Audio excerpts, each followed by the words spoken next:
Chapter 428. The terrifying black saber light swept past, and Li Xiu's body exploded into dust.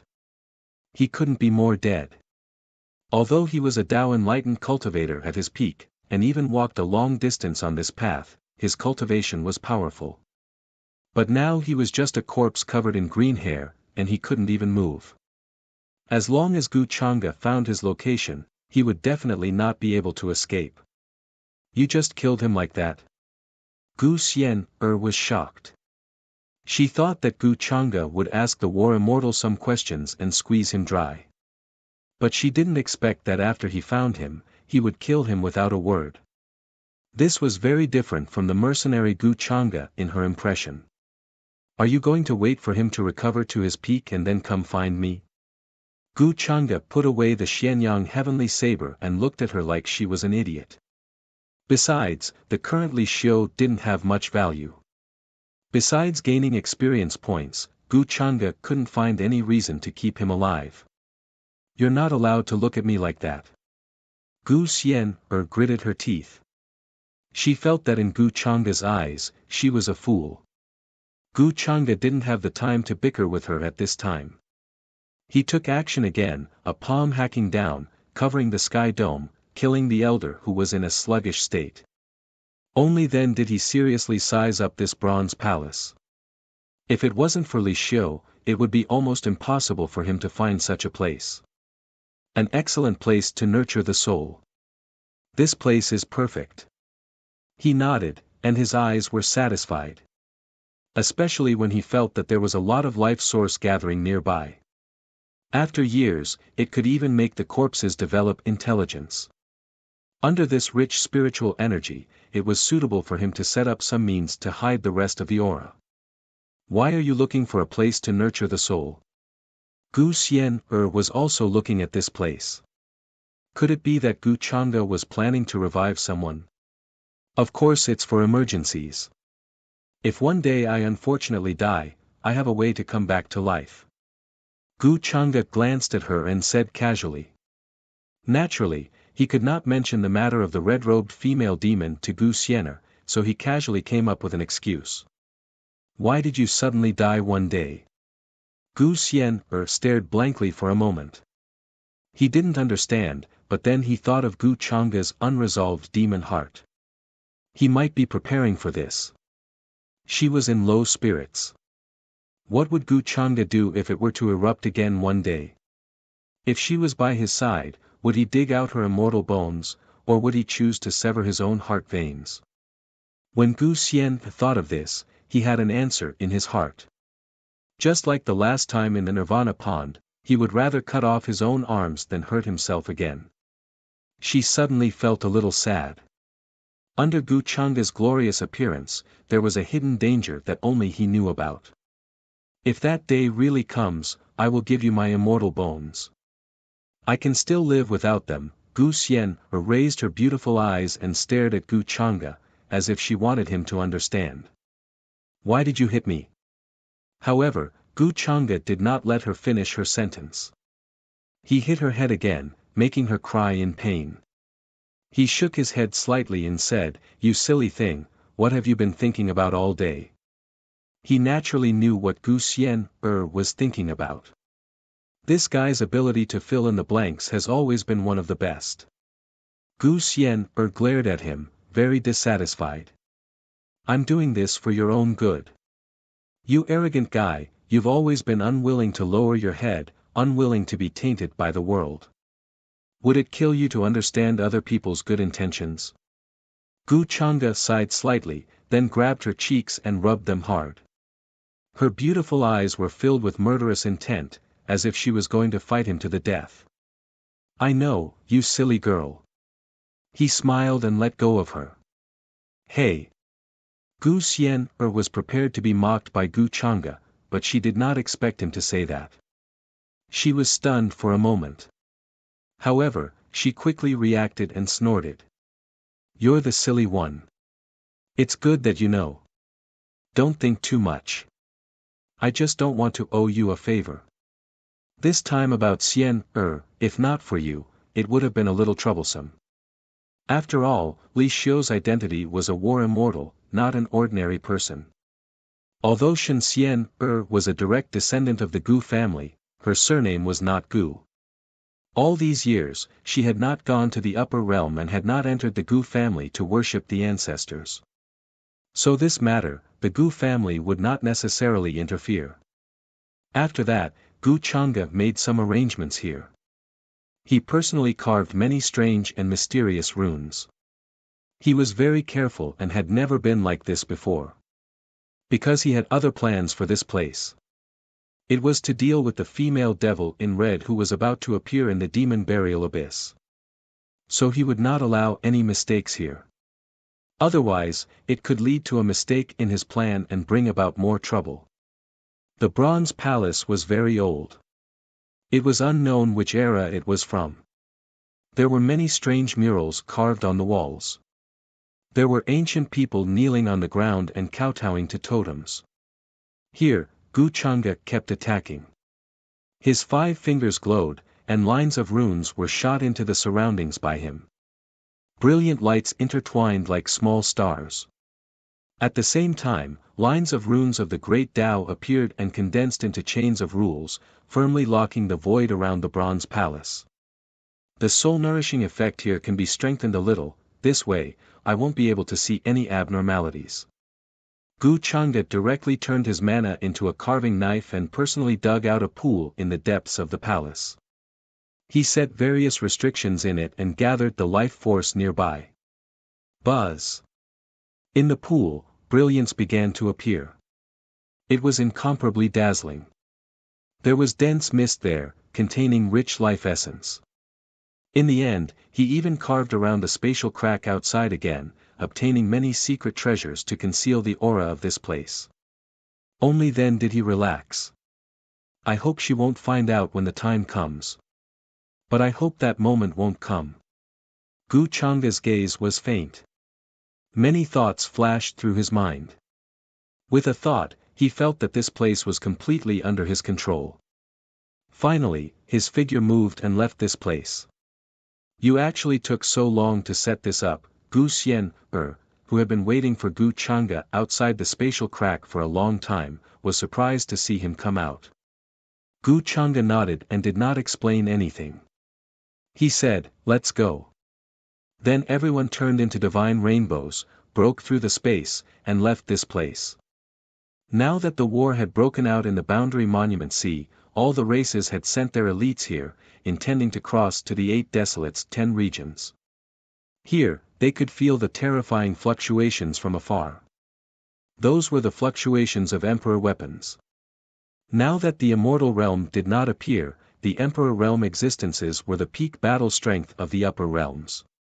In this battle, many who had attained the Tao hurried over as the vanguard to open up a path. The 8 Desolates' 10 regions were not to be trifled with. Faced with the invasion of the upper realms, they erupted with unimaginable resistance. It could be said that they were of one mind. Both sides were in a deadlock. Many experts fell near the Boundary Monument Sea. Even from far away, they could hear the sounds of killing and the smell of blood. One had to admit that this battle was very vast. Almost all the orthodoxies and forces of the upper realms were involved. Even the Longevity Gu family was no exception. They sent an army of millions and were crossing the Boundary Monument Sea. However, Gu Chang'e had no plans to join in the fun now. He would definitely go to the Battle of the Boundary Monument Sea, but not now. On the way out, he opened the heavenly Tao treasure chest dropped by killing Li Xiu. A burst of golden brilliance flashed, and a small golden cauldron appeared. It was brilliant and dazzling. It bobbed up and down in the void, exuding a sense of mystery. The golden cauldron of providence is formed by the accumulation of the providence of all living beings. It can gather providence points, this is a good thing. Apart from this, I have another way to gather providence points. Looking at the many introductions, Gu Chang'e was somewhat dissatisfied. He felt that if the golden cauldron of providence was placed in an imperishable sect or supreme Tao, it could even steal their providence without them knowing. This was much more useful than the world tree sapling he obtained before. Apart from this, the providence points obtained from killing the war immortal Li Xiu were not small either. He exchanged them for several transcendence bones, increasing his strength slightly. Gu Changde led the group on their way. They left this place, far away from the war-torn land. Along the way, they could see many ancient warships crushing the heavens. There were also all kinds of armored horses charging over, rumbling as they passed. Many young geniuses of the upper realms participated in this battle. No forces were spared. Especially when they found out that the boundary monument sea could only be crossed by cultivators with lower cultivation bases, their battle intent surged. They wanted nothing more than to quickly go over and fight over there. They intended to make a name for themselves in this battle. The fastest way was to kill the creatures and cultivators of the 8 Desolates 10 regions, using this to shake the world. Are we returning to Peach Village now? Along the way, Gu Xian asked. It had been almost a year since the last time they returned to Peach Village. Although a year was negligible for cultivators. She missed her family and several masters in Peach Village. She grew up in Peach Village since she was young. Her feelings for Peach Village were much deeper than those of the Gu family. Let's go back to Peach Village.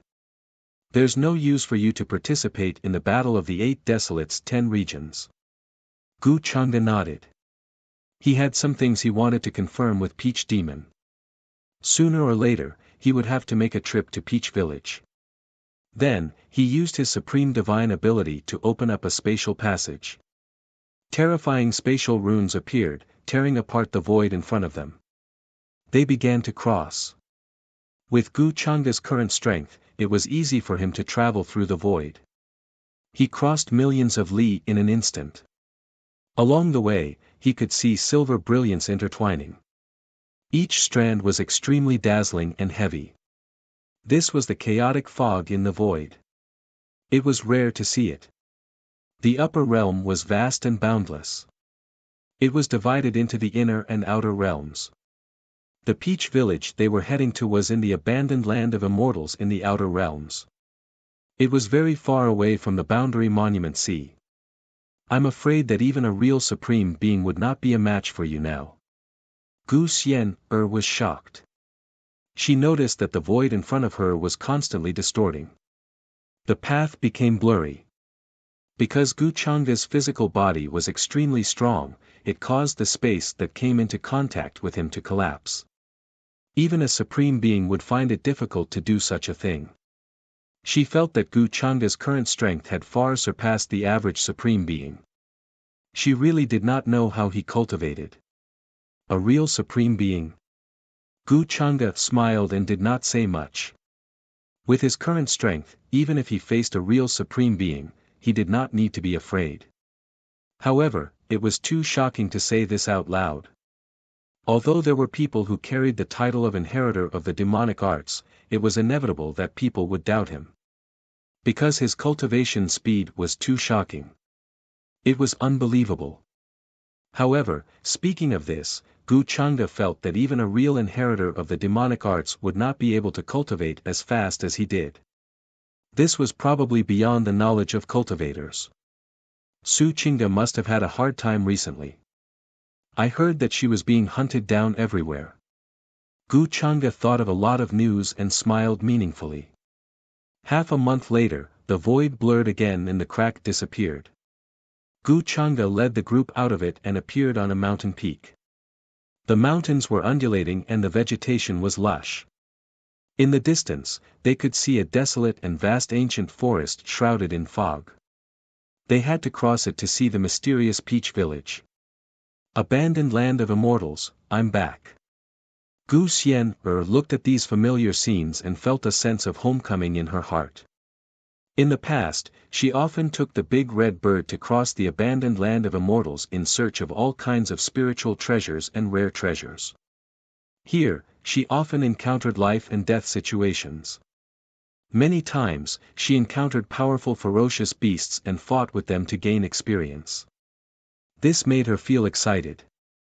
She stood on her tiptoes and looked forward. The last time she came back, she had Gu Changa with her. Many uncles and aunts made fun of her, saying that she brought her sweetheart back to her parents' home. This made her feel embarrassed for a long time.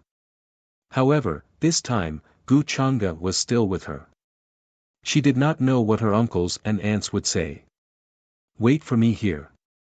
Gu Changa ordered the subordinates behind him and then led Gu Xian, to Peach Village. Soon, they crossed the vast wilderness and saw a mysterious peach tree in front of the village. The village was not big. It was surrounded by a fence and there were spiritual herbs and other things around it. Strands of colorful light flowed and white fog filled the air, giving people a sense of peace. Strands of spiritual energy appeared all around, nourishing this place. Auspicious beasts roared and birds flapped their wings. It was very peaceful, like a paradise. At the entrance of the village, there were old people and children playing. It was very peaceful. The peach tree at the entrance of the village was dazzling and colorful. Its branches and leaves were lush, and it was enveloped in a faint divine light. Every peach leaf had mysterious patterns on it. It looked incomparably ancient, and it was unknown how long it had been standing there.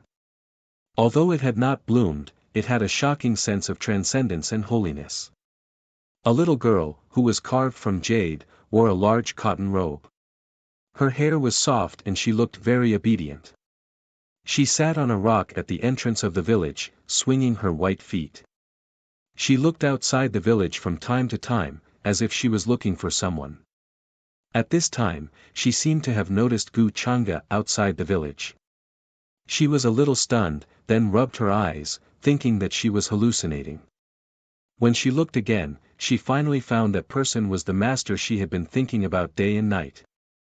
"Master." Her face was full of surprise, and her eyes were filled with Gu Changa's figure. She ran towards him, stumbling and stumbling. "I was wondering why I heard the magpies at the entrance of the village this morning. It turns out that Xian is back. She even brought someone back to her parents' home. This girl has been gone for a year, and she is finally willing to come back." At this moment, not only did she notice Gu Changa and Gu Xian, the rest of the villagers also noticed them. Many people came out to greet them happily. Peach Village became lively. Many uncles and aunties came out and surrounded Gu Xian, and Gu Changa, sizing them up. In particular, a few aunties looked at her stomach carefully and then sighed. Gu Xian, was stunned and a little confused. Then she realized what this meant. A blush appeared on her delicate face, and she glared fiercely at Gu Changa. It was all his fault. He caused her to be so embarrassed and misunderstood by the aunties. However, Gu Changa didn't care about her. He was squatting down and holding Yao Yao's hand. With a gentle expression, he asked her how she was doing. Yao Yao was very surprised and happy. She shared her life in Peach Village with Gu Changa. She liked these peaceful days. Not only was there a peach demon like her sister, but there were also other villagers who treated her like family. She didn't have to worry about anything here, except that sometimes she would miss him. Gu Changa smiled and stroked her hair. "It's good that you like it here. In the future, when Master has time, I will come and visit you." As he spoke, he took out many little trinkets that he picked in the mortal world and gave them to her. When he bought them for Gu Qingyi, he thought of Yao Yao and picked them together. Now it seemed that Yao Yao wasn't interested in cultivation, but liked these little trinkets very much. Although she was sensible and well-behaved, she was still just a child. "Yes, thank you, Master. Yao Yao likes it here. There are many children to play with me. The little animals are very obedient." Yao Yao's eyes curved into crescents. She was very happy to finally see the master that she missed so much. Gu Changa was relieved to see that she was so happy. This saved him some trouble. "Xian, auntie has been there before." On the other side, an auntie pulled Gu Xian, aside and started nagging. Gu Xian's face was full of anger. She was so embarrassed that she wanted to die. She felt that her ears were burning. She was Gu Chang's cousin. What were they thinking? However, the aunties didn't care about her. From their point of view, with Gu Xian's personality and her bringing Gu Chang'e back to Peach Village so many times, they wouldn't believe that she didn't do anything. No matter how Gu Xian'er explained, they didn't believe her. Gu Xian'er felt very helpless. In the end, she could only put the blame on Gu Chang'e's head. She glared at him fiercely. Today, Peach Village was very lively. Gu Xian'er brought Gu Chang'e back again. She also brought gifts for everyone. For example, there were divine medicines, pills, and so on. All of them could prolong one's life and strengthen one's qi and blood. Although she was stingy, and greedy on normal days, she was very generous in front of the Peach Village's elders and villagers. She almost emptied her family's property. In the end, Gu Xian'er's masters appeared and checked her current cultivation situation. They were quite satisfied. Although she couldn't compare to Gu Chang'e, she was far better than the young supremes of her generation. In their eyes, Gu Chang'e was a monster. He couldn't be judged by common sense. Even now, they couldn't see through Gu Chang'e's cultivation. This made them very shocked and felt that it was inconceivable. The last time they saw Gu Chang'e was more than a year ago. How did he increase his cultivation so much in just a year? However, this involved Gu Chang'e's secret. Although they were curious, they didn't dare to ask. Gu Xian'er and Gu Chang'e returned to Peach Village. Everyone naturally prepared a sumptuous meal for them. There were all kinds of exquisite delicacies, emitting a tempting aroma. Although it was far inferior to the banquet of the Longevity Gu clan, it had a different flavor. At the banquet, everyone toasted each other. It was very lively. A few aunties and uncles didn't care about Gu Chang'e's identity. They naturally asked him about his relationship with Gu Xian'er. To this, Gu Chang'e naturally gave a watertight answer. Gu Xian'er, who was staring at him like a tiger watching its prey, let out a long sigh of relief. She was worried that she would hear something embarrassing from this guy. However, in the end, she couldn't help but feel an inexplicable sense of loss.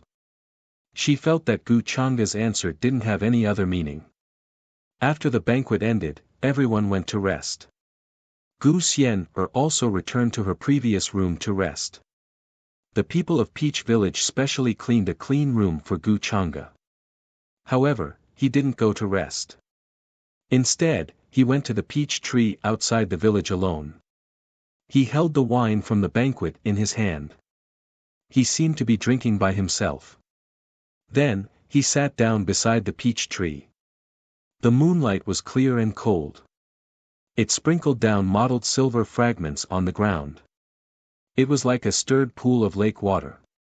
It gave people a feeling of tranquility and seclusion.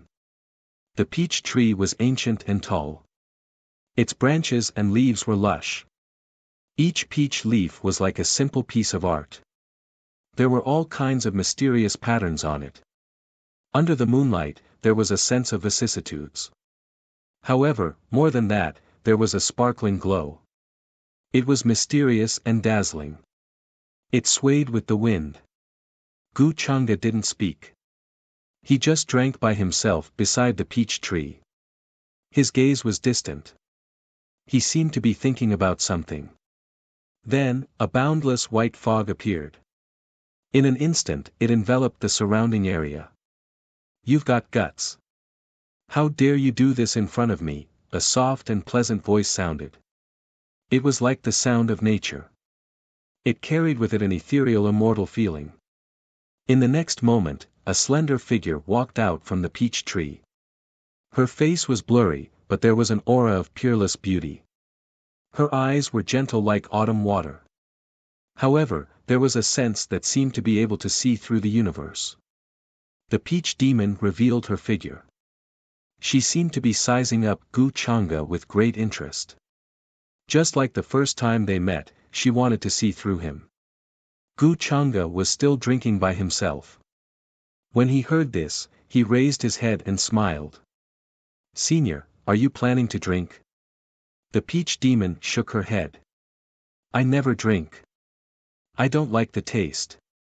"What a pity. Senior, you didn't have the chance to taste such good wine." Gu Chang'e smiled. The peach demon didn't respond. She just stared at him. Then, she said, "When I was combing Yao Yao's Dao injury, I remembered some memories." "Oh, what memories?" "I'm a little curious." Gu Chang'e seemed to be a little surprised. However, he was slightly moved in his heart. Since the peach demon and Yao Yao didn't merge into one body, she shouldn't have remembered everything.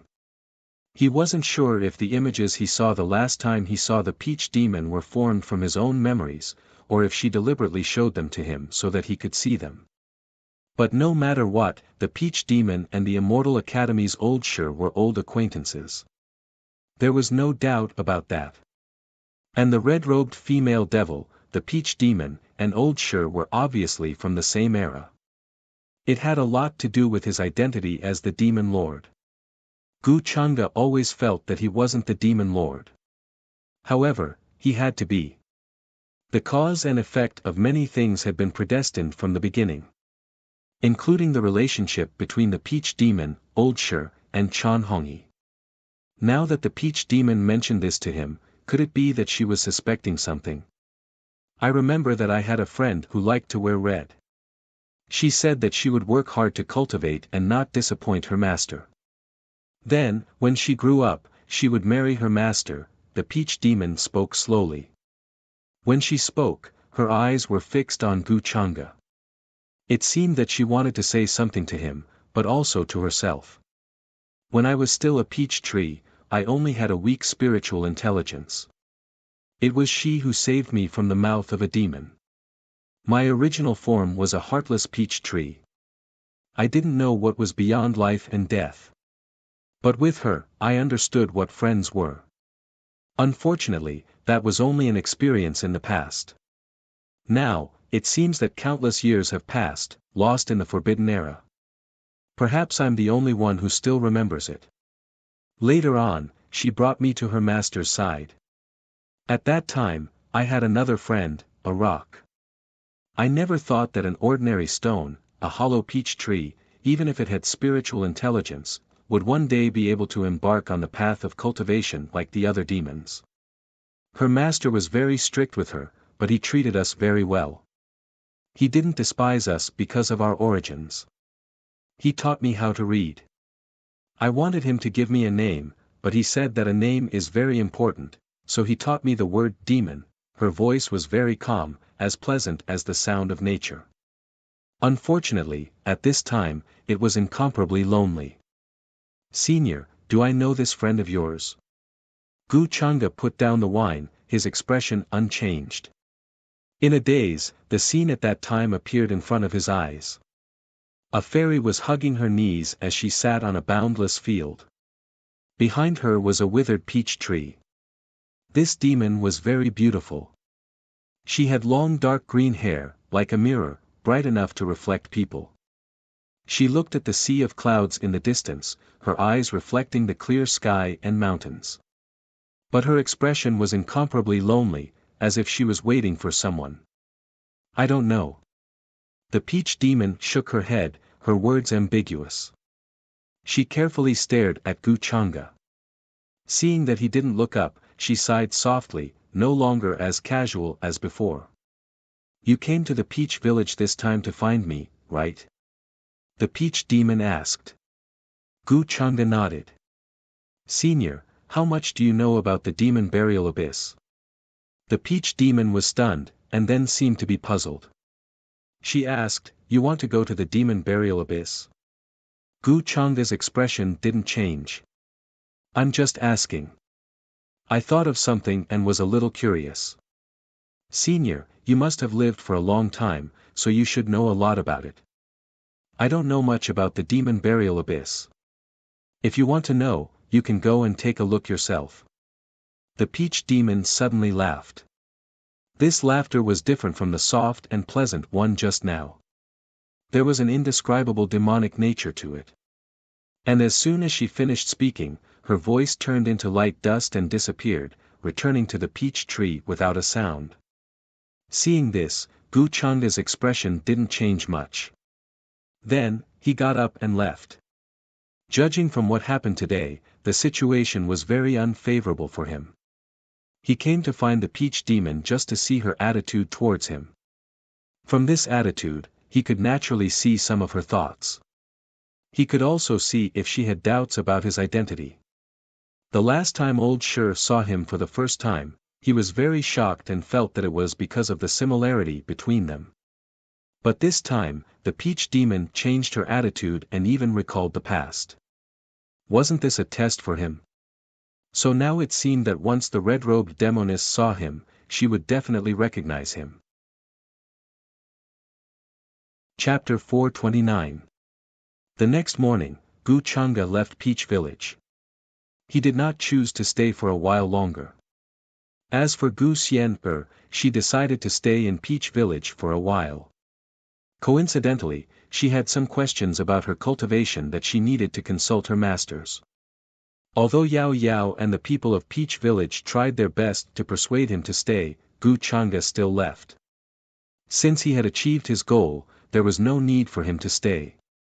The peach demon's probing made him keep an eye out. Judging from the current situation, the peach demon would not leave Peach Village easily unless there were some special circumstances. Then, after summoning his subordinates outside the forsaken immortal land, Gu Changa headed to the inner region. He planned to visit the human ancestors' hall. Ever since he took over the role of human ancestor, he had never been there. This time, the fiend burial abyss was in chaos. Many great demons had appeared and wreaked havoc everywhere. As the role model of the righteous path, the human ancestors' hall could not shirk its responsibility to fight against the demons. Coincidentally, Gu Changa planned to visit the fiend burial abyss. Without a suitable excuse, he could use this opportunity to find Jiang Chuchu and act as the human ancestor. At the same time, he could arrange his next plan properly. The center of the inner region was also known as the heavenly region to the orthodoxies of the upper realm.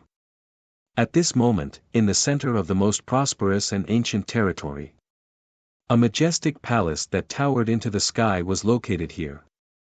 It was grand and sacred, like a celestial palace standing here. The palace was built in a grand and magnificent manner. It was made of flawless white jade as the tiles, with ancient purple gold sandalwood as the eaves and pure obsidian star stones as the floor. It was grand and simple, majestic and solemn. Immortal chi as thick as the sea surged in it. It was like a paradise. This palace overlooked the endless ancient city of Laoqi. The main hall rose and fell with the rise and fall of the sun and the setting of the moon. The runes on it intertwined. At every moment, it reflected the stars in the 9 heavens. It was like a supreme divine throne, showing the transcendent status of this place. A huge plaque hung in front of the palace. It was made of purple immortal gold and inlaid with golden immortal gold. 3 ancient words were written on it: Human Ancestors Hall. One could see that there were thousands of strands of silver threads rushing toward this place. They were about to converge, making it look holy and pure. These silver threads were the prayers of all living beings and cultivators to the human ancestors' great achievements. The power of faith could not only evolve into various Tao techniques and divine abilities, but sometimes, as long as one had a thought in one's heart, one could even manifest a Dharma body from a distance of billions of miles. It was even to the extent where one could use this to cultivate the 770 undying bodies. As long as one's faith was not extinguished, and there were still people in the world chanting their true names, then they would not die. This was an indescribable and mysterious power. At this time, a beautiful woman in a flawless white dress with a veil on her face was cultivating with her eyes closed in the main hall. Blurry figures of immortals, grand and mysterious, seemed to be chanting sutras as they floated behind her, as if they were about to cross time and space from ancient times. Her skin was fair and delicate, her eyebrows were picturesque, and her eyes were like flawless black gems that flickered with a moving luster. However, her expression was very calm. Other than silence, no other emotions could be seen. It was as if he was born this way. It was more like he had abandoned his 7 emotions and 6 desires. He would not be affected by anyone. A few old women with profound cultivation bases were whispering behind her, their eyes filled with worry. Even if the saintess has broken through to the late-stage saint realm, she can't do anything about this demonic onslaught. Saintess Zijian's whereabouts are unknown, and no one knows where she is hiding. However, even if Saintess Zijian is here, she probably can't do anything. Now, many orthodoxies in the upper realm have sent their armies to the boundary monument sea in an attempt to kill their way into the 8 Desolates' 10 regions. No one cares about the chaos in the demon burial abyss, but they don't know that the great demon there has already wreaked havoc in the nearby territories. Many forces have been destroyed because of it. Yes, the human ancestors' hall is like a hot potato now. We can't get rid of it even if we want to. We have to think of a way. Their conversation was full of worry about the chaos in the demon burial abyss. This was because during this period of time, the seal of the demon burial abyss seemed to be unstable. Even the Xiankong Buddhist temple, which had been in charge of guarding it, suffered heavy losses. A few arhats and Buddhas with profound dharma were severely injured. Although this matter had not yet reached the level of causing a sensation in the upper realm, it could not be ignored. Today, the human ancestors' hall had already sent many powerhouses because of the 8 Desolates' 10 regions. At this time, the matter of the demon burial abyss was so urgent that they could not leave. However, as the leader of the righteous faction, the human ancestors' hall could not ignore this matter. Now, many forces had already sent them distress signals.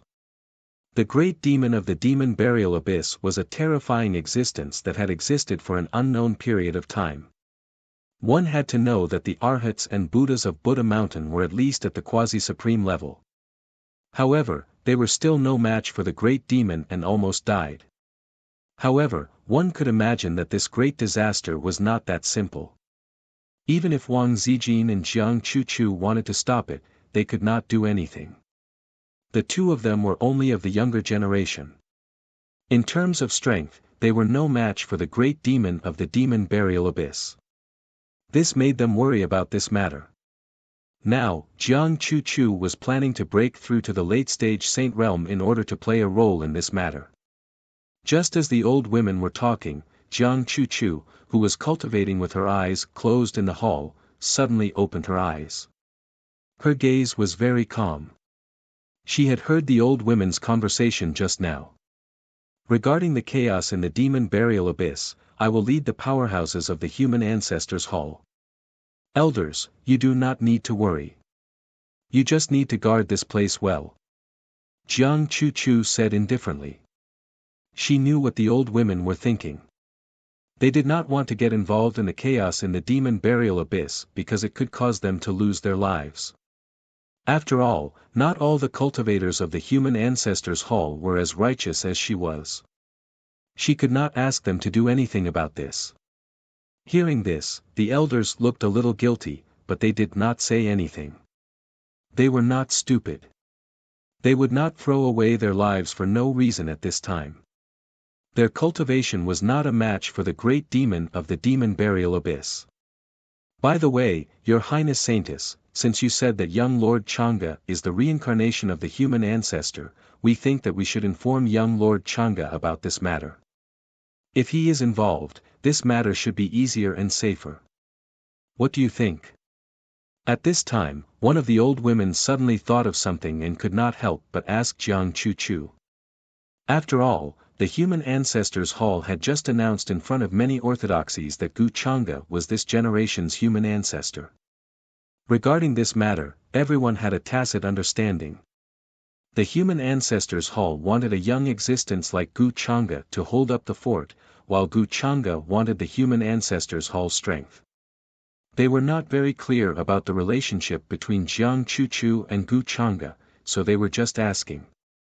If this matter was not appropriate, then there was nothing they could do. They could not force Gu Changa to take care of this matter. They could not do it, and they did not dare to do so. I will take care of this matter. Upon hearing this, Jiang Chuchu shook her head. She knew that the elder's words were not without reason. However, she could not ask for Gu Changa's help again and again. This was because Gu Changa had already helped her several times, which made it difficult for her to ask for his help. Moreover, Gu Changa said that he would pay her, which made it even more difficult for her to ask for his help. This was because every time the reward was to be bullied by him. Although Gu Changa had already promised to treat her better the last time at the Immortal Academy. However, Jiang Chuchu did not know the extent of Gu Changa's so-called better. This caused her to be rather worried. This time, the great demon of the burial demon abyss was menacing and terrifying. It threatened many forces nearby, but she could not just sit back and do nothing. Since your Highness Saintus has said so, then we will not interfere. The elders naturally did not say anything more about this and planned to get up and leave the palace. However, at this moment, a voice suddenly came from afar, causing the elders' expressions to change slightly. They were somewhat shocked. Young Master Changa is here to see you. They were just talking about Gu Changa, but Gu Changa suddenly appeared. Thinking of this, they could not help but look back at Jiang Chuchu. So this was what she meant when she said that she would take care of it. This made them smile involuntarily and let out a long sigh of relief. We will welcome young Master Changa now. Then, they turned into divine rainbows and hurried out of the human ancestor hall's mountain gate. They wanted to welcome Gu Changa and did not dare to be negligent. Now, even the sect masters of the upper realm did not dare to treat Gu Changa as a junior when they saw him. They had to be cautious. Why did he suddenly come to the human ancestor hall? Could it be because of this matter? Jiang Chuchu was a little stunned. Just now, she thought that she had misheard. After seeing that the elders had turned into divine rainbows to welcome him, she finally realized that Gu Changa had really come to the human ancestor hall. This made her very flustered, and it took her a long time to calm down. Looks like it's because of the demon burial abyss, but this kind of thing should have nothing to do with him. Why did he come here again? Jiang Chuchu was a little touched, but also a little embarrassed. She thought about how if Gu Changa bullied her like before. What should she do? Reject him? Or submit? Thinking about what happened before, her face could not help but turn red. It took her a long time to return to her previous calm expression, and no one could see any abnormalities. Just as Jiang Chuchu's mind was in a mess, a voice came from outside the main hall. The few elders from before had obsequious smiles on their faces as they followed behind a young man and entered in a rather respectful manner. The young man had a smile on his face. He was dressed in a black robe with wide sleeves, and his figure was tall and slender. He exuded a noble and mysterious aura, and his temperament was extraordinary. Just by standing there, he gave off an aura that could not be ignored. Jiang Chuchu quickly glanced at him, and then quickly retracted her gaze. She seemed to be sitting cross-legged on the spot, looking rather quiet. So the holy maiden has already told young Master Changa about the demon burial abyss. Then we can rest assured. In that case, we'll take our leave first. With that, the elders quickly retreated and left the hall, not daring to disturb Gu Changa and Jiang Chuchu. Although they did not know what the relationship between the two was, since Jiang Chuchu could persuade Gu Changa to handle the demon burial abyss matter, it must not be simple. You don't want to see me that much? After seeing me, you keep your head down like this? Gu Changa opened her mouth and stared at her with interest. Jiang Chuchu raised her head at his words. Her crystal clear and calm eyes were like flawless black gems, shining with a moving luster. She grunted, and then explained, I don't want to see you, unless you treat me better. Gu Changa could not help but laugh. He grabbed a futon and sat down beside her. After I found out that you couldn't solve the demon burial abyss matter, I rushed to the human ancestor hall without stopping. What else do you want me to do? Although Jiang Chu had guessed his purpose, she was still quite happy to hear it from Gu Chang'e herself. But when she thought that Gu Chang'e might use this opportunity to raise conditions, she became alert. Her eyes stared at him, almost writing the words "Don't you dare have crooked thoughts" on her face. Since the last time she knew that she couldn't be submissive in front of Gu Chang'e, she understood that many things couldn't be done according to Gu Chang'e's request. Otherwise, he would find another way to bully people. How did you know about the demon burial abyss? Jiang Chu asked, intending to change the topic. You have to ask yourself this question. If you could solve it, why would I go through so much trouble? Gu Chang'e's tone was somewhat helpless as she asked, don't tell me that I have to watch you die in the devil burial abyss. Jiang Chu did not expect Gu Chang'e to say this. Before this, he had always been cold and fierce to her, and his attitude was very bad. She was still not used to him speaking like this today, and felt a little flattered. Did he really promise to treat her better? What about you? Gu Chang'e interrupted her, his gaze falling on her face. Tell me, how are you going to repay me now? I came all the way here to help you solve the problem in the demon burial abyss, shouldn't I be rewarded? Jiang Chu had expected Gu Chang'e to say this. Her face was a little red, and she could not help but retort, we are now grasshoppers on the same rope, and you promised me that you would treat me better. Gu Chang'e, you bastard, you don't keep your word. Gu Chang'e could not help but laugh. So you're saying that you're going to do what you did before, and gain something without risking anything? You're dreaming, Jiang Chu. I didn't ask you to come help me. Jiang Chu felt very wronged, but she could not stand Gu Chang'e's threatening expression. In the end, she gritted her teeth and said, then I'll let you kiss me. She felt that she could not compromise, and this was already the biggest concession she could make. However, she was still a little worried, afraid that Gu Chang'e would do what he did before. With her strength, she definitely could not resist Gu Chang'e. That's it? Gu Chang'e raised his eyebrows. He had planned to tease her, but he did not expect Jiang Chu to take it seriously. Jiang Chu thought that he was not satisfied, and panicked.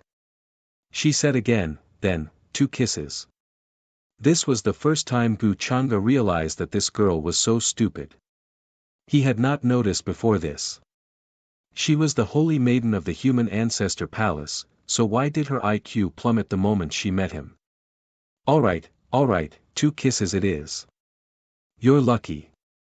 Gu Chang'e shook his head slightly, and said in a tone that said he was at a disadvantage. In the next moment, Jiang Chu widened her beautiful eyes and wanted to push him away. Woo, this bastard did not keep his word again. Chapter 430. Inside the palace, clouds and mist tumbled, and strands of divine light flowed. There were many treasures hanging on the walls, and they were incomparably mysterious and dazzling. Fortunately, there was no one else in the palace, or else they would definitely widen their eyes in disbelief. Was this still the holy, transcendent, flawless, and fairy-like Her Highness the Saintess in their hearts? Gu Chang'e did not have the self-awareness to take advantage of Jiang Chu, which made her eyes widen. She felt extremely wronged and couldn't help but want to push him away.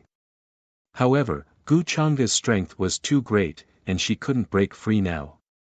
Gradually, her body weakened and she almost couldn't stand properly. She was incomparably embarrassed. She had long guessed that this bastard Gu Chang'e would not keep his promise, but she still held on to a trace of hope and wanted to believe him. However, Gu Chang'e was too strict. Although he promised sincerely, in reality, she couldn't trust him at all. Alright, don't think about such good things all day long. Learn to be smarter in the future. Don't be so silly. Finally, Gu Chang'e let go of Jiang Chu and appeared on the other side. He was some distance away from her, and he spoke with a smile. You bastard, I will never trust you again. Jiang Chuchu's face was flushed red. She had never been as embarrassed and angry as she was today. She glared at him, and her red lips shone with a moving luster. She felt extremely wronged and realized that she was really too stupid. She actually foolishly imagined the words of this great demon. Gu Chang'e smiled and said indifferently, "Who knows what will happen in the future? Who was the one who said that he wouldn't consider my suggestion last time?" Jiang Chuchu coldly harumphed. She calmed herself down and tried to calm down. Every time she met Gu Chang'e, she found it hard to calm down.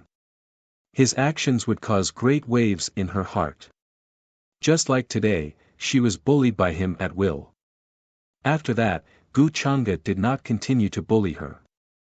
Instead, he seriously gave her advice and suggestions. How were they going to deal with the chaos caused by the great demons in the Devil Burial Abyss? For a moment, Jiang Chuchu was still a little confused. He looked at him carefully a few times. Did this guy change his personality? He was actually so considerate of her. Thinking of this, she was in a good mood and felt that she hadn't suffered a loss just now. Why are you suddenly so good today? Jiang Chuchu felt that the current Gu Chang'e was a little different from the Gu Chang'e she was familiar with. In the past, Gu Chang'e would never care about the life and death of those who had nothing to do with him. He was selfish, indifferent, and heartless to the extreme. And now, he was actually talking about how to go to the Devil Burial Abyss to suppress the great devil there and clear the dangers of the upper realm. Could it really be because of her? The great devil of the Devil Burial Abyss has been born. As cultivators of the upper realm, it is our duty to do so. Not to mention, I am now the human ancestor. Isn't it my duty to protect the peace of the world? Hearing her say this, Gu Chang'e could not help but shake his head. He was quite righteous, and then sighed. Besides, you are so stupid and stubborn. You know that it is so dangerous, but you still want to go. How can I rest assured? The Devil Burial Abyss was in chaos, and the she-devil in red was about to be born. He could not find a suitable reason to go there. Now that he had the identity of the human ancestor, it could be said that Gu Chang'e was very satisfied. Otherwise, if he went to the Devil Burial Abyss at this time, many orthodoxies would definitely link it to him if anything happened there. But if there was a reason, then it would be different. Hearing this, Jiang Chuchu was stunned at first. Then, she stared straight at him. Her eyes were bright, as if countless stars had gathered in them. She felt that the first part of Gu Chang'e's words were nonsense, and the last part was the truth. After all, why would a person like him care about the world? I understand. I will try my best not to go to those dangerous places in the future. Jiang Chuchu nodded seriously, as if she was making a promise to him. At this moment, she felt a warmth in her heart. Although Gu Chang'e said that he would not care about her, every time she was in trouble, he would appear. This was not the first time he had done so. You don't have to do this. Do what you want. I won't stop you, and I won't blame you for anything. If I ask you to leave me in the lurch, with your personality, even if you agree, you won't feel good about it. However, Jiang Chuchu was very surprised. This time, Gu Chang'e did not scold or mock her. Instead, he said such considerate words. She looked at Gu Chang'e in a daze. Seeing that he was also looking at her, she lowered her eyes and softly hummed. You, if you want to, bully me in the future, just tell me. I won't refuse. Then, as if she had gathered her courage again, she raised her eyes to look at him and said this. As soon as she said this, a blush appeared on her fair and delicate face. Moreover, her heart was beating wildly, and she felt a little dizzy. She could not believe that she would be so bold as to say this to Gu Chang'e. Bully you? Gu Chang'e was slightly stunned, then smiled with interest. What kind of bully are you talking about?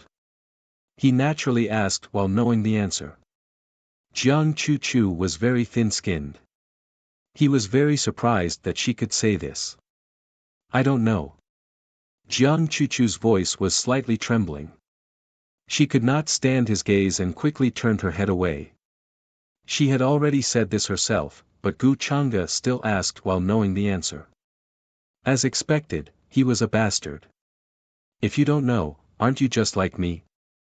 Gu Chang'e said somewhat mockingly. Jiang Chuchu's face burned. She felt that if she continued to stay here, she might be thrown into Gu Chang'e's miniature world again.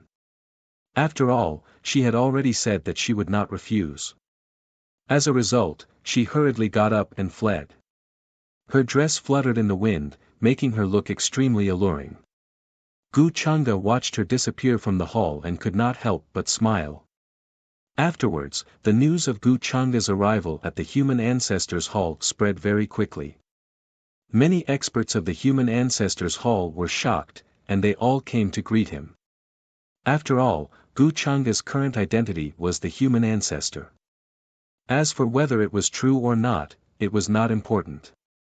What was important was that Gu Chang'e's arrival could resolve the problem they were currently facing. Many people guessed that the reason why Gu Chang'e had come to the Human Ancestors Hall had a lot to do with Jiang Chuchu. With regards to this, Jiang Chuchu could not explain anything, so she could only silently accept it. In the past, she had never thought that she would one day betray the Human Ancestors Hall and allow the person who killed the human ancestor to disguise himself as the human ancestor. Looking at the respectful expressions of the experts of the Human Ancestors Hall below the hall, she felt very conflicted. However, there was no other way now. Just as Gu Chang'e had said before, what the Human Ancestors Hall needed was not the human ancestor himself, but the identity of the human ancestor. Everyone could become the human ancestor, as long as they could support the Human Ancestors Hall at this time. As for where the real human ancestor was, it was no longer a matter for the Human Ancestors Hall to consider. We'll have to trouble young Master Chang'e with the calamity of the demon burial abyss this time. With young Master Chang'e's help, we can rest assured. The demon burial abyss has engulfed many of the nearby factions, causing heavy losses. Now, many Buddhas have left Buddha Mountain to destroy the demons. With young Master Chang'e's help, this matter will be quickly resolved and peace will be restored to the world. That's right. With young Master Chang'e's help, we can all breathe a sigh of relief. The experts of the Human Ancestors Hall breathed a sigh of relief, and there was no lack of flattery in their words towards Gu Chang'e. If the older generation went, they would definitely miss out on the conquest of the 8 desolates and 10 regions. They would not be able to divert their attention, so it would be difficult for them to leave. Gu Chang'e had already planned to go to the demon burial abyss, so he naturally would not refuse. Moreover, the experts of the Human Ancestors Hall could testify that he was going there to destroy the demons. As for whether or not the upper realm would be bathed in blood after the appearance of the red-robed female demon, it had nothing to do with him, and no one would suspect him. In Gu Chang'e's plan, although the red-robed female demon would break out of the seal in half a year or so, he could not wait any longer and planned to release her earlier. Therefore, he had already predicted what would happen in the vicinity of the demon burial abyss. In the following days, Gu Chang'e was not in a hurry to go to the demon burial abyss. Instead, he stayed in the Human Ancestors Hall. Jiang Chuchu took him to visit the various ancient palaces, including the many book halls of the Human Ancestors Hall, the Immortals' engravings, and so on. Gu Chang'e was not interested in these things. Moreover, because he had once devoured the reincarnated soul of the human ancestor, he knew many secrets of the Human Ancestors Hall. He was also aware of the inheritance method of the Human Ancestors Hall, which allowed the cultivators of the Human Ancestors Hall to completely accept the previous generation's Tao fruit, thus achieving the effect of enlightenment. Of course, such an inheritance was very rare, and no one was so noble as to be willing to give the results of their lifetime of cultivation to others. Only those of the older generation who were nearing the end of their lifespan would pass on their lifetime's Tao fruit to the next generation before they died. However, apart from these, the most interesting thing to Gu Chang'e was the land of faith. The most precious thing in the Human Ancestors Hall is actually the power of faith. This is the faith of all living beings, and at the same time, it is also the power of destiny of all living beings. Gu Chang'e also had plans to test it. Then, he placed the golden cauldron of destiny in the main hall of the human ancestors' hall to receive the power of destiny and faith gathered from all over the upper realm. Wisps of silver brilliance gathered and drifted from all over the world, and finally fell into the golden cauldron of destiny like a river of stars. Suddenly, the cauldron was filled with golden brilliance, and countless silver brilliance gathered. At this moment, many brilliant divine lights gathered in Gu Chang'e's mind, and every word was filled with the vicissitudes of time. It was a cultivation method for the Dharmakaya of faith, but it required the support of a vast amount of power of faith. Ordinary people could not cultivate it at all. This is the power of faith. Perhaps I can try another method. Those who chant my true name can obtain eternal life in the cycle of reincarnation. I can try to manifest my divinity. Gu Chang'e closed his eyes, then sat cross-legged here. With a thought in his mind, a terrifying and vast amount of silver faith power surged and converged towards this place. Buzz! The sky trembled, and the palace outside trembled violently. A terrifying aura swept out, and it was incomparably vast. Even the stars in the outer realm were trembling, as if they were about to fall. Starting from the central region, the expressions of countless living beings and cultivators changed drastically. They felt a terrifying pressure rising from there, and they could not help but kneel down and worship. Asking for fresh flowers, everyone felt as if they were facing a brilliant heavenly might. Jiang Chuchu felt this fluctuation and came here, looking at the scene in front of him with some surprise. In the palace, Gu Chang'e's figure became blurry. He was incomparably slender, and his hair was sparkling and flowing with brilliance. There was even a chaotic fog lingering around him. At this moment, the silver power of faith burned like divine fire beside him. Clusters of flames danced, as if reflecting hundreds of millions of laws and abilities. It was incomparably mysterious. This scene was very shocking. Every cluster of silver flames hung in the surrounding space, as if they were praying to him. Each cluster of flames was like a world, ancient and vast, and could contain everything. Someone is chanting my name between heaven and earth. Gu Chang'e sat cross-legged in the silver divine fire, feeling the will of faith from various worlds. At this moment, this feeling was particularly strong in a certain area. It was burning, deep, and incomparably rich. This belonged to one of his devout worshippers. The scene in front of him came from this devout worshipper. At the same time, far away from the human ancestors' palace. Outside the boundary monument sea, in a desert near the 8 desolates 10 regions. On one side of this desert was a black and dead sea. It looked calm, but it contained terrifying murderous intent. The waves surged, as if the world was spinning, and the Emperor realm was difficult to cross. On the shore of the boundary monument sea, the pitch-black seawater rushed toward them, and there was an aura of death. On this sea, there were black bone warships floating, and there were also all kinds of strange warships crossing the sea. They were densely packed, and they came from the upper realm. Above the boundary monument sea, there was a terrifying expanse of chi. Thick fog covered the sky, and the border could not be seen. Many creatures and cultivators from the 8 desolates 10 regions had vicious energy swirling around their bodies, their auras overflowing into the heavens. They rushed out from the boundless energy, and then gathered outside the boundary monument sea. In the distant Great Desert, an intense battle was currently erupting. The vanguards of both sides were currently clashing. Within the terrifying Great Black Fog, there were powerful beings from the upper realm side that were currently watching coldly. Even though they couldn't cross over, they could rely on the younger generation, using all types of magical artifacts to project their bodies here, intimidating the 8 desolates 10 regions. The 8 desolates 10 regions similarly had powerful beings appear, but in terms of numbers and cultivation, they were clearly weaker than the upper realm side. This made the expressions of many people from the 8 desolates 10 regions become heavy, full of worry. The powerful beings hadn't fought yet, so right now, this was only a clash between the younger generation. The younger generation from both sides were sent out to carry out a slaughter here. This type of battle was incomparably bitter, the casualties great. The 8 Desolates 10 regions younger generation's cultivation was clearly inferior to the upper realms. They carried out a series of battles, yet they couldn't even wear down a single person from the upper realm. The 8th one. Who is the next one? On the battlefield, a Yiksha-like creature said with a sneer. Blood radiance swirled around his entire body, blood chi terrifying and overflowing. The long spear moved, sweeping forward, the void immediately exploding.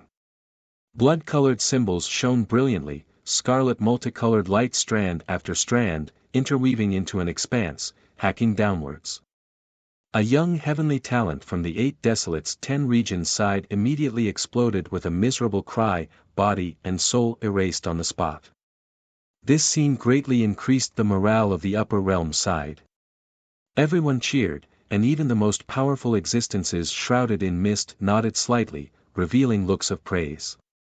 Meanwhile, the 8 Desolates 10 regions side was in a state of dispiritedness. Many older generation experts' faces were ugly and ashen. The younger generation were even more so terrified, their faces pale, full of fear. The 8 of them fought a series of battles, yet none of them were that person's opponent. They were all quickly killed, leaving everyone shocked. This type of power, this type of disparity, truly left them in despair. The 8 Desolates 10 regions are still trash after all. You found 8 people in a row, yet none of them were my opponent. Apart from hiding outside the boundary monument sea, what else can you do? If you knew this day would come, then why did you act like this in the past? Since you betrayed our side, then you all deserve an eternity of sin that cannot be erased even with death. The Yiksha-like creature laughed coldly, standing in the middle of the battlefield, long spear in hand, full of disdain towards the 8 Desolates 10 regions side. Who knows what happened back then clearly? Don't bully others too far. Our side's true heavenly talents aren't here right now, or else they would definitely kill you. You won't be complacent for much longer. When the time comes, they will definitely kill you to get revenge for our side's cultivators. When they heard this, on the 8 Desolates 10 regions side, many of the younger generation's eyes turned red. They couldn't endure this type of humiliation at all, especially when their morale was so low. They simply wanted to go crazy. The older generation experts even more so clenched their teeth, hatred overflowing into the heavens. True heavenly talents. When the Yiksha-like creature heard this, it only sneered, feeling even more disdain. If you all know what a true heavenly talent is, I fear that you all will fall into despair, not even having the courage to resist. If my family's master was here, a single palm would be enough to wipe out all of you. Your so-called heavenly talents, before my family's master, don't even have the qualifications to be ants. When they heard this, the higher realm's heavenly talents and experts, even those hidden within the mists, all revealed serious expressions, many of them couldn't help but reveal looks of reverence. The Yiksha before their eyes was that person's past follower. These words weren't false. 1000. Chapter 431.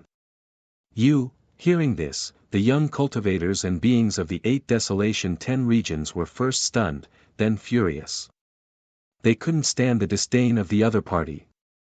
They didn't believe that such a powerful and terrifying Yiksha had a master behind him. I'll kill you. Just then, a figure appeared on the side of the 8 Desolation 10 regions. He wore a green robe, had long hair, and a handsome face. He held a green blade in his hand as he walked out and landed on the battlefield. At this moment, there was a faint trace of anger on his face, but he was forcefully suppressing it. After seeing so many geniuses die at his hands, he couldn't sit still at all. He had to stand out and wash away the humiliation to boost morale. The moment they saw this person, many young geniuses of the 8 Desolation 10 regions were shocked. Then, there was an uproar. It's him. Lin Qingyang. Lin Wu's brother. It's a pity that Lin Wu isn't here. Otherwise, he would definitely be able to crush that despicable Yiksha. However, as Lin Wu's brother, Lin Qingyang's strength shouldn't be underestimated. After all, with Lin Wu's guidance, the Lin family's geniuses should improve quickly. After all, they are from the Dragon Blood clan. Many people were excited, seeing hope of winning. Since Lin Qingyang dared to stand out, it meant that he was confident in winning. Not to mention, he had dragon blood and a powerful younger brother behind him. Lin Qingyang's younger brother could be said to be a legendary existence. He was dazzling and made many people respect him.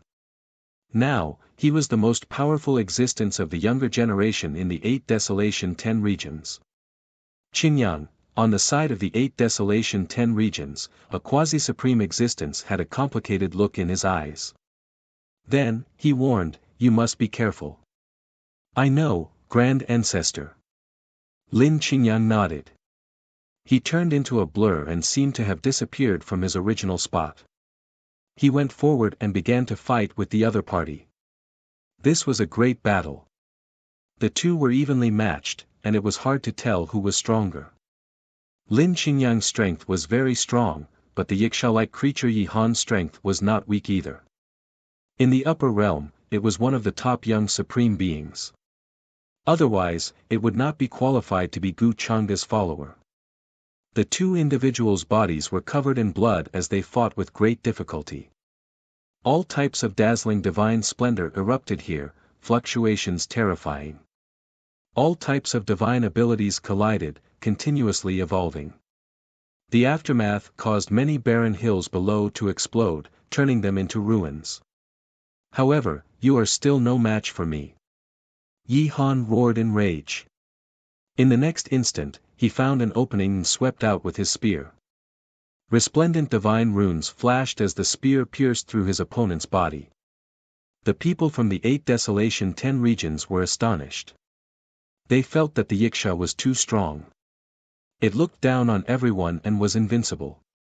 "Ha, you've been fooled." However, in the next moment, something strange happened. The pierced Lin Qingyang suddenly sneered. The blood in his body started to heat up, and a terrifying power was awakening. It was like a peerless true dragon was going to use the spear to attack Yi Han. What? Under this attack, Yi Han was in disbelief and shock. He coughed up blood continuously and his arms were sent flying. Even the indestructible long spear was trembling and cracking sounds could be heard. Boom! "Hand over your life!"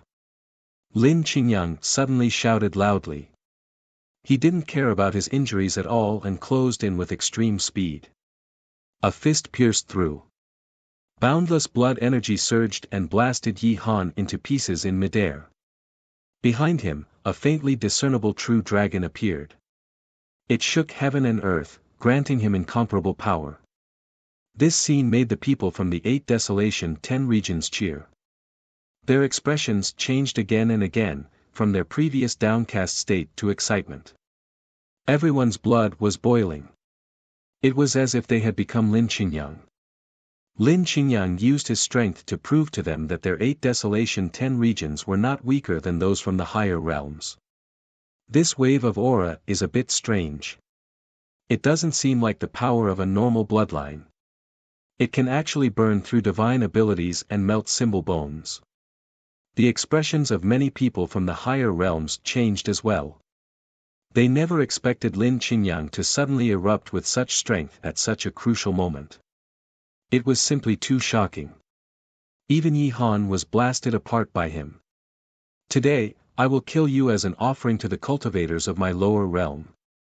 Lin Qingyang roared furiously. He took advantage of the situation and pursued Yi Han. He wanted to completely annihilate Yi Han here and now. He planned to destroy his spirit and destroy it completely. Yi Han's expression changed drastically. His spirit wanted to escape, but it was not as fast as his opponent's speed. He was in despair and was about to be killed. Buzz! Suddenly, strands of silver threads appeared between his eyebrows. They were incomparably bright and contained an indescribable mysterious power. At this moment, the heavens and earth suddenly froze. A supreme and terrifying aura appeared continuously, as if it was about to descend upon this place through countless worlds and spaces. What is this? What kind of existence can descend upon this place through the boundary monument sea? The expressions of the most powerful existences from the 8 desolation 10 regions changed simultaneously. They found it unbelievable and even their spirits were trembling slightly. Everyone couldn't help but feel chills run down their spines. It was as if they were frozen in place and couldn't move at all. A great fear engulfed their entire bodies. Lin Qingyang, who was chasing after Yi Han, felt it even more directly.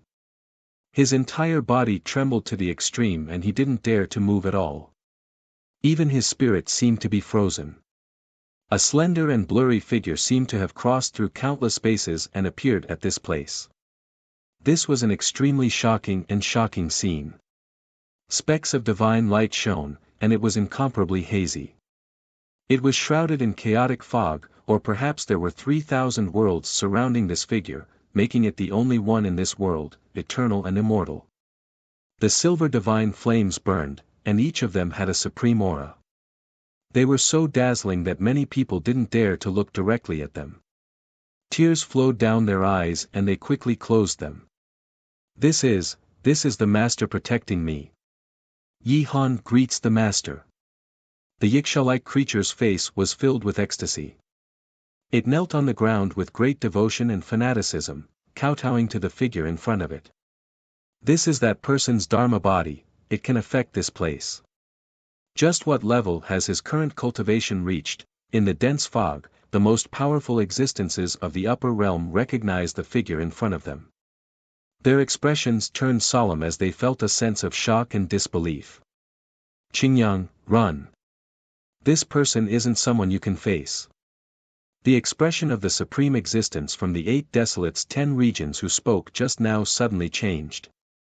His figure moved over, and then he brought out his own weapon, wishing to fight against the Dharma body that appeared before him, wishing to contend against it. Hong Long. However, the figure within the silver divine flames had an extremely cold expression, as if he didn't have any emotions. He was high up above, overlooking the endless ages. A single palm crushed down on the heavens, blood and chi shocking heaven and earth, surging incomparably. Anything that stood in his path was completely blasted apart. Hong. This was indescribable heaven overflowing divine might. This Dharma body's large hand covered the sky dome, palm patterns clear. Golden light shone resplendently, as if it was the hand of a heavenly emperor. It carried terrifying might. The expression of the 8 desolates 10 regions' supreme existence changed. He brought out his own weapon, using his most powerful methods, but it was completely useless. His body was blasted apart, blood filling the skies. This scene was incomparably horrifying, leaving everyone stupefied. Their souls couldn't help but tremble. His blood carried a type of divine nature, golden aura and symbols. It poured down from the sky.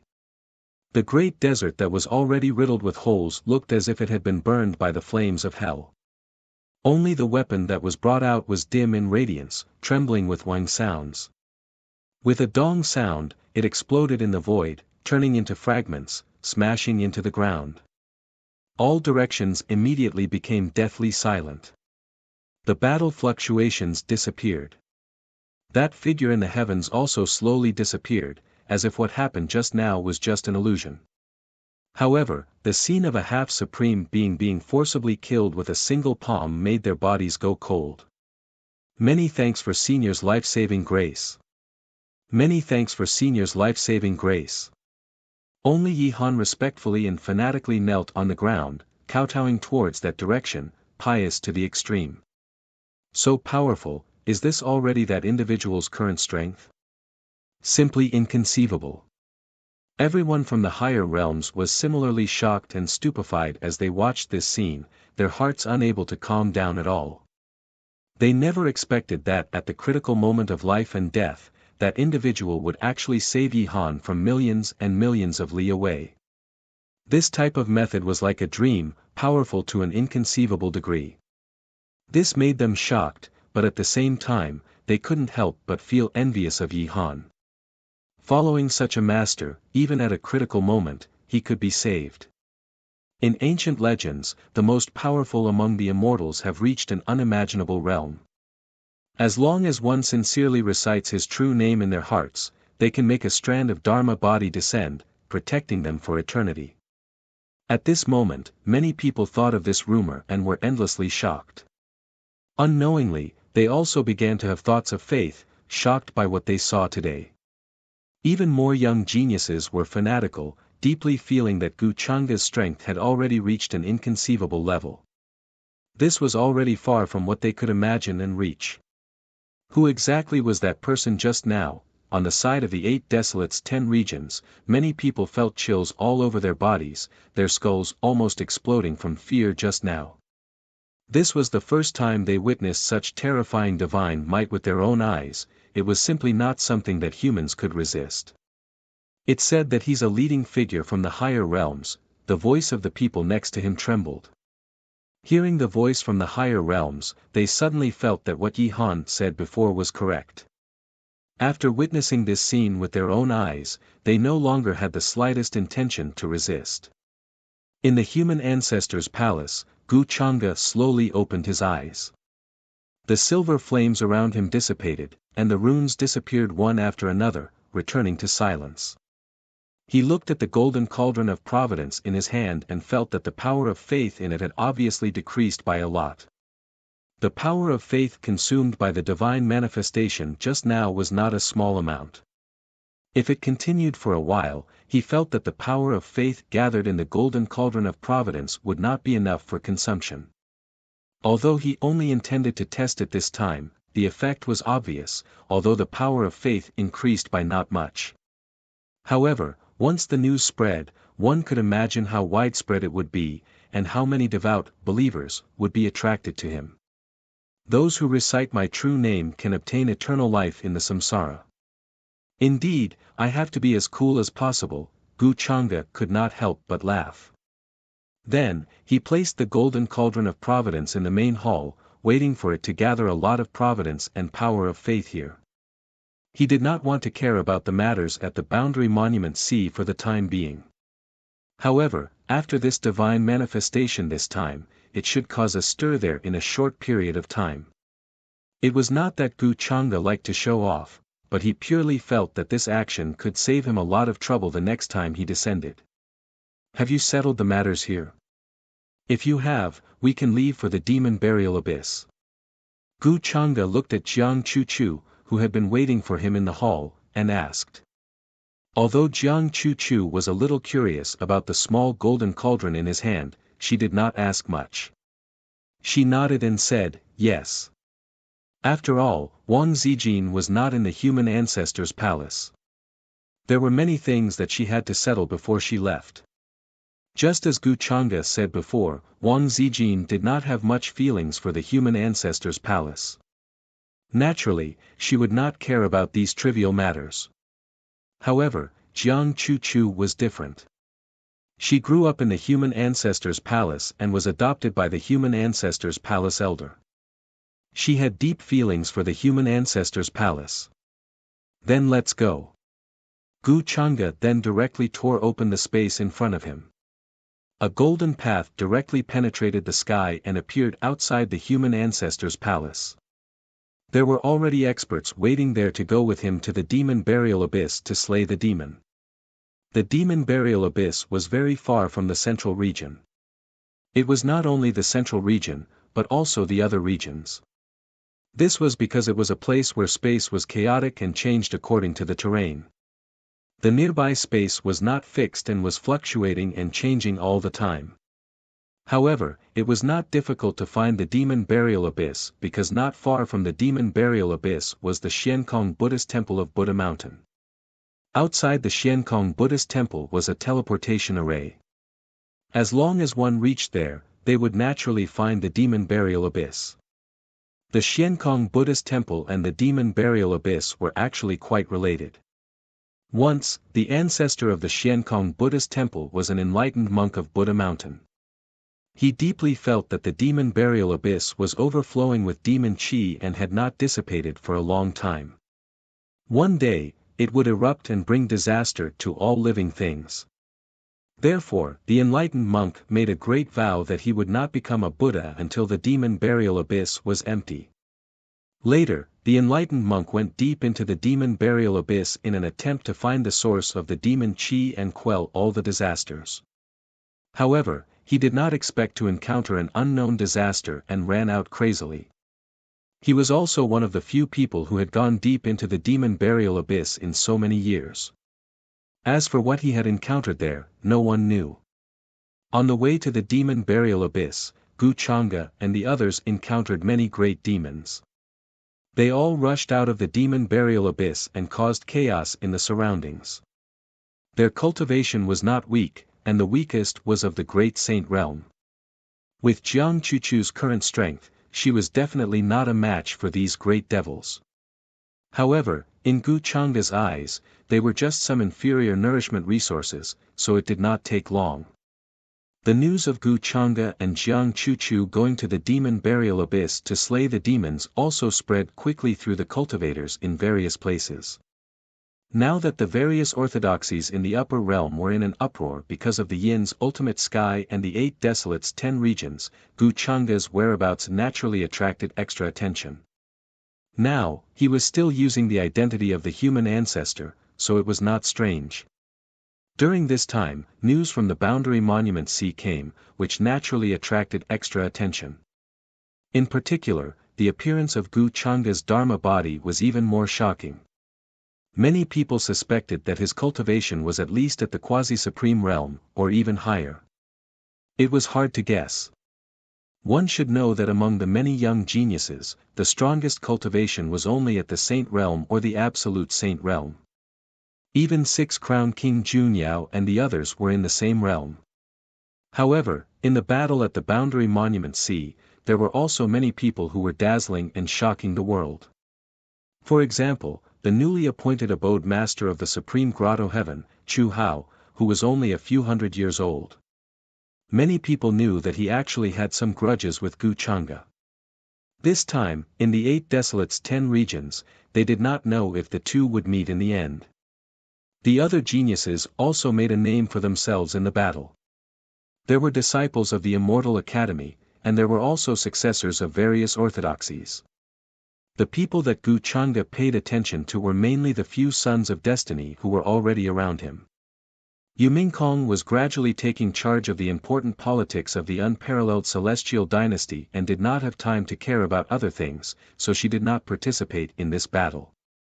Otherwise, with her identity as a reincarnator, she would know some of the opportunities and the whereabouts of the last artifact of the heaven-wielding 7 artifacts. Yumingkong did not say much to Gu Chang'e, so Gu Chang'e guessed that it was because the time was not right yet. The sword master of the heaven-wielding sword should not be a simple person. In the blink of an eye, a few days passed. After crossing many regions, accompanied by waves of spatial fluctuations, Gu Chang'e and the others appeared in a teleportation portal. An ancient temple with a dignified appearance and faint Buddhist light appeared in the distance.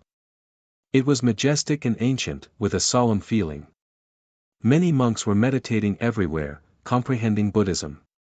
Xiankong Buddhist Temple. Jiang Chuchu's gaze landed on the plaque in front of the ancient temple. There were a few ancient words on the plaque with purple and gold edges, faintly emitting Buddhist light, as if they could reflect all demons and evil. Like the name, there were many strange places around the Xiankong Buddhist Temple. It was suspended in the air, and one could see thick fog. The slightest mistake would cause one to fall into a bottomless abyss. Moreover, there was a forbidden array here. Unless one's cultivation was high, it would be very difficult to walk in the air. Greetings to young Master Chang'e, Saintess Chu Chu. In front of the Xiankong Buddhist temple, a handsome monk had been waiting for a long time. He knew that Gu Chang'e and the others would come here to kill demons and defend Tao. However, What surprised Gu Changa was that he saw an old acquaintance here. It was the golden cicada Buddha, whom he had humiliated in public in front of the Immortal Academy. He was also here, with his palms together, waiting for them with a smile on his face. TSK, he really hit it well. Now that Gu Changa looked at him again, he could faintly see the will of fate coming from him. Although he was not at the level of a son of fate, he was still a person with great fate. He didn't notice it back then, and the system didn't mention it either. Either he hit it well, or he just had some extraordinary opportunities recently. This made him a little interested. He still remembered clearly how the golden cicada Buddha tricked the divine prince in the land of extreme mean. Although he did it on purpose, if the golden cicada Buddha had warned him, the divine prince would not have been killed. Greetings, Brother Gu. We meet again, the golden cicada Buddha said. He was dressed in Buddhist robes, and Buddhist light could be seen circling around him. He gave off the feeling of an eminent monk. Gu Changa's gaze landed on the Buddhist prayer beads in his hand. I am surprised that you are waiting here. It seems that you are also going to the burial demon abyss. The golden cicada Buddha nodded. As the successor of Buddha Mountain, I will not stand by and do nothing about the burial demon abyss. As he spoke, his expression was very natural, as if he was talking about something very ordinary. Gu Changa felt that he should have some understanding of the burial demon abyss. After all, the golden cicada Buddha had been there before. With him leading the way, it would save them some trouble. Moreover, he might be of some use at a critical time. He knew that the golden cicada Buddha was not kind. He was most likely looking for something for the so-called burial demon abyss. Chapter 432. The Xiankong Buddhist temple was solemn and dignified. Divine light was faintly discernible. There was an indescribable righteousness that seemed to be able to suppress all evil. One could faintly hear the faint sound of bells and Buddhist chants that contained the truth. This place could even cleanse a cultivator's mind, making them calm and peaceful. Many monks sat cross-legged and comprehended Buddhism. Buddhist light flickered on their bodies with a misty golden color. They were very extraordinary. They didn't pay much attention to the people who walked in from outside the mountain gate. After a glance, they looked away. It seemed that they only had Buddhism in their minds. Gu Changa and Jiang Chuchu walked side by side. Their clothes fluttered in the wind like a celestial couple. Many experts followed behind them. Some were Gu Changa's subordinates, while others were cultivators from the human ancestor palace. Golden cicada Buddha walked in front and led the way. His expression was calm, but he couldn't help but feel strange. He never expected Gu Changa to come to the fiend burial abyss this time. He knew that Gu Changa wasn't the kind of person who cared about the life and death of others.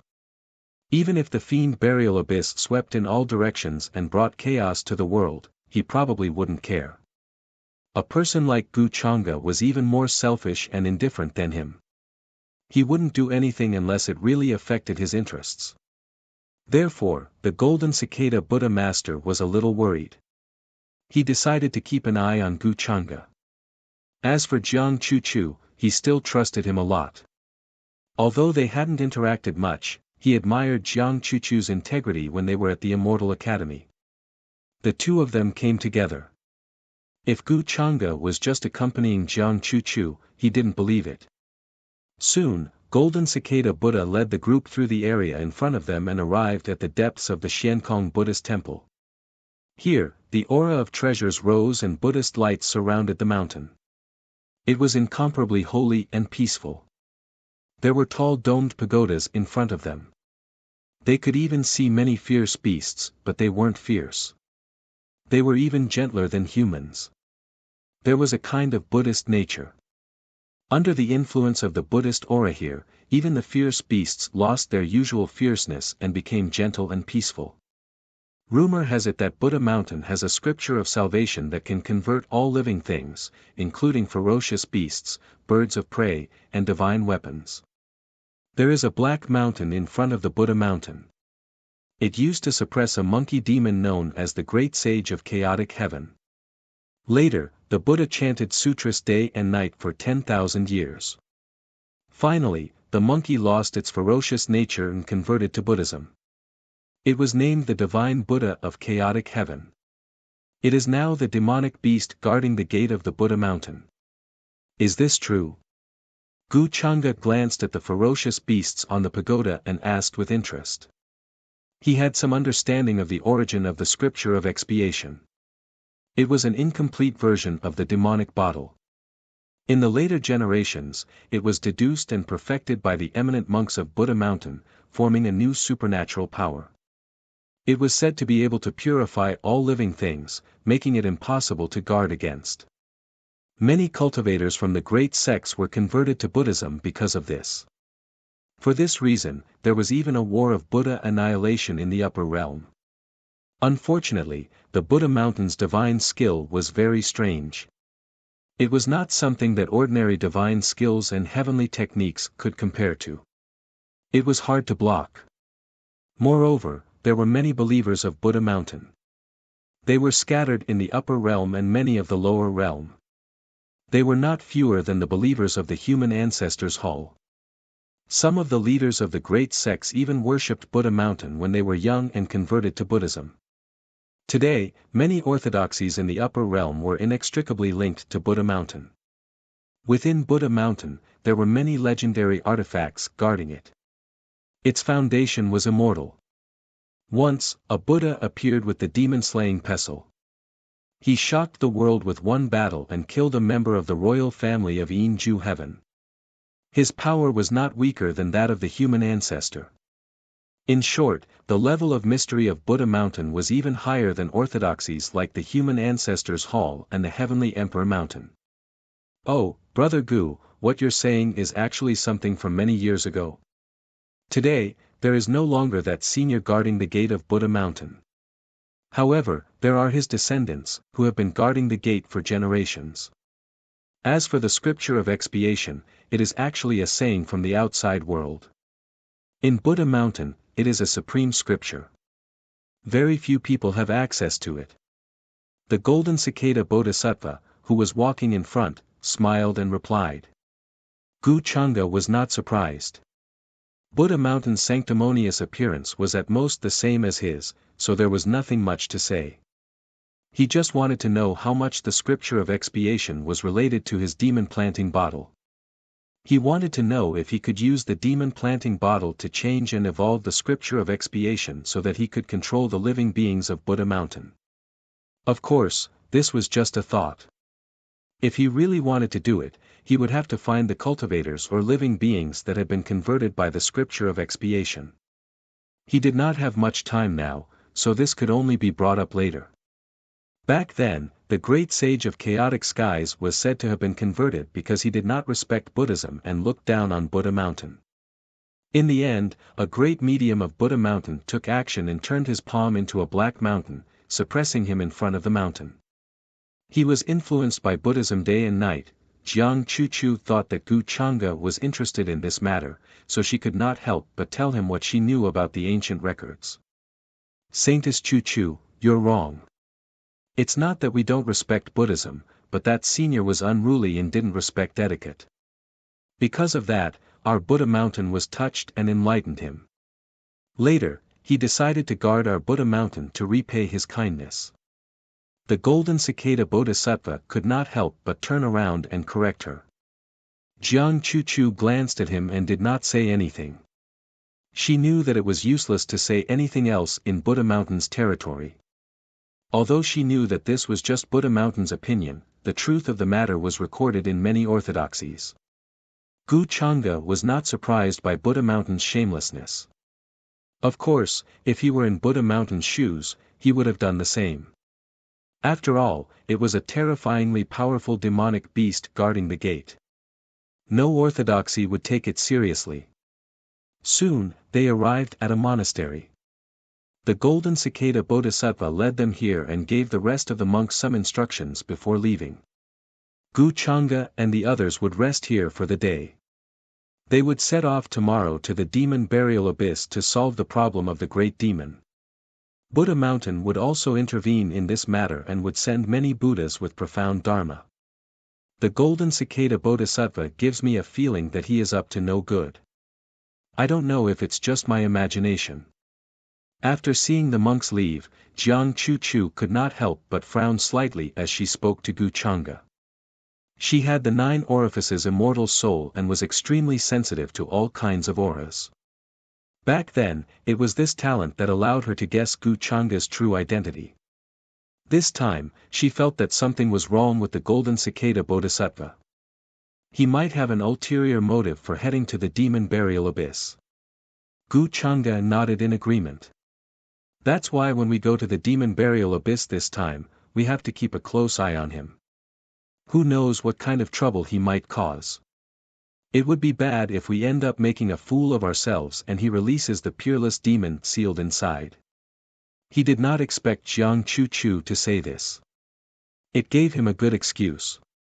Since the golden cicada bodhisattva was a suspect, as long as this suspicion was proven, he would have nothing to do with it. Since ancient times, the demon burial abyss has indeed sealed many peerless demons. I heard that the golden cicada bodhisattva has also been there once. Could there be a connection between them? Jiang Chu did not doubt Gu Changa's words, but she did not believe that the golden cicada bodhisattva would dare to do so. Once the peerless demons of the demon burial abyss were born, they would definitely be existences that would cause chaos in the upper world. There might even be existences that surpassed the emperor realm. As a monk, could the golden cicada bodhisattva be so bold as to go to this extent? Or perhaps he did not care about the rules of Buddha Mountain. Who knows? Gu Changa smiled. Since you said so, there is no knowing what is in a person's heart. Anyway, it's never wrong to be careful. Jiang Chu nodded. She seemed to be deep in thought. Let's leave this matter at that for now. However, there is still a problem in front of us. Should we rest together tonight or separately? Then, Gu Changa changed the topic. He looked at her with a slightly narrowed expression. Jiang Chu glanced at him. A blush appeared on her face. This was the Xiankong Buddhist temple, the holy land of Buddhism. What was he thinking? Why don't we rest separately? However, she did not dare to reject Gu Changa's request. She could only ask in a negotiating tone. She looked at him tentatively. When they were in the human ancestors' hall, Gu Changa did not ask her to do anything. However, she still felt a little uneasy. After all, she had personally promised Gu Changa. All right. Gu Changa only wanted to tease her. He had no other intentions. However, when he saw her expression, he revealed a look of regret and disappointment. He shook his head. Jiang Chu felt conflicted. At this time, she felt an inexplicable sense of guilt toward Gu Changa. In her opinion, since she was Gu Changa's woman, she should naturally obey him. It was normal for her to warm his bed. However, she had a natural resistance to these things. It was difficult for her to accept them. However, Gu Changa had helped her a lot.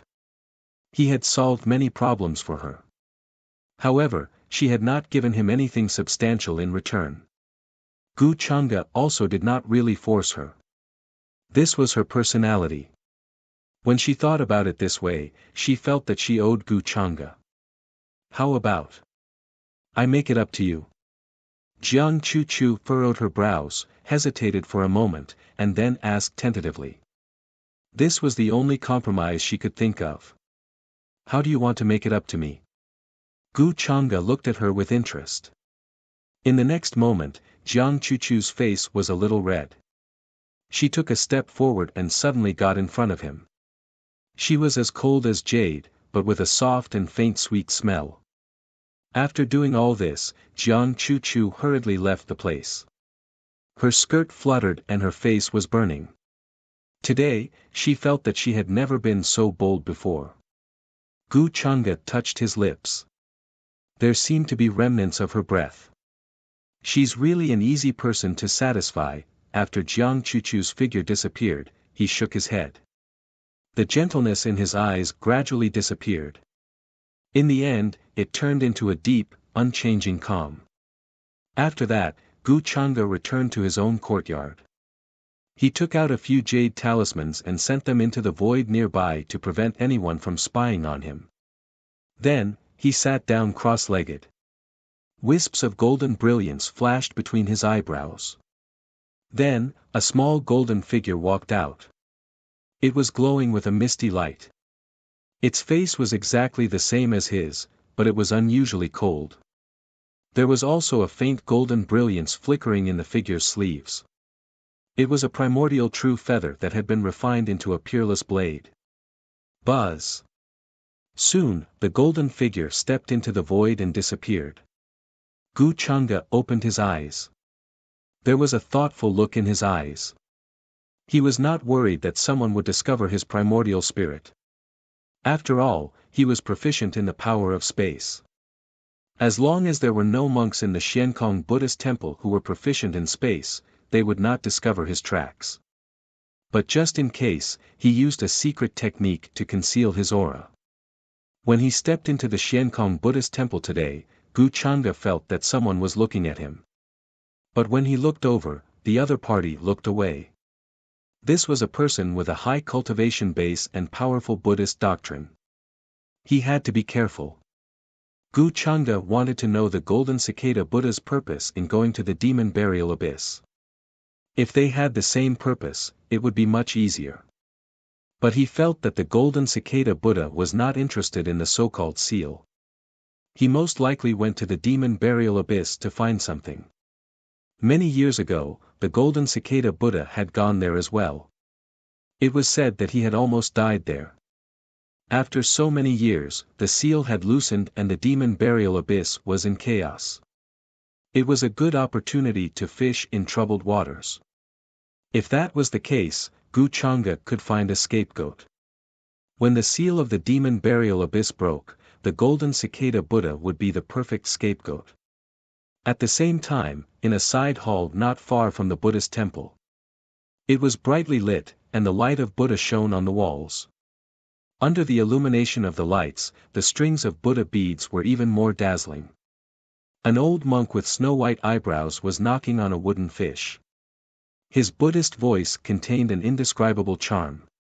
It was neither fast nor slow, as if it was falling between heaven and earth.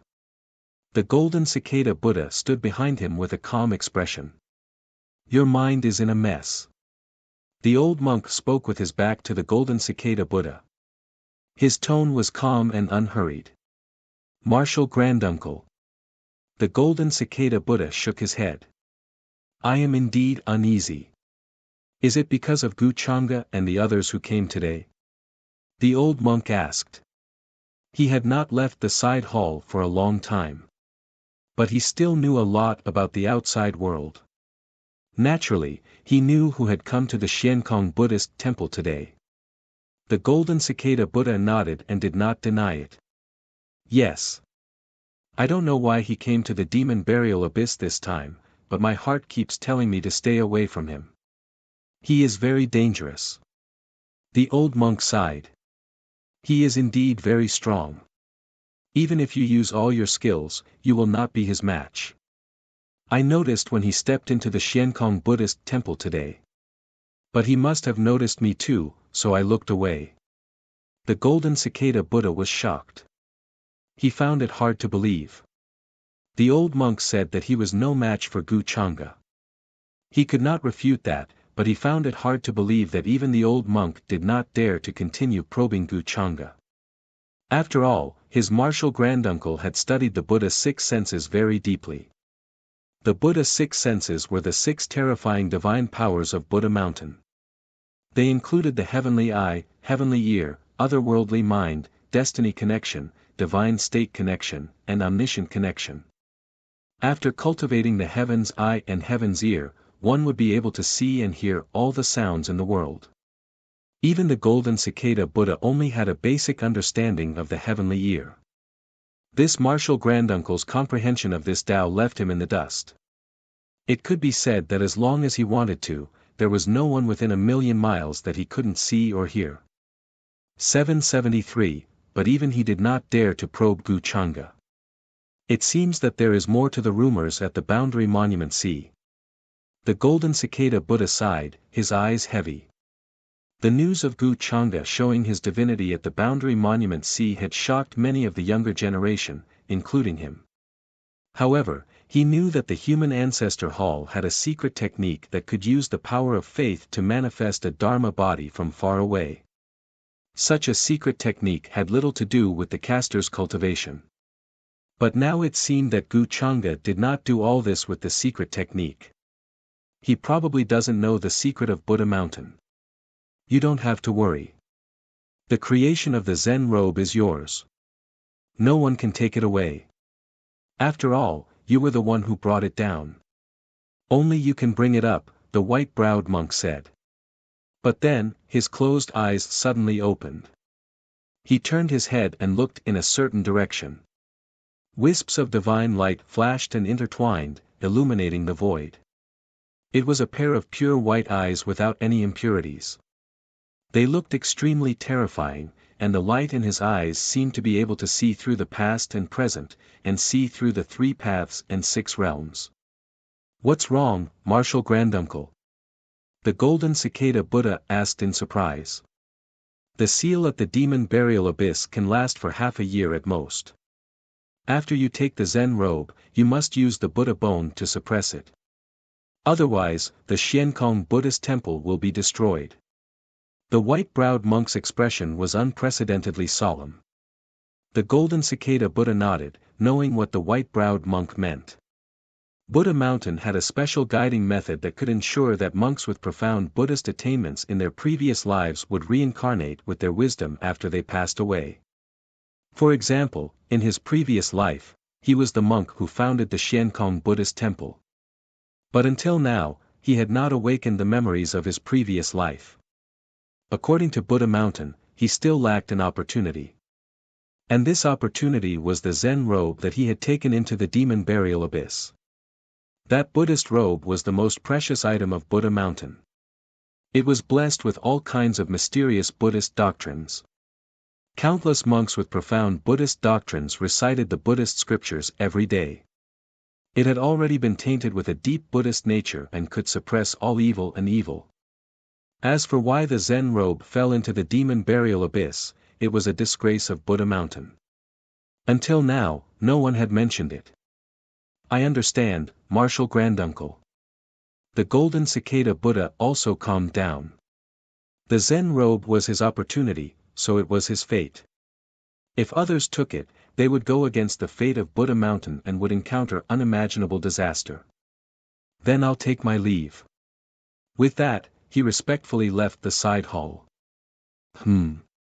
But then, the white-browed monk suddenly frowned and looked doubtfully at a certain spot in the void. He felt as if there was a pair of eyes staring at them, but when he looked, he found that there was nothing there.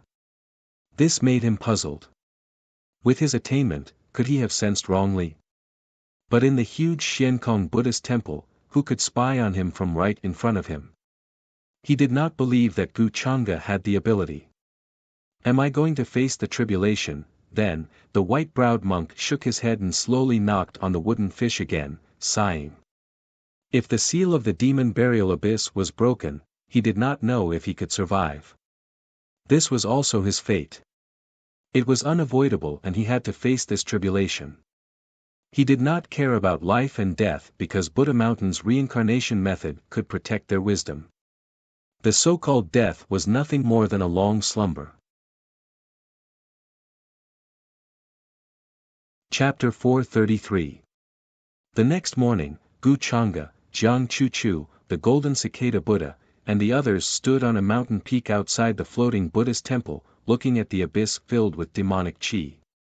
The dark purple demonic qi was vast and surging, covering the sky like dark clouds.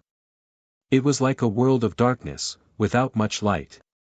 The fiend burial abyss sounded like an abyss, but it was more like a door.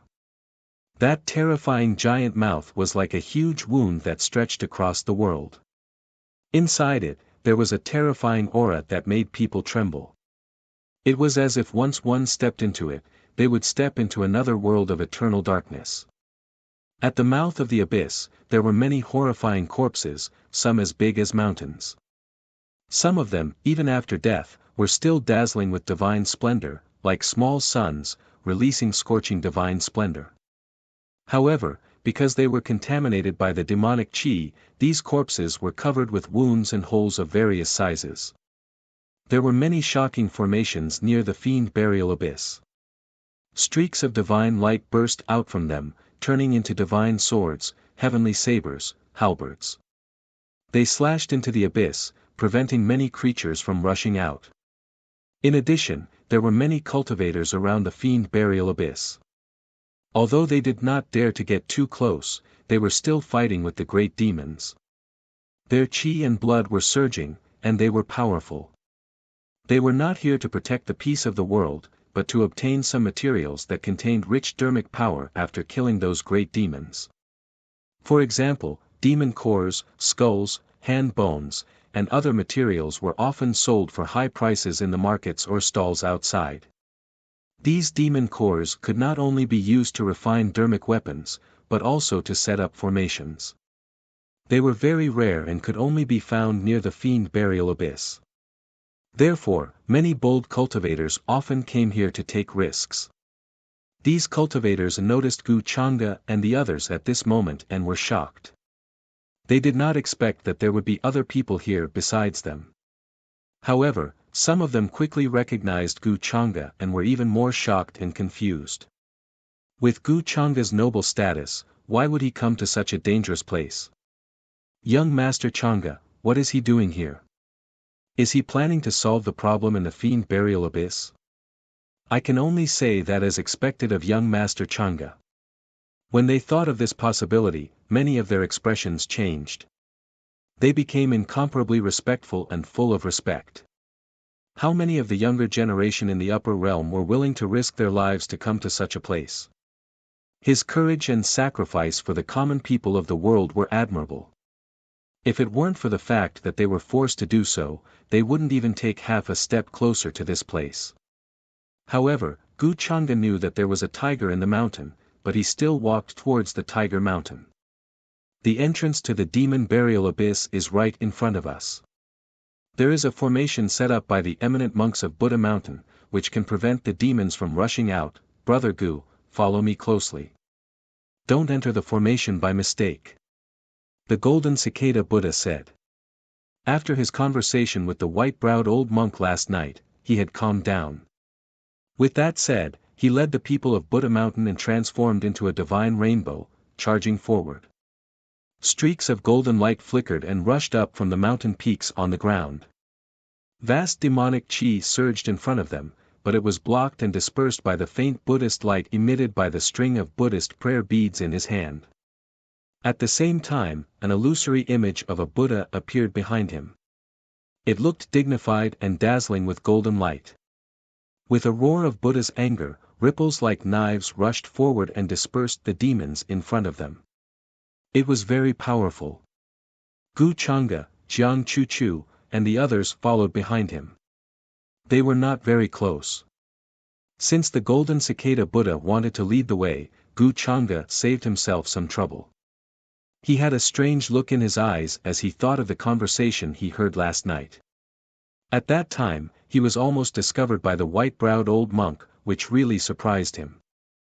Fortunately, he left early and nothing unexpected happened. The white-browed old monk's cultivation was at least at the quasi-emperor level.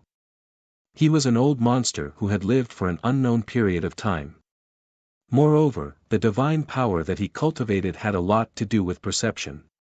He could even see the mysterious changes in space. However, what surprised Gu Changde the most was the golden cicada Buddha's identity. He only knew that the golden cicada Buddha had a Buddhist heart and Buddhist bones, but he didn't know that he was the reincarnation of an eminent monk of Buddha Mountain. Buddhist robe? It seems that it fell in the demon burial abyss. That's why the golden cicada Buddha wants to take it back. Gu Changde was very interested in the Buddhist robe. If he guessed correctly, it should be a Buddhist treasure that was brought into the demon burial abyss to suppress the demon chi. However, for some reason, it fell in there. Moreover, after arriving here, Gu Chang'e didn't feel any discomfort with the demon chi. Instead, he felt a strong sense of familiarity and nature.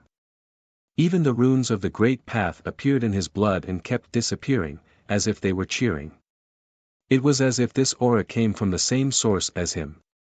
He was very familiar with this feeling. It was like the memories that had been sealed were constantly recovering. Many fragments flashed, and there were many more things in his mind. The clouds parted to see the blue sky. The demon chi here is very strong. Even Saint Realm cultivators have to be careful to avoid being corroded by the demon chi. A faint layer of celestial light appeared on the surface of Jiang Chuchu's body, resisting the demon chi here. She frowned and whispered to herself. Gu Chang'e glanced at her and waved his sleeve. A terrifying vibration power spread out, dispelling the demon chi around her. Why don't you stay outside? With your cultivation, you'll only cause trouble if you go in. He frowned slightly. Jiang Chuchu glanced at him and shook her head. No, I want to go in with you. Don't worry about me. I have my own methods. This matter had involved Gu Chang'e because of her. How could she stay outside and let Gu Chang'e go in alone? Seeing her insistence, Gu Chang'e didn't say anything else. After all, if something unexpected happened later, it would be the same to throw her into the innerverse. Golden Cicada Bodhisattva led the way, but the journey wasn't peaceful. Not only did they have to be careful of the formation runes, but they also had to kill the creatures infected by the demon chi and corroded their minds. However, he had the strong cultivators of Buddha Mountain by his side. The weakest among them was a saint with profound Buddhist skills. They were very good at dispelling the demon chi and kept him safe. Just like that, they passed through hundreds of miles. Finally, they approached the abyss. A suffocating and oppressive aura spread out. Everyone's expression turned solemn, and their souls trembled. It was as if they were facing some great horror. They couldn't help but kneel down and worship the abyss. The demon chi here had even reached the point of liquefaction. It gathered into a small lake on the ground. There were runes flashing in the small lake. Some dark purple demonic stones were scattered around. They were extremely rare and precious, and they emitted the aura of origin. Young master, over there. Behind Gu Chang'e, a supreme saint pointed at a lotus in the distance. His eyes were filled with shock. It was a dark purple lotus rooted in the small lake formed by the demon chi. Although the lake was less than 100 miles wide, it was fragrant and seemed to be made of immortal purple gold. What's that? Someone asked curiously. He walked over, but before he could get close, he was enveloped by the dark purple mist coming out of the small lake. He didn't even have time to scream before he turned into a bloody mist. It was extremely terrifying. Many people's expressions turned cold. They couldn't help but take a few steps back. That's the soul-destroying lotus. Don't get close. Golden Cicada Buddha frowned. Then he relaxed and explained to everyone, this thing grows near the demon burial abyss. It feeds on living creatures and demon chi. It looks beautiful, but it's very scary. You can't get close to it. His words made everyone wary. They knew that the closer they got to the abyss, the more dangerous it was. Soul-destroying lotus. It should be more than 10 million years old. It's already formed its own domain nearby. Gu Chang'e was interested. He walked over. Everyone's expression changed. The monks of Buddha Mountain frowned, but they didn't stop him. Golden Cicada Buddha had already advised Gu Chang'e. If he didn't listen, he would be the one to suffer. However, the next moment, to everyone's surprise, as Gu Chang'e walked over, the soul-destroying lotus trembled slightly, as if it was afraid. Then, the roots moved, and it walked out of the lake. The purple light under its feet rose into the air. It was very mysterious. This scene made everyone's eyes widen. They were almost stunned. They couldn't believe it. Even Jiang Chu was shocked. Then, he quickly recovered. He looked at Gu Chang'e and remembered his identity. Was this soul-destroying lotus very spiritual? Was it afraid of him? At this moment, everyone could see that it had split its roots into the shape of feet and walked to Gu Chang'e's feet. Gu Chang'e didn't care about everyone's expressions. He directly grabbed the soul-destroying lotus and threw it into his Sumera ring. This thing was spiritual. It knew that it couldn't escape from his hands, so it might as well submit. What's the use of the soul-destroying lotus? Jiang Chu was curious. As far as he knew, the soul-destroying lotus didn't have any effect on medicine other than being dangerous. Gu Chang'e smiled and said, "I'll keep it. After all, a 10-million-year-old soul-destroying lotus is very rare. Maybe it won't be long before it can transform." Because of the special nature of the soul-destroying lotus, if it transformed, it would have the ability to subdue the primordial spirit. Even if it couldn't transform, he could still refine his primordial spirit by devouring it. Others feared it like poison, but in his eyes, it was a tonic. Nurturing the soul-destroying lotus? Jiang Chu nodded and didn't say much. The soul-destroying lotus only fed on flesh and demonic qi, and it was a huge amount of it. With Gu Chang'e's means, this was nothing to him. Although Gu Chang'e's attitude towards her was much better recently, she didn't forget Gu Chang'e's true face and temperament. "Let's go." The golden cicada bodhisattva retracted his gaze. His fear of Gu Chang'e rose to another level. After arriving here, everyone became more careful. Even golden cicada Buddha, who was leading the way, was extremely cautious. He didn't want to take a wrong step. Numerous veins that were like the veins of the Grand Tao could be seen everywhere, and they were emanating dazzling brilliance. There were more demons here, and they came from the depths of the demon burial abyss. They were extremely powerful and ferocious. There was no hint of intelligence in their eyes, only killing and violence. After passing through another area, they finally arrived at the entrance of the demon burial abyss. Vast demonic qi rushed toward them, as if it could drown the world. Even the great saints were trembling. Their faces were pale, and there was no trace of blood. The golden cicada Arhat stopped and turned around to address the crowd. "Those below the Supreme Saint realm, stay here for now. I'll set up a space formation. If anything happens, you can quickly return here and escape. At the same time, we need someone to guard this place." With that, he took out a purple gold Buddha pestle and began to set up a formation here. He placed many materials in it, and was very careful. The monks of Buddha Mountain already knew the arrangement, so they quickly divided into two groups. One group followed golden cicada Buddha, and the other stayed here. "Then you stay here." Gu Chang'e looked at Jiang Chu. "No." Jiang Chu shook her head and stared at him. "I want to go down with you." Although her cultivation hadn't reached the Supreme Saint realm, she had other methods to make up for her lack of cultivation. Gu Chang'e frowned. She could feel that he was about to get angry. Jiang Chu instantly lost her confidence, but she still raised her eyes and mustered up her courage. She met his gaze and said, "I don't want to stay here. This is my business." Gu Chang'e sighed slightly. He didn't seem to blame her. Instead, he asked, "Isn't your business my business? What's the difference?" If Jiang Chu went down with him, it would make it difficult for him to carry out his next plan. Moreover, it would cause him a lot of trouble. Jiang Chu was slightly taken aback. She didn't expect Gu Chang'e to suddenly say this. Warmth filled her heart.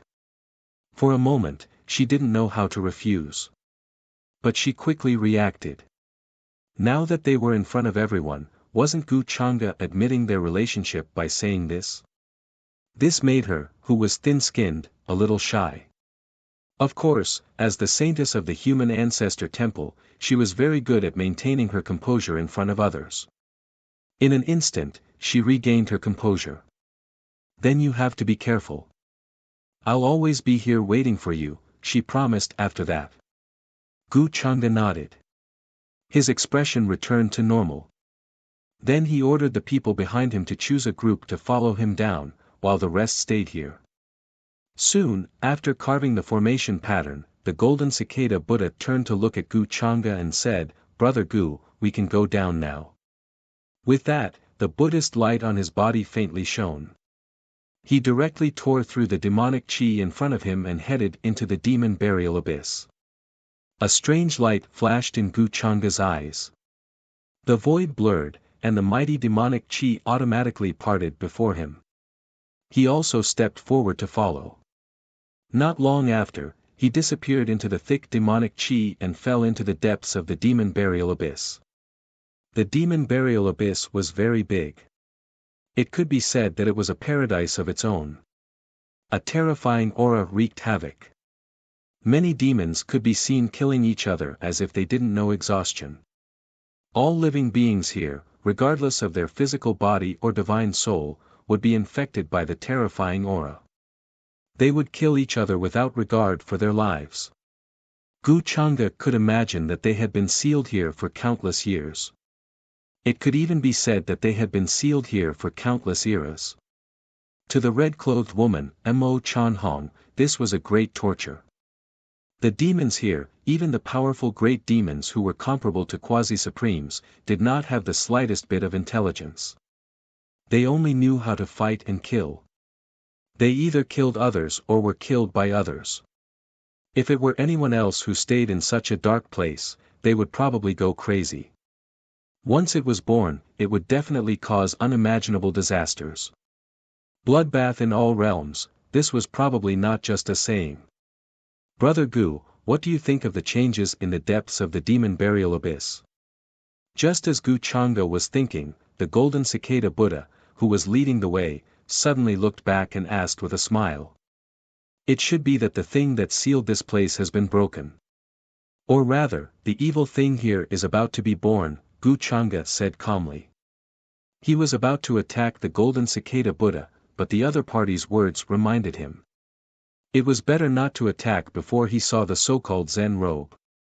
The golden cicada Buddha did not seem surprised. He continued to ask, "There is chaos here, and all the great demons are escaping outside. This is strange. Brother Gu, what do you think?" He planned to test Gu Changde's intentions and see how much he knew about the demon burial abyss. If he was also here for the Zen robe, then he would have to use some tricks to make Gu Changde stay here forever. Gu Changde was very powerful, but he was not as familiar with the demon burial abyss as he was. These demons should be afraid of something. Rather than calling it a riot, I think it's more like they're fleeing for their lives. Gu Changde seemed to see through the golden cicada Buddha's thoughts. He said calmly, "Did the golden cicada Buddha not investigate before coming here?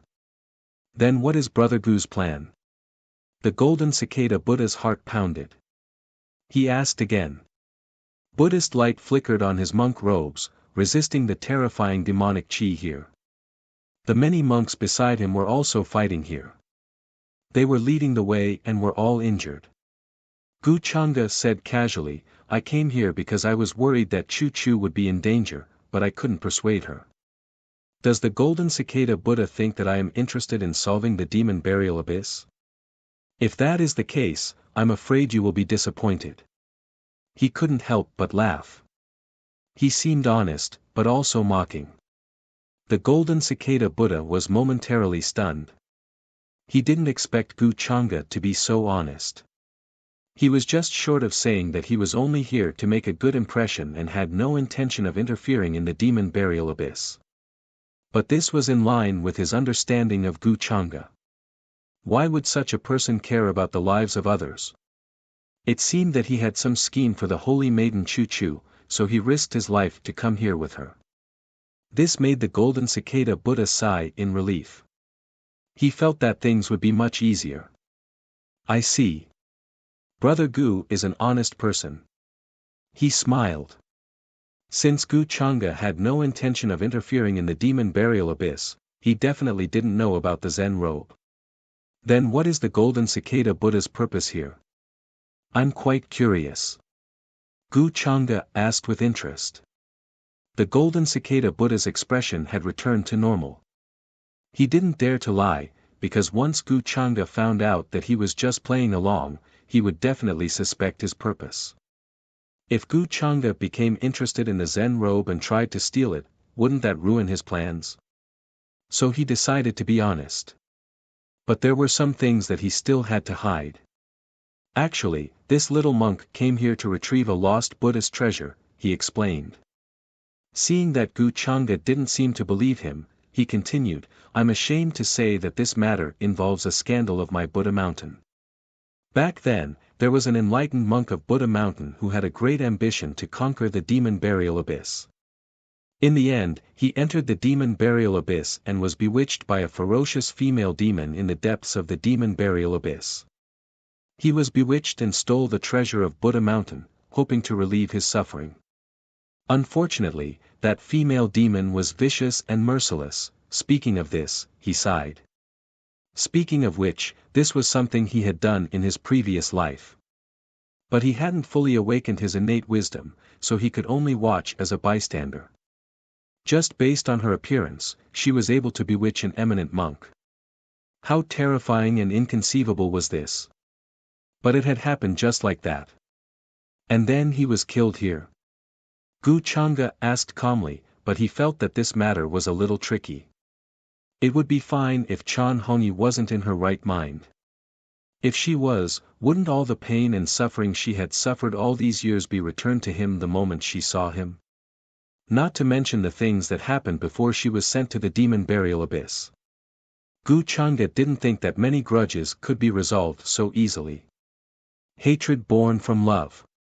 This hatred couldn't be erased even in the deepest depths of hell. Now it seemed that it was still the two methods he had thought of before.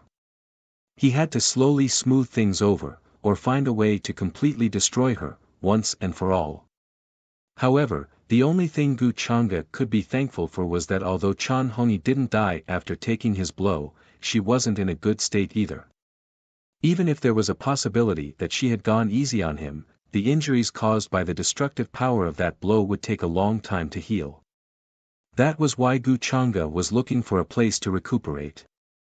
If she wasn't in her right mind, it was easy to trick her. If she was in her right mind, he would have to find another way. That's why this matter is a scandal of Buddha mountain. Until now, no one has mentioned it. The golden cicada Buddha smiled bitterly and seemed to be rather emotional. Then, he continued to lead the way, using his Buddhist bones to sense the location of the Buddhist robes. At this time, as he went deeper, Gu Chang'e felt a strange movement from the demon heart. The 8 Desolation demon halberd seemed to be awakening and wasn't as quiet as usual. The terrifying aura of the entire demon burial abyss suddenly seemed to fall from the sky, suffocating him and making it difficult for him to move. The aura sealed within made him feel like he was facing an existence that surpassed the emperor and immortal realm. The demon burial abyss was caused by a drop of true blood that fell here when I was the demon master. However, Gu Chang'e's eyes were dim. He felt an extremely familiar aura in the depths of the demon burial abyss. It wasn't Chan Hongyi, but another aura, in the depths of the source. Chapter 434. Demonic Qi surged in the devil burial abyss. The deeper they went, the more they could feel the terrifying waves. Countless skeletons of all races hung on the walls. They could feel the fear that seeped into their souls. Even their flesh and bones were penetrated by the cold Qi. This was not a place that ordinary people could reach. The devil burial abyss had existed for so many years. Very few people had come here. There was no light at all. However, with Gu Chang'e's eyesight, he could easily see the surroundings. The walls were steep and filled with all kinds of strange plants. There were also many soul-destroying lotuses in the void. However, they were not very old, as if they had just sprouted. They followed the entrance of the abyss and were now close to the bottom. The demonic creatures here were even more terrifying. Even the monks around Golden Cicada Buddha found it difficult to move. Many of them were severely injured by the demonic creatures. However, the Buddhist Dharma of Buddha Mountain was very exquisite. It expelled the demonic chi from their bodies in a few moves. It did not cause much trouble. The depths of the abyss are the truly dangerous place. Young Master Changa, why don't you wait for me here? I can go in alone. At this moment, a terrifying and vast wave came from ahead. It was as if the sky had fallen from the sky and destroyed everything. Golden Cicada's expression turned serious. He looked back at Gu Changa. Although what Gu Changa had said before had reduced his suspicion, he was still very wary of Gu Changa and silently guarded against her. People like him would not truly trust a person, let alone Gu Changa. The best situation now was to avoid Gu Changa and go in alone. This would prevent Gu Changa from coveting the Buddhist robe. Is that so? Since it's so dangerous, I can't leave. If something happens to you, Golden Cicada Buddha, won't Buddha Mountain blame me? Gu Changa's expression did not change. He replied with a smile. He naturally knew what Golden Cicada Buddhist master was planning. In that case, I'll have to trouble young Master Changa later. Golden Cicada was a little disappointed, but his expression did not change. He was not surprised by Gu Changa's answer. How could Gu Changa leave now that things had come this far? He was only holding on to a sliver of hope just now. Soon, the Golden Cicada Arhat led the group through a place with even more demonic chi. They finally arrived at the bottom of the Devil Burial Abyss. Unlike the surging devil chi in the other areas, this place was unusually peaceful. He couldn't even see a single demon. It was deathly silent, and he couldn't sense any signs of life. It was as if he had passed through an invisible door and arrived at the deepest part of hell. There's something strange about this place that makes me feel uneasy, a monk from the Xiankong Buddhist temple frowned as he glanced at the deathly silent bottom of the abyss. It was very different from the depths of the demon burial abyss that they had imagined. However, they could still see many traces of battle here. Someone had come here before, but in the end, they all died here. This place was shrouded in even thicker demonic mist, to the extent where it could even obscure one's divine senses, making this place hazy and dark. It's the Buddhist robe. The Golden Cicada Arhat felt the Buddhist bone in his arms glow faintly, transmitting a sense of closeness. This Buddhist bone was a relic left behind by the last owner of the Buddhist robe after he passed away. It looked exactly like the bone, dazzling with divine light and interweaving Buddhist rhythms. However, the Golden Cicada Arhat's expression didn't change at all. He said, "This place is very special. Why don't we split up and see if we can find any clues? What do you think, Brother Gu?" Gu Changa felt a sense of closeness to nature from the depths of the Devil Burial Abyss. Hearing this, he smiled casually. Since the Golden Cicada Arhat has said so, it's better for us to split up. However, if we encounter any danger, I'm afraid we won't be able to help immediately. There's no other way around this. Everyone, be careful and protect yourselves. I suspect that the loosening of the Devil Burial Abyss seal has something to do with this place. If we can't find any clues later, we'll come back here to meet up. The Golden Cicada Arhat said regretfully. If that's the case, then I'll go over to this side first. Hearing this, Gu Changa smiled and nodded. She then headed towards another area where the demonic chi was even more turbulent. The Golden Cicada Arhat looked at him deeply. After seeing that Gu Changa had disappeared, he turned and headed in the direction the Buddhist bone had sensed. However, he was worried that Gu Changa would turn back, so he hid himself and waited cautiously. Looks like he really did go in the other direction. The Golden Cicada Arhat breathed a sigh of relief. After waiting for a long time and seeing that Gu Changa hadn't followed him, he headed in the direction the Buddhist bone had sensed. He was extremely wary of Gu Chang'e and had never let his guard down. Therefore, he was very careful in everything he did. Are you still foolishly waiting for me to turn back? After separating from the golden cicada Arhat and the others, Gu Chang'e appeared on a small hill at the bottom of the abyss with a faint mocking expression. If the golden cicada Arhat could think of this, how could he not? Just as the golden cicada Arhat didn't want him to follow, Gu Chang'e didn't want him to follow either. After all, this place still contained a drop of his true blood. Before that, he could go and take the true blood. As for the Buddhist robe that the golden cicada Arhat was looking for, Gu Chang'e wasn't in a hurry. Even if the golden cicada Arhat found it, he had ways to make him hand it over. The power contained in the demon burial abyss true blood was unimaginable and unfathomable. With his current strength, it would be very difficult to fuse with it.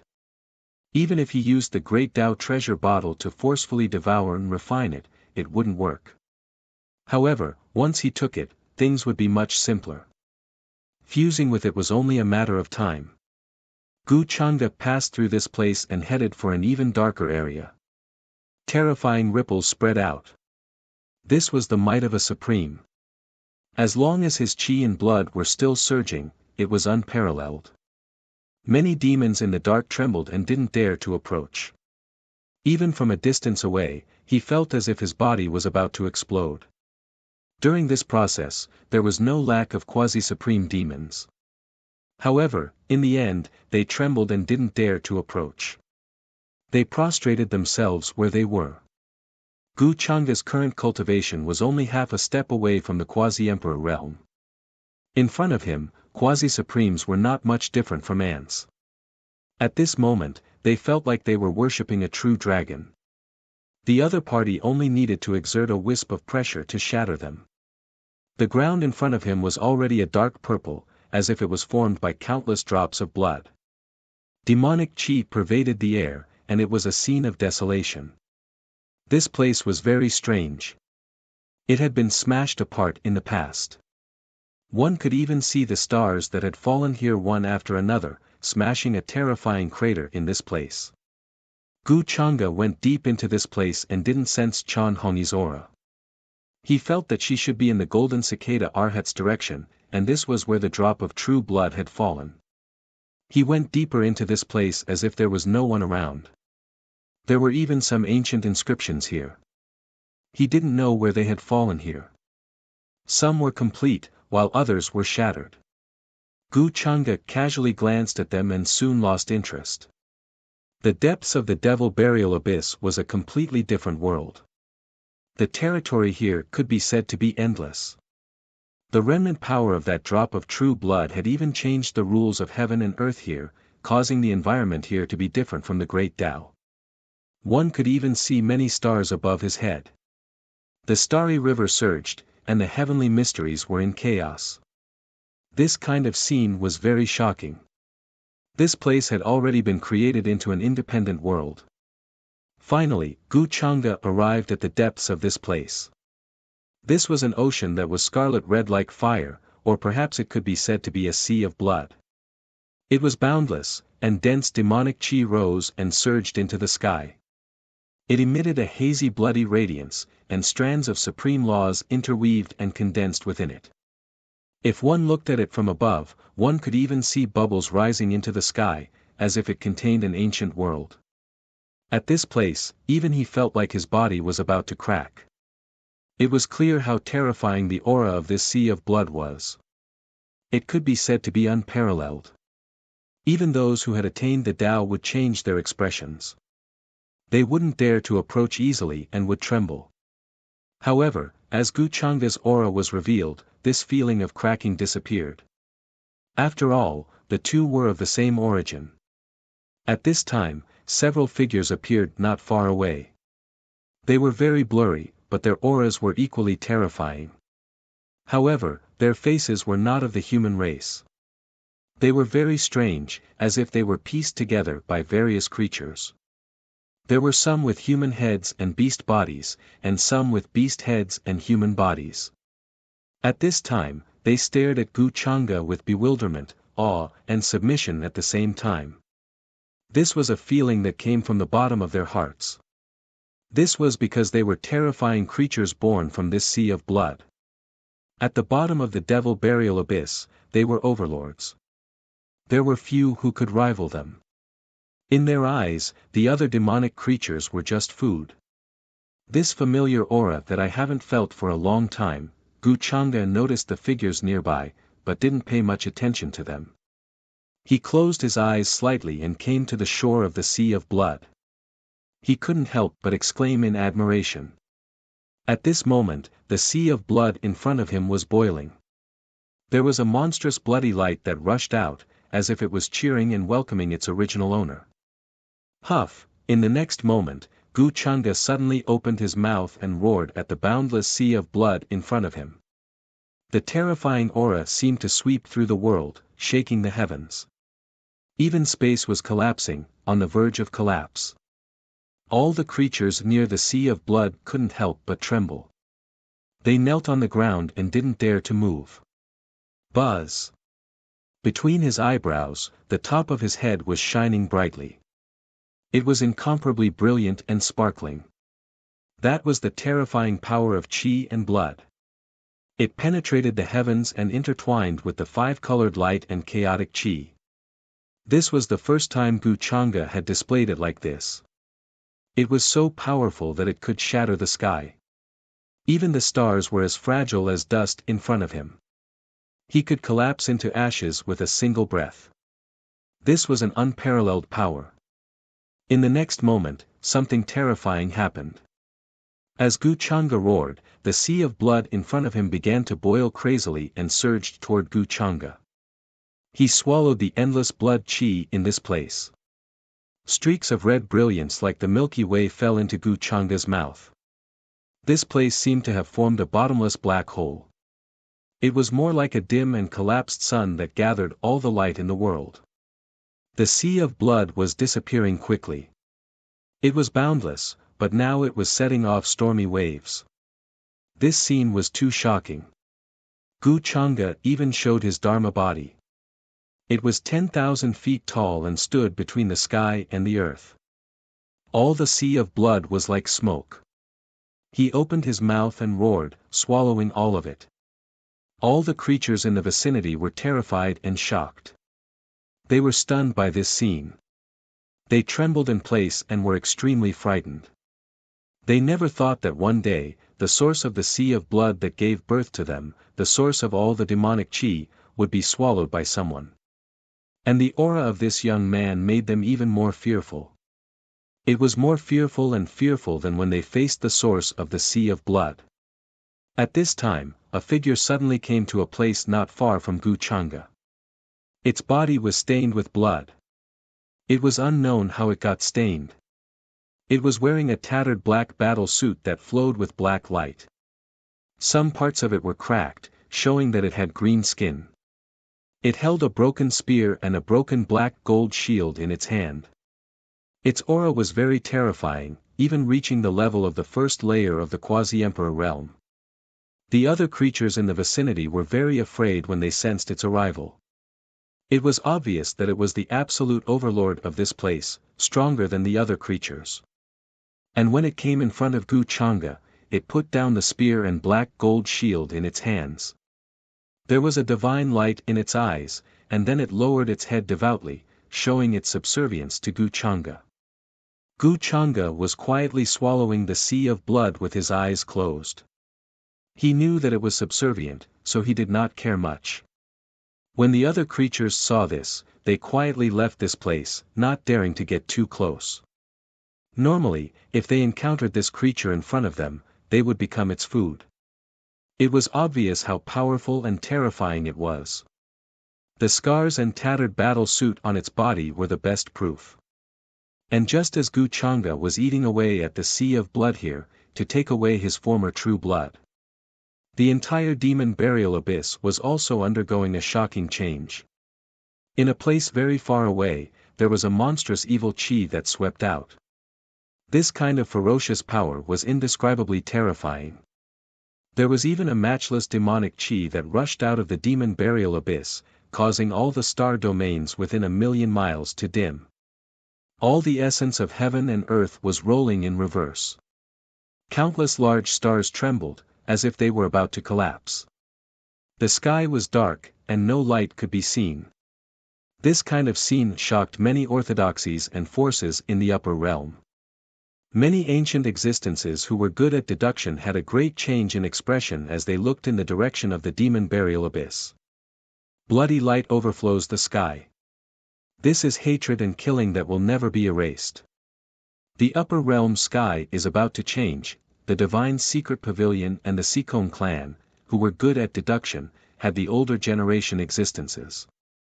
Their expressions were solemn to the extreme, and the tortoiseshell in their hands cracked. Some people even let out a muffled groan and flew backward while vomiting blood. They had suffered a terrible backlash, and their faces were filled with shock. A great calamity. This time, I'm afraid an unimaginable peerless demon is about to be born in the demon burial abyss. This matter is truly inconceivable. After so many years of constant wear and tear, is it finally unable to resist? But isn't there still half a year? How could this be? Many super powerhouses frowned. Because of the matter of conquering the 8 desolates in 10 regions, it was difficult for them to divert their attention. But at this time, something happened in the demon burial abyss. If there was still half a year, they could think of a countermeasure. But looking at the scene now, perhaps something strange had happened. This won't do. We have to send powerhouses to take a look and find some time to deal with the demon burial abyss. At that moment, they began to think of countermeasures. Then, they sent powerhouses who could be dispatched to the demon burial abyss to investigate. For a time, the upper realm was stirred up again. First, there was the disaster of the Een extinction heaven. Now, there was the chaos of the demon burial abyss. It made people anxious and uneasy. What happened? Could it be because of the Zen robe that the power of the seal here has weakened? At the same time, at the bottom of the demon burial abyss, the golden cicada Buddha's expression changed slightly. Just now, he almost suffocated. There was a tremor that came from his soul, as if it was about to freeze. That kind of hatred that could erase one's breath and soul could be said to be monstrous. It pervaded this place as if it had become one with the environment. Even with his state of mind, at this time, he couldn't help but feel some fear. He didn't dare to imagine what kind of existence was sealed in the depths of this place. However, he wasn't an ordinary person. His expression quickly returned to normal. He looked at a mountain peak not far away that was shining with Buddhist light. It wasn't tall, but there were many scriptures shining on it. Strings of ancient runes interweaved and flickered, branded everywhere. Faintly, one could even see divine light curling around the mountain peak. Phantoms of Buddhas and ancient monks appeared, sitting there cross-legged and chanting scriptures. At the top of the mountain, there was even a moon-white Zen robe on it. The Buddhist light was sparkling and incomparably holy. It emitted light, protecting everything nearby. When the demonic chi reached here, it also seemed to be contaminated by the scorching sun. It made sizzling sounds and turned into green smoke, about to dissipate. Buddha, this is the boundary of the seal. We can't go any closer. The many monks around the golden cicada Buddha all had incomparably solemn expressions as they stared at the scene behind the mountain peak. It was clearly pitch black there. No light could be seen, as if it had fallen into eternal darkness. However, there was a heart-palpitating aura that made them tremble in fear. They couldn't control themselves at all. It felt like ants facing a true dragon. The brilliant pressure made them feel like they were walking at the edge of an abyss with their eyes closed. The slightest carelessness would cause their body and soul to be destroyed. Apart from the Zen robe, there were also all kinds of terrifying runes that emitted bursts of golden light. However, as the demonic chi came into contact with them, they began to crack inch by inch. It was obvious that they wouldn't be able to hold on for long. They were very afraid. I know, but we have to take the Zen robe. The golden cicada Buddha's expression was solemn as he walked toward the mountain peak in front of him. At the same time, he took out a sparkling Buddhist bone. When he was about to take off the Zen robe, he put the bone on it. Otherwise, the seal here would definitely collapse very quickly. Suddenly, the golden cicada Buddha's expression changed drastically. His entire body turned cold, and he didn't dare to move. It was as if he was being stared at by an incomparably terrifying existence. A terrifying chill swept through his entire body. His spine was cold, and his scalp felt like it was going to explode. He did not dare to turn around, but he saw that the other monks were looking behind him with a horrified and shocked expression. "What's that?" The golden cicada Buddha's Buddhist heart flowed with Buddhist light. At the same time, his Buddhist bone also bloomed with dazzling light to resist this terrifying aura. He turned his head with difficulty, only to see a figure standing not far from him. She seemed to be looking at him in confusion. It was a beautiful figure. No words in the world could describe her, but they were empty and powerless. Her beauty had reached an extreme. No one dared to blaspheme her. Even looking at her was a sin. She was wearing a red robe. She was tall and slender, and her black hair was like a waterfall. She had a small oval face, and her features were flawless. Her black and white eyes were clear, like flawless black gems that flickered with light. However, his expression was one of bewilderment. He stood there and looked at him. His eyes were unfocused, as if he was looking into the void, or at a place further behind him, as if he was looking at something. "That's the figure from back then, the red-robed demonist sealed in the demon burial abyss." Some memories appeared in his mind. The golden cicada Buddha's calm heart beat fiercely. He looked away with difficulty, not daring to look at her. He knew how terrifying this existence was. The red-robed woman stood in the formation and couldn't walk out. Waves of golden light fell on her body, and wisps of green smoke rose. She looked like she was in pain, but her expression didn't change. She continued to look into the distance in confusion. Moreover, there was a unique immortal aura on her. She was like a fairy that soared into the 9 heavens, but also like a mustard seed that flowed into the underworld. Her aura was so terrifying that it made one's scalp tingle. One's legs almost gave out and he knelt on the ground. "That's the red-robed demoness recorded in the ancient records, it's really her." The group of monks of Buddha Mountain were terrified. However, they felt that the woman in red was still unable to leave the place where she was sealed, so they gradually calmed down. The reason why the abbot of the Xiankong Buddhist temple had died was because he had mistakenly entered the formation. They didn't dare to underestimate this red-clothed woman in front of them at all. Her terror was unimaginable. Just by standing there, she was able to freeze and crack their souls. However, they didn't dare to look too much. They silently chanted Buddhist scriptures to calm themselves down. They didn't want to be mesmerized by her beauty. "She can't walk out," the golden cicada Buddha quickly calmed down. Knowing that the red-robed demoness couldn't leave the seal, he relaxed. He planned to go to the mountain in front and take the Buddhist robe. However, as he walked over, the formation runes suddenly erupted with millions of rays of divine light. It was as if they had turned into a pillar of light, dazzling and resplendent. They all blasted towards the red-clothed evil woman, causing her body to emit bursts of cyan smoke. It was more like water splashing into a pot of boiling oil, causing one's teeth to ache in shock. However, the red-robed demoness didn't seem to feel the pain. She seemed to be used to it. She still looked behind the golden cicada Buddha in confusion.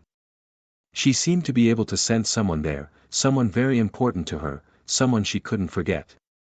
Even though she couldn't see him, she knew where he was. "Moss. Master." Her expression was very perplexed as she muttered these 2 ancient words. However, the golden cicada Buddha and the others couldn't understand. They felt that the words were obscure and ancient. They didn't know what era they were from. The red-robed demoness seemed to want to walk out of the seal, but when she touched the light in front of her, terrifying blue smoke came out of her body. It was as if she was being burned by fire. She couldn't help but shrink back in pain. The monks of Buddha Mountain were shocked. They watched as the red-robed demoness hand quickly melted when it touched the light. Her flesh and bones melted. The pain made them tremble. It was unimaginable. Who set up the formation here back then? It was terrifying to such an extent. The formation seemed to be set up specifically to seal the red-robed demoness. Others couldn't touch it and could easily walk to her side. Chapter 435. The mountain in front of them was not very tall. There were many Buddhist scriptures carved on it that could suppress the demonic chi here. However, they could not cross the sky. They had to climb to the top of the mountain and take the Buddhist robe. Golden Cicada Bodhisattva had a devout expression. He held the Buddhist bone in his hand and walked toward the mountain. Waves of Buddhist light were emitted to resist the demonic chi here. The formation patterns on the ground could not affect him. He was very fast. Although he was walking, he reached the foot of the mountain in an instant. After taking the Buddhist robe, I will leave this place. Female benefactor, don't worry, stay here. He felt that the red-robed female devil's gaze seemed to fall on him, but after knowing that she couldn't step out of the seal, he was very relieved. He said with a natural expression, not caring whether the other party could understand him or not. Soon, the demon burial abyss would become the focus of many orthodoxies. When that time came, many powerhouses would come to rebuild the seal to prevent her from escaping. Otherwise, a terrible disaster would befall the upper world.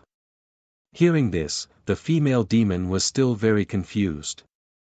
She did not know what Golden Cicada Bodhisattva was thinking.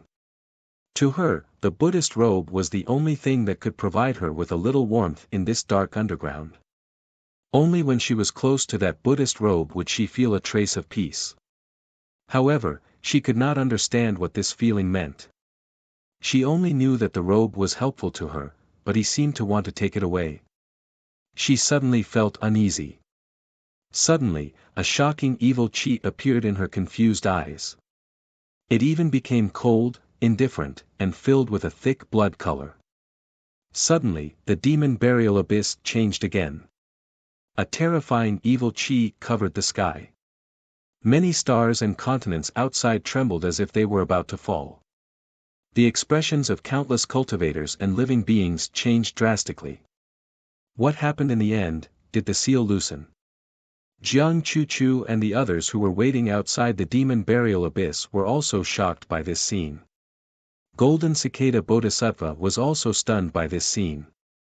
However, he did not stop moving. He already knew that the female demon was not in a good state. In his previous life, his Buddhist heart was disturbed because of pity. He stole the Buddhist robe of Buddha Mountain and tried to expel the demon for her. However, just as he was about to approach her, he was pierced through by her finger and died on the spot. Therefore, in this life, his Buddhist heart was even more stable. He only wanted to take the Buddhist robes and leave this place, ignoring the red-robed female devil. The Zen robe was the most precious treasure of Buddha Mountain. There was even a saying that it did not belong to this world. Such a precious item naturally could not fall into such a state. Chi. A terrifying aura spread out once again. A dazzling brilliance erupted. The red-robed female devil seemed to want to come out, but her peerless might was unable to resist the formation runes beneath her feet. Even with this degree of pain, her expression did not change in the slightest. She was still trying to rush out. A terrifying aura emerged from the pure white jade hand, endless natural laws and Tao methods evolving. Right now, there was even origin heaven and earth condensing, but it was difficult for them to rush out. On the contrary, the evil aura on her body gradually showed signs of calming down along with the formation patterns. Taking advantage of this opportunity, Golden Cicada increased his speed and quickly climbed to the top of the mountain. His Buddhist bone glowed like a bright lamp. However, at this moment, a terrifying aura rushed over from afar. It was a crimson spear stained with blood. It pierced through the void and came crashing down. Boom! The place exploded, and runes filled the sky. The expressions of the monks changed drastically. They tried to resist, but they were all sent flying by the shockwaves. They spat out blood and were instantly injured. Who is it? Golden Cicada was also shocked by this sudden scene. He turned and stared coldly into the distance. There was a figure in black armor walking over. The armor was tattered, and light flowed around it. His aura was terrifying. Divine fire burned in his eyes, carrying with it an unparalleled might. Golden Cicada's expression changed again. A quasi-emperor, Golden Cicada felt the majestic pressure. As the other person walked over, it was as if the mountains and seas were collapsing, drowning him. The attack just now was clearly the attack of the other person, who was trying to kill the monks behind him. A quasi-emperor was truly unmatched at the bottom of the demon burial abyss. Among the monks he brought this time, the strongest was only at the quasi-supreme realm. That strike just now had already severely injured him. If he hadn't dodged quickly, he would have been pierced through by the other party's spear and died on the spot. However, the Golden Cicada Buddha's expression changed again. He couldn't believe that it was his old acquaintance, Gu Changa, who was standing behind the black figure. Brother Gu, what is the meaning of this? Golden Cicada's expression darkened. He could not figure out the relationship between this black figure and Gu Changa. Moreover, he did not know what Gu Changa's intentions were.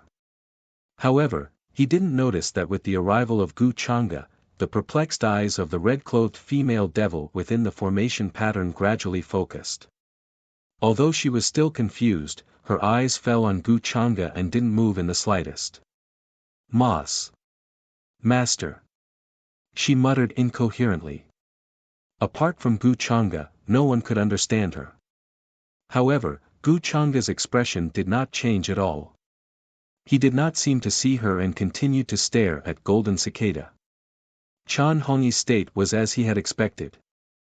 She had been sealed here for countless years and her mind was no longer clear.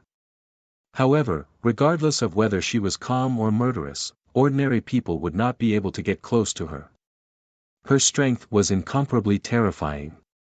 Even those who had achieved the Tao would not have the courage to face her and would run away. This was a fear that seeped into one's soul. However, this was good news for him. Golden Cicada, are you planning to break the seal here and release the demon sealed here? Gu Changa said indifferently as his gaze fell on the monk robe behind Golden Cicada. At the same time, he walked toward it. The black figure followed respectfully behind him. This was the guy who had tried to submit to him in front of the Blood Sea. He was at the first heaven of the quasi-emperor realm and was the absolute overlord of the area. Gu Changa had named him Ada to save time. Golden Cicada's expression changed slightly before he realized that Gu Changa had misunderstood his intentions and ordered the person behind him to attack. However, this was not the time to ask about the black figure's identity. Brother Gu, you've misunderstood. I'm not trying to break the seal here. He was about to explain. However, Gu Changa did not give him a chance to continue. His expression was cold and indifferent. He stepped forward and the void changed. After a blur, he appeared in front of Golden Cicada. He raised his hand and slapped forward. With a boom, Golden Cicada was sent flying. He spat out blood and his body almost exploded.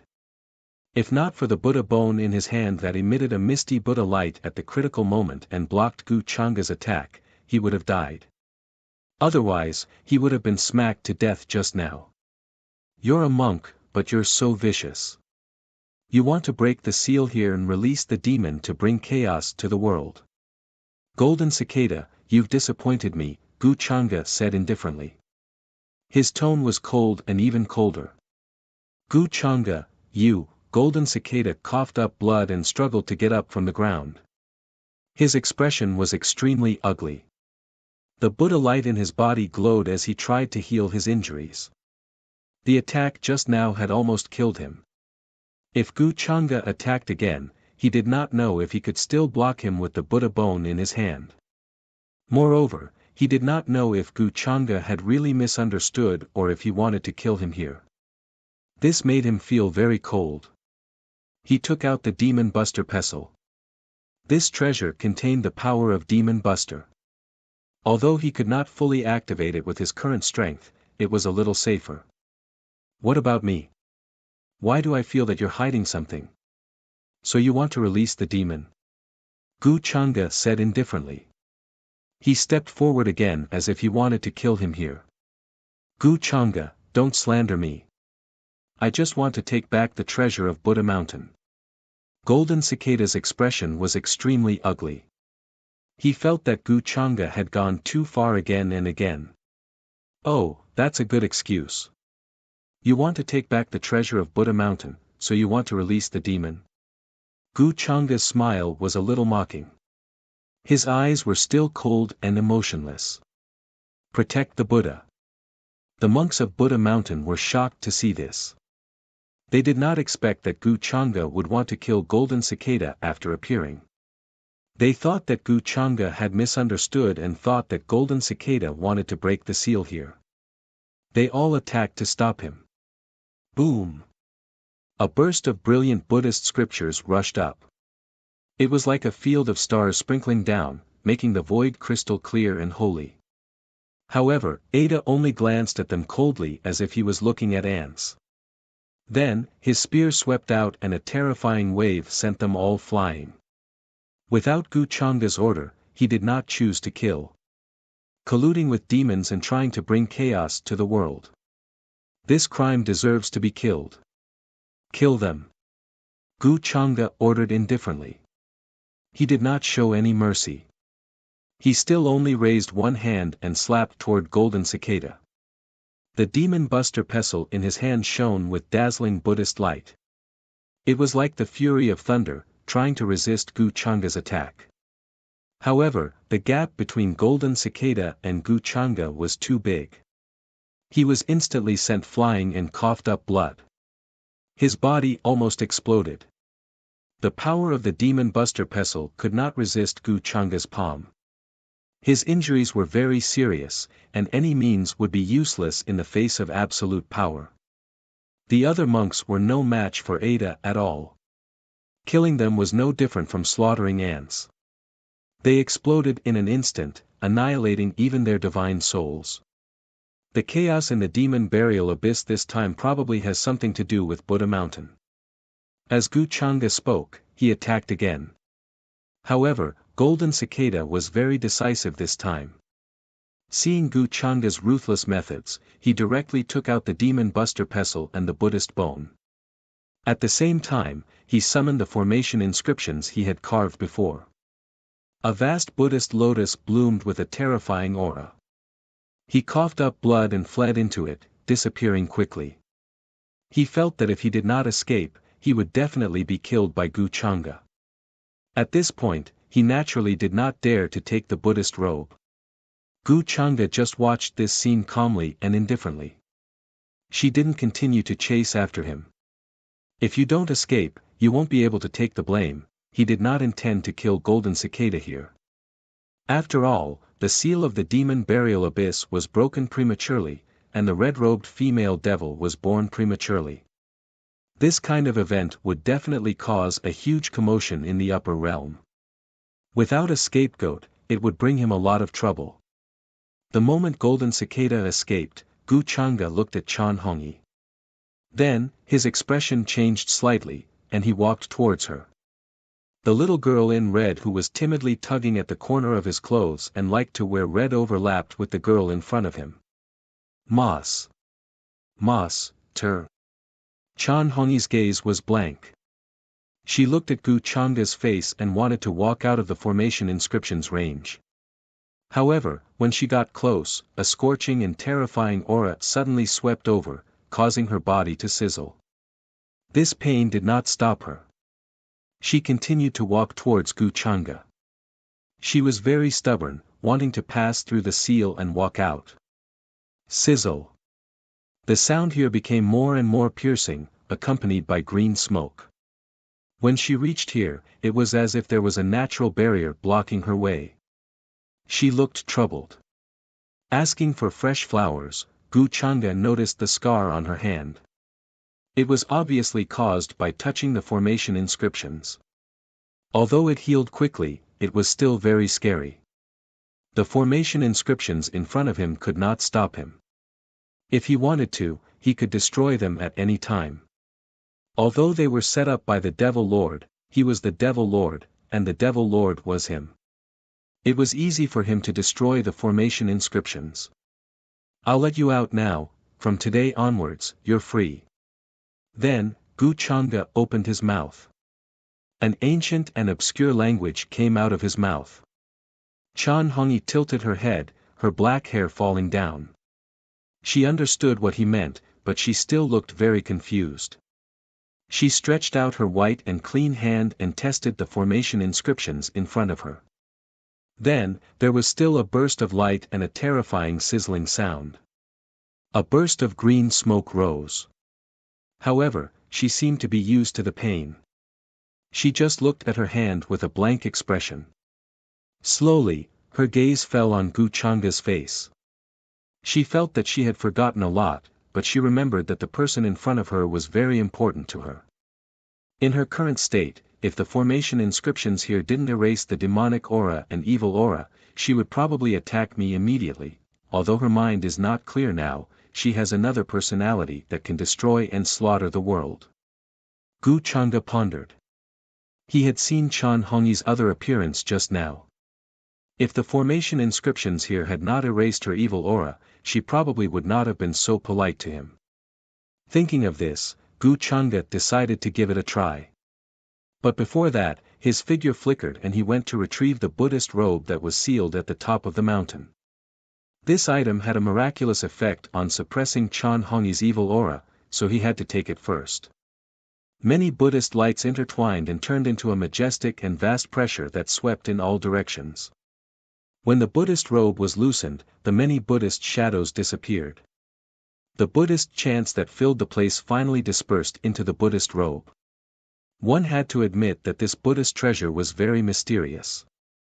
As long as one was close to it, one's mind would be at peace and their evil aura would dissipate. Meanwhile, the instant Gu Changa removed the Zen robes, with a thought from him, all of the formation patterns engraved in the void and on the walls all collapsed and scattered. The seal was broken. In the demon burial abyss, the sound of thousands of demons crying could be heard, making one's scalp go numb. All the demons were fleeing, as if they had sensed something terrifying. A vast and terrifying demonic aura suddenly soared into the sky, shaking the firmament. The sky within a radius of millions of miles darkened. This was an extremely shocking scene. The stars dimmed, and blood clouds soared into the sky. Many cultivators of the orthodoxies and forces were shocked. They felt that there were blood clouds rolling in the distant horizon, covering the sky and the sun. It was terrifying. Kill. The moment Gu Changa did this, he felt a monstrous hatred and murderous aura shrouding him. Chan Hongyi stood in place. The confusion in her eyes disappeared and turned into coldness and ruthlessness. Even her pupils were dyed red. Her hair fluttered in the wind. The terrifying evil aura seemed to have accumulated for countless years and erupted like a mountain flood. It could be said to be earth-shattering, shaking the past and the present. At this moment, only Gu Changa was in her eyes. She only had one thought in her mind, and that was to kill him. However, before she could do anything, the void in front of Gu Changa cracked open. He had expected this and made arrangements. He called Ada, turned around, and left. He didn't even stay for a second. At the latest, the seal here would break and dissipate in half a year. At that time, Chan Hongyi would be born. The Buddhist robe did have a miraculous effect on suppressing her evil aura, but under the circumstances of the formation inscriptions here, Gu Changa didn't take the risk. If he went near Chan Hongyi at this time, he would definitely be in trouble. Now that he had let her come out half a year earlier, it would make things a lot easier. The personality that controlled Chan Hongyi now was the unerasable hatred in the deepest part of hell. After seeing Gu Changa's figure disappear, Chan Hongyi's expression didn't change. She was still cold and ruthless. She didn't do anything. The next moment, she suddenly opened her mouth and roared at the bottom of the abyss. Countless demonic chi and demonic creatures immediately gathered towards her like rivers flowing into the sea. Endless spiritual chi, divine light, Taoist rhyme and other things surged towards the demon burial abyss together. This was an extremely overbearing method to plunder everything in the world. The star domain dimmed. Large areas of stars seemed to be swept away at this moment. In an instant, only desolation was left. In just a moment, all living creatures and cultivators were devoured. Chan Hongyi's divine soul is damaged. Her memory is in chaos and her mind is not clear. One only has nostalgia, the other only has hatred. Fortunately, she can't be like ordinary people. Otherwise, it would be easy for her to find my current identity. I'll let her vent for now. After leaving the abyss, Gu Changa immediately went to find Jiang Chuchu and the others to leave the demon burial abyss first. There were some things that didn't need to be explained to her too much. She could figure it out with her own imagination. Just now, the golden cicada Buddhist child escaped from the teleportation formation pattern with serious injuries. What happened in the demon burial abyss, is it related to him? Jiang Chuchu asked. At that time, she was prepared to capture the golden cicada Buddhist child. However, he was very cautious. He directly used the demon buster pestle to push her away and fled into the distance without stopping. She was worried that Gu Changa would meet with an accident below, so she didn't chase after him. Buddha Mountain once used a supreme treasure to seal the demon at the bottom of the demon burial abyss. However, the golden cicada Buddhist child planned to take that supreme treasure away. He didn't care about the consequences and wanted to release the demon. I saw his actions and fought with him.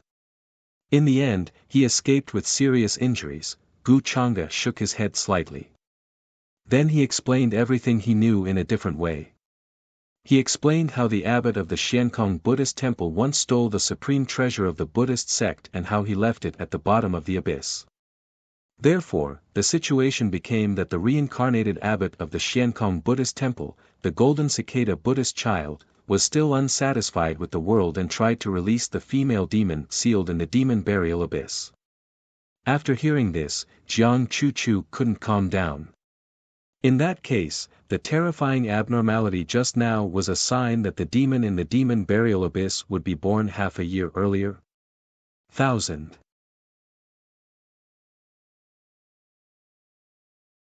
Chapter 436. So, that's the truth. High up in the sky, streaks of divine rainbow streaked across the sky at breakneck speed. After the shocking change in the devil burial abyss, Gu Changa and the others were fleeing the devil burial abyss as fast as they could. Jiang Chuchu was extremely shocked after hearing the explanation. She did not doubt Gu Changa's words, but she did not expect that there was such a hidden truth. She had a feeling that golden cicada Buddhist master's motives were not pure. So, this was the truth that she had guessed. This explained why the golden cicada Buddha child had told them to split up. He wanted to release the female demon that was sealed in the demon burial abyss. She thought that golden cicada Buddhist master did not have the courage to do so, but she had underestimated his courage. Moreover, this was the first time she heard that Buddha Mountain had such a secret all these years. An eminent monk of Buddha Mountain would be bewitched by the female demon in the demon burial abyss, betray Buddha Mountain, and steal its treasures. This was unbelievable. If news of this spread, it would definitely cause a huge commotion and shock many orthodoxies. There was a reason why golden cicada Arhat had done this. How strong is the demon in the demon burial abyss? Jiang Chuchu asked, remembering another important matter. If the demon was not that strong, they could join forces with the other orthodoxies and send experts to seal it again. Gu Changde glanced at Jiang Chuchu and shook his head. Her strength is terrifying.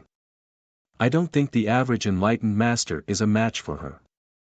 Don't interfere at this time. With her strength, I'm afraid the upper realm will not be peaceful for a while. Although Chan Hongyi had yet to leave the devil burial abyss, Gu Changde believed that it wouldn't be long before she appeared in the upper realms. The floating Buddhist temple near the demon burial abyss would be the first to bear the brunt. During this time, he did not need to interfere. The other orthodoxies and forces would have a headache. However, he had to consider how to deal with her revenge. Buddha Mountain's Chan Yi was one way, but it was far from enough. Chan Hongyi's hostility will subside after a period of time. This is a good opportunity. Judging from the situation at that time, it was the power of the formation pattern that consumed her energy, allowing her to regain her composure. So as long as Chan Hongyi is tired of killing, she will naturally rest for a while. Gu Changde already had a plan in mind, so he was not in a hurry. As for how much slaughter would ensue in the upper realm because of Chan Hongyi's appearance, this was not something he had to consider. He had only allowed Chan Hongyi to be born earlier. There wasn't much of a change in nature. Even ordinary Tao enlightened cultivators are no match for her. Jiang Chuchu frowned slightly, his heart growing more and more uneasy. If even Gu Changde said so, it could only mean that the evil woman's strength was unimaginable. Otherwise, he would not have ordered everyone to leave the devil burial abyss the moment he left. This showed just how much Gu Changde feared him. In the past, he had always been calm and collected. Even if the sky fell and the earth collapsed, his expression would not change. However, the terrifying black figure that had suddenly appeared beside Gu Changde like a bodyguard, never leaving her side for even an inch. She was still a little curious, but this clearly involved Gu Changde's secret, so she did not ask further. Judging from its strength, it had probably surpassed the supremacy realm. Just the aura it emitted was enough to shatter a person's body.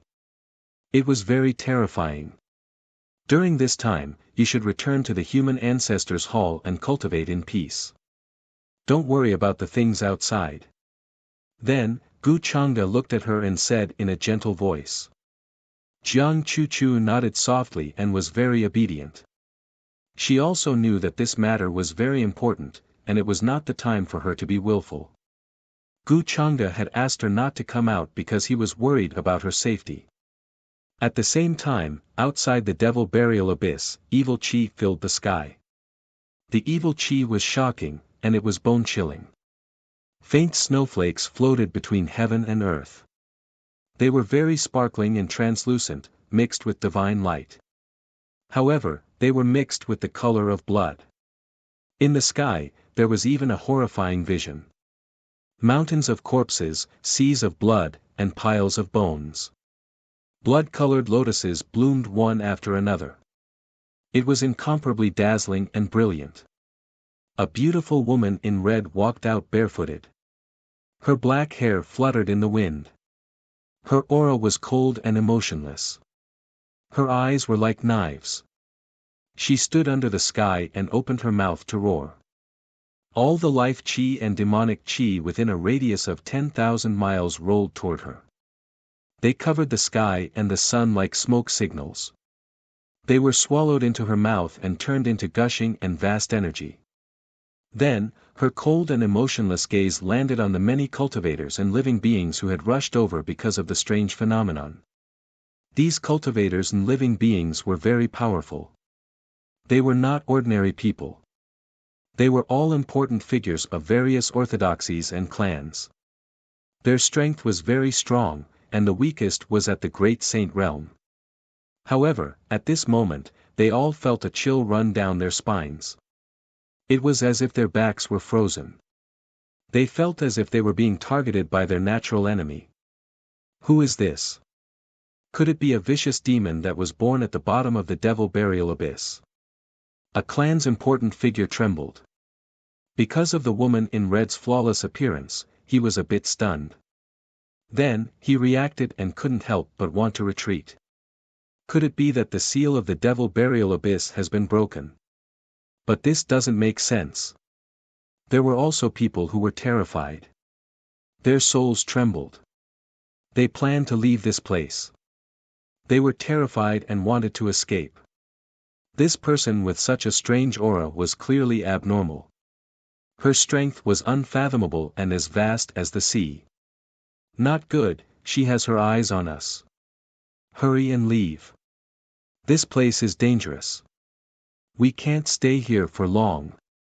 It's definitely the demon sealed at the bottom of the Devil Burial Abyss. She has been born. Many people reacted. They felt as if the woman in red's gaze was like a heavenly knife that wanted to see through them. Even their souls would be destroyed. The other party wasn't looking at them. She was looking at their souls. After understanding this, they didn't dare to stay at all. Some people even burned their lifespan and activated secret methods.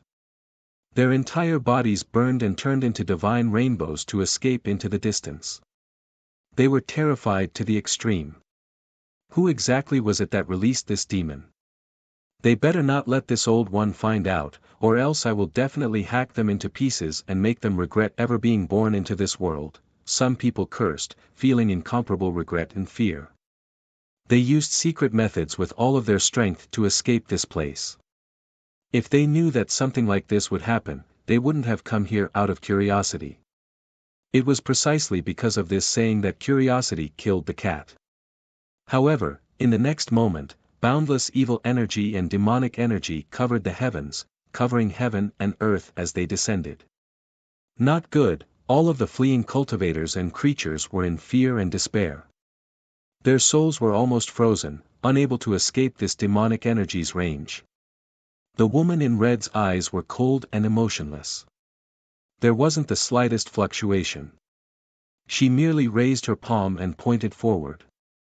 Scarlet multicolored light filled the sky, scattering down like blood-colored stars one after another. Immediately, heaven and earth seemed as if they were going to be split apart. Terrifying killing intent engulfed outer space, making countless stars tremble. Hong! It was just a single finger, yet it made heaven and earth become chaotic. It was incomparably terrifying, instantly passing through everyone in front of her. Then, with a boom, everyone was in despair. They exploded in the void, turning into a bloody mist. Their bodies and souls were destroyed. The surroundings of the Devil Burial Abyss were immediately dyed with boundless killing intent and the color of blood. The woman in red walked out, walking in the void. Her face was flawless, and her fine black hair danced in the wind. She was very slow, but the nearby laws of heaven and earth changed because of her footsteps. Mountains and rivers flowed into a foot. She seemed to know where Gu Changa's aura was. She slowly walked in the direction he left in, neither fast nor slow, indifferent and emotionless. All of the creatures along the way were casually slapped to death by her, until she reached the mountain gate of the suspended Buddhist temple. Here, she stopped and listened to the sound of wooden fish striking the ground. Buddhist light shone brilliantly, illuminating all directions with a sense of holiness and tranquility. However, she frowned, as if she didn't like this kind of aura. With a wave of her sleeve, a torrent of demonic energy surged out. The brilliance in front of the suspended Buddhist temple was boundless, dazzling the sky. The figures of ancient monks, Buddhas, and Bodhisattvas appeared to resist this attack. All of the monks rushed out with great change in expression. However, it only lasted for a moment before they turned into fine powder and collapsed in the void. Even the formation of the suspended Buddhist temple only lasted for a breath before collapsing and exploding. Some of the old monks with profound Buddhist knowledge resisted for a breath, but in the next moment, they also coughed out blood and exploded, their bodies and souls destroyed. Under this kind of terrifying power, they were as weak as ants. Their years of cultivation were useless. Buzz! The next moment, a vast Buddhist light appeared, illuminating the sky. Golden light surged, and the scene was solemn. A white-browed old monk sat cross-legged with a benevolent expression. He opened his eyes and floated in the sky, looking at the woman in red from afar. Amipa, female benefactor, why don't you let go of your hatred? He chanted the name of Buddha and looked at what happened here. His heart was filled with grief and helplessness, but he still wanted to persuade the woman in red to let go of her hatred. However, he hadn't finished speaking when he felt the top of his head go numb, and a flawless and slender finger that was like a spring onion had already pierced through the space between his brows, causing him to swallow the rest of his words back down his throat. The white-browed old monk's eyes still had the last breath of astonishment and shock. He had no idea how the woman in red appeared next to him. Then, the last light in his eyes dimmed, and his body and soul were destroyed. The woman in red walked past his corpse. Her eyes were as cold and emotionless as a knife, as if she found him an eyesore and crushed a small bug. She stopped here. Beside her was a sea of blood and corpses, which made her jade-like feet look even more white. Then, she looked into the distance and walked again. On this day, the devil burial abyss was in chaos. Demonic chi filled the sky. The star field within a radius of millions of miles dimmed. Many ancient planets and ancient cities turned into barren lands of death. This news quickly spread everywhere, causing a huge sensation. Many cultivators and creatures were shocked to the extreme. The origin of the devil burial abyss was very mysterious and ancient. It even spanned countless eras. Many ancient existences guessed that the devil burial abyss had existed for a long time, surpassing many orthodoxies of the upper world today. It could even be traced back to the forbidden era buried in the long river of time. Now, there was a terrifying aura in the devil burial abyss, as if a peerless demon had awakened and was going to massacre the world. The shock caused by this was simply unimaginable. There were cultivators who went to the devil burial abyss to investigate, wanting to know what kind of existence was sealed inside. However, they died tragically before they could get too close. Over time, in the eyes of many creatures and orthodoxies, the devil burial abyss was no different from the so-called forbidden zone of life. Now, the demon inside was born. Its origin was definitely ancient, and its cultivation might even surpass the emperor realm. All the cultivators and creatures who went to the devil burial abyss to investigate were dead. Not a single one survived. The demon's methods were cruel and cold. Moreover, the most shocking thing was that the suspended Buddhist temple, which was responsible for guarding the devil burial abyss, was drowned in a sea of blood within a day. It had turned into ashes, and all the monks inside died. This included an old monk whose cultivation had reached the quasi-emperor realm. He died tragically with a hole in his forehead. When this news spread, it immediately set off endless waves. Everyone was shocked and shocked. Behind the suspended Buddhist temple was Buddha Mountain. It had existed for countless years and was responsible for guarding the demon beside the devil burial abyss. But now, it had turned into ashes and dust, disappearing without a trace. Moreover, a boundary emperor realm monk who had been cultivating Buddhism for countless years died so tragically. It showed how terrifying and powerful the red-robed female demon was. Many people were in danger, worried that the red-robed female demon would kill everyone after she was born.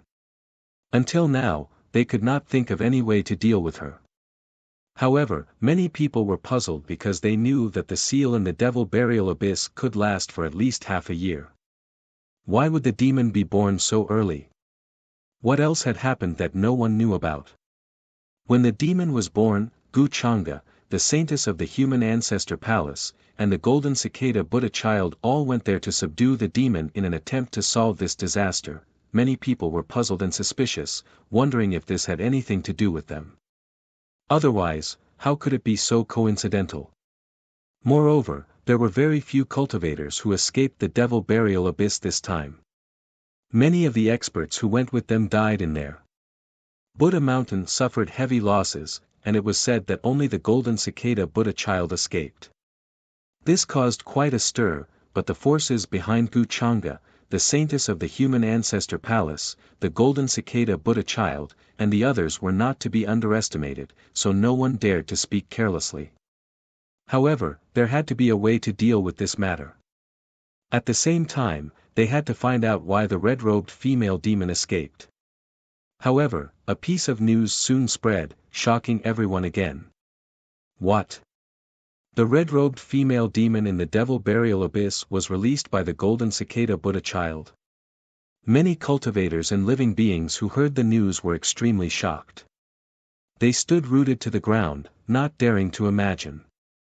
Many orthodoxies were in an uproar because the human ancestor palace was the one who spread the news.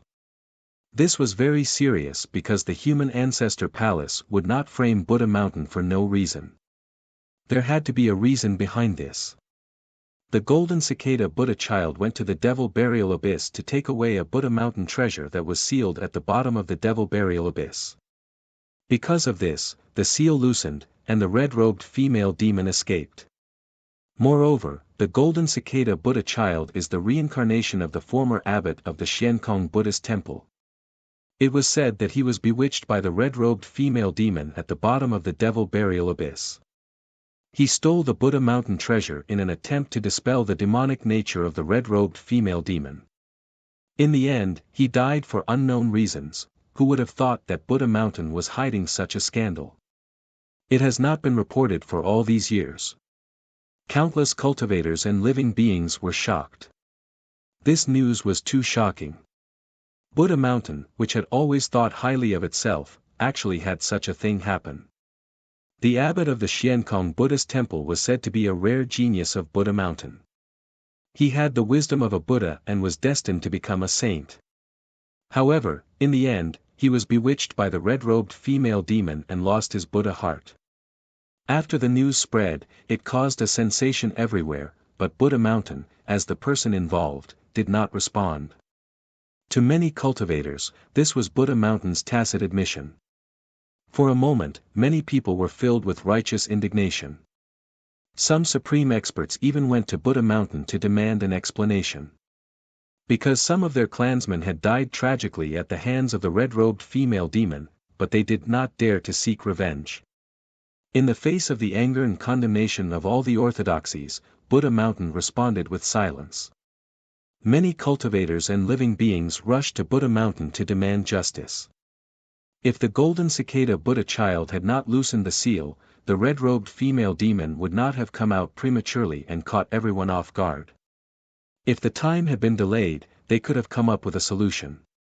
Because of this, many people went to Buddha Mountain to demand an explanation. No matter what, this matter was related to the golden cicada Buddha child. We are in the wrong. Buddha Mountain cannot stand firm. But it has nothing to do with the golden cicada. I believe what he said. At this moment, in the dazzling golden palace of Buddha Mountain, many Buddhist lights shone brilliantly. It was incomparably holy and flowed with Buddhist rhythms. Many monks with high cultivation levels gathered here, surrounded by the light of merit. They looked at golden cicada Bodhisattva, who was kneeling in front of the Buddha. Their expressions were complicated. There was pity, anger, and sighing, but most of them were calm. The many rumors in the outside world seemed to have nothing to do with them. At this moment, the one who spoke was a kind-looking old monk. He wore a somewhat tattered monk robe and his aura was faintly discernible. If one closed their eyes, they would feel that there was no one in front of them. There was no such person in the 6 worlds. His cultivation had reached an unfathomable level. It was difficult to describe with words. His eyes were calm and clear. However, they contained endless vicissitudes of life and all kinds of mysteries and rules of heaven and earth. The evolution of the universe and the collapse of the heavens appeared. Master, the golden cicada Buddha child lowered his head and knelt on the ground with a guilty expression. The old monk in front of him was the current abbot of Buddha Mountain, Ru-Fo. I believe you. You were just schemed against by Wuxia. You're lucky to be able to escape with your life. Ru-Fo shook his head slightly. He looked kind and gave off a sense of peace. Hearing this, the golden cicada Buddha child calmed down. He no longer felt uneasy. He also knew that with so many things happening in the outside world, even Buddha Mountain could not protect him. He needed to give an explanation to the various factions and orthodoxies. This made him angry, but more so, he felt helpless. No matter how he explained, it would be difficult to change anything. Even if he explained that he planned to use another treasure to suppress the Buddhist robe, who would believe him? Instead, they would think that he was quibbling and would be even angrier. No matter what, Gu Changa had him under control. He even felt that the red-robed female fiend was definitely born because Gu Changa coveted the supreme treasure of Buddha Mountain and took it away. In the end, Gu Changa even framed him and even exposed the secret scandal of his previous life, causing Buddha Mountain to lose face. Although the news was spread by the human ancestor palace, he did not believe that Gu Changa was behind it. All these actions made him angry and cold at the same time. He felt that this opponent was extremely terrifying. For the sake of a supreme treasure, he did not hesitate to release the red-robed female fiend and bring disaster to the world. He also pushed all the blame away. He took the supreme treasure and brought disaster to the world, but he also won a good reputation.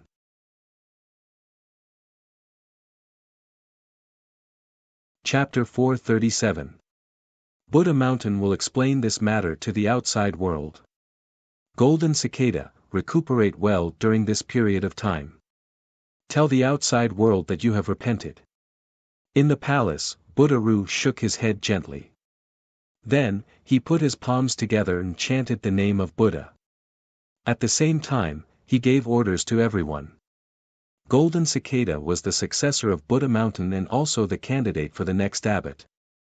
They would not allow anything to happen to him. Even though there were many rumors in the outside world, they were very unfavorable to Golden Cicada. They had to think of a way to deal with him. The Sky Emperor Mountain, the Endless Fire Nation, and the other forces would take the opportunity to make things difficult for him. The situation was very unfavorable to them, but there was no other way. Gu Changa was indeed a difficult person to deal with. It was hard to believe that he was just a young man. His methods and thoughts were already beyond the reach of many old monsters. I understand. Thank you, Master. Golden Cicada nodded. Since Buddha-Ru had said so, he did not need to worry anymore. In that case, he naturally didn't need to worry about this matter anymore. He only needed to properly recuperate from his injuries. This time, in order to escape, he did not hesitate to use a secret technique. He was seriously injured and would not be able to recover in a short time. Moreover, he was hit twice by Gu Changa and his body almost collapsed. He was hanging on with spirit pills and divine items. Otherwise, he would have definitely died in the demon burial abyss. He was already wary of Gu Changa to an unprecedented level, but he still fell for his trick. Then, Golden Cicada stood up and left the palace. Abbot Ru swept his gaze across the monks and said slowly, "Do as I said just now." "But Abbot, do we really have to be so patient?" Some monks looked angry. They knew that this matter had nothing to do with them, but they still gritted their teeth and swallowed it. This was not consistent with their cultivation. They were worried that if this matter was not resolved, they would have inner demons and would not be able to feel at ease. Gu Changa is indeed too much of a bully, putting the blame on us like this. We can't let this matter go. The other ancient monks and Buddhas also more or less had a hint of anger on their faces. It was true that they cultivated Buddhism, but it was not to the point where they would obediently suffer losses. Moreover, it was well known that Foshan Mountain never suffered losses in any matter. This matter had nothing to do with them at all, but now they had to think of a way to deal with it and solve it, which made them feel extremely stifled. Gu Changa's identity and strength were not simple at all. Even the mysterious Buddha Mountain feared the longevity Gu clan. When Abbot Rufo heard this, his expression did not change. He said, "Indeed, this matter cannot be settled like this. However, this is the only solution now. Everything in the world is predestined. Everything has its own karma. Since Gu Changa did such a thing, he will naturally face his calamity. You don't have to worry about it. Hearing the abbot's words, the monks' expressions softened and they gave up. Later on, news spread from Buddha Mountain. Because of Golden Cicada Buddha Child's actions, he was willing to rid the world of evil. He would send many monks with profound Buddhist knowledge to suppress the evil woman in red. At the same time, they would compensate the orthodoxies who had encountered unexpected disasters. There was no need to mention the wealth that Buddha Mountain had accumulated over countless years. Furthermore, its followers were everywhere. When they said this, many orthodoxies' attitudes softened. However, many people felt that this matter was not so simple. The evil woman's cultivation had reached an unfathomable level. She was no longer someone who could be dealt with by ordinary enlightened masters. Her appearance was a catastrophe for the orthodoxies and orthodoxies along the way. Many ancient planets and ancient cities with life had turned into dead lands. Moreover, she seemed to have her own purpose for going there. She did not go there blindly. This made many cultivators feel strange. She did not kill everyone she saw. Instead, she headed in a certain direction after leaving the demon burial abyss. Because of this, many orthodoxies and forces along the way sensed danger in advance and moved their sects away. However, many cultivators were fearless and tried to see the evil woman's true appearance. This was because it was rumored that she had used her beauty to bewitch a genius of Buddha Mountain. This made many cultivators curious. They wanted to know how beautiful she was. However, no one knew the answer. This was because there was no living person within 10,000 miles of the evil woman. At the same time, in the Longevity Gu family, the palace was vast. Spiritual birds were flying in the air, accompanied by streams of light and falling flowers. It was extremely beautiful. Gu Changa stood at the peak of the mountain. His robes were as white as snow, untainted by even a speck of dust. He looked extraordinary as he gazed into the distance. Mist flowed and the red sun set. It was as if he was standing in the ancient archaic divinity world. Everything in the world was under his control. This glow is so similar to the color of blood. Don't you think so? Gu Changa praised softly.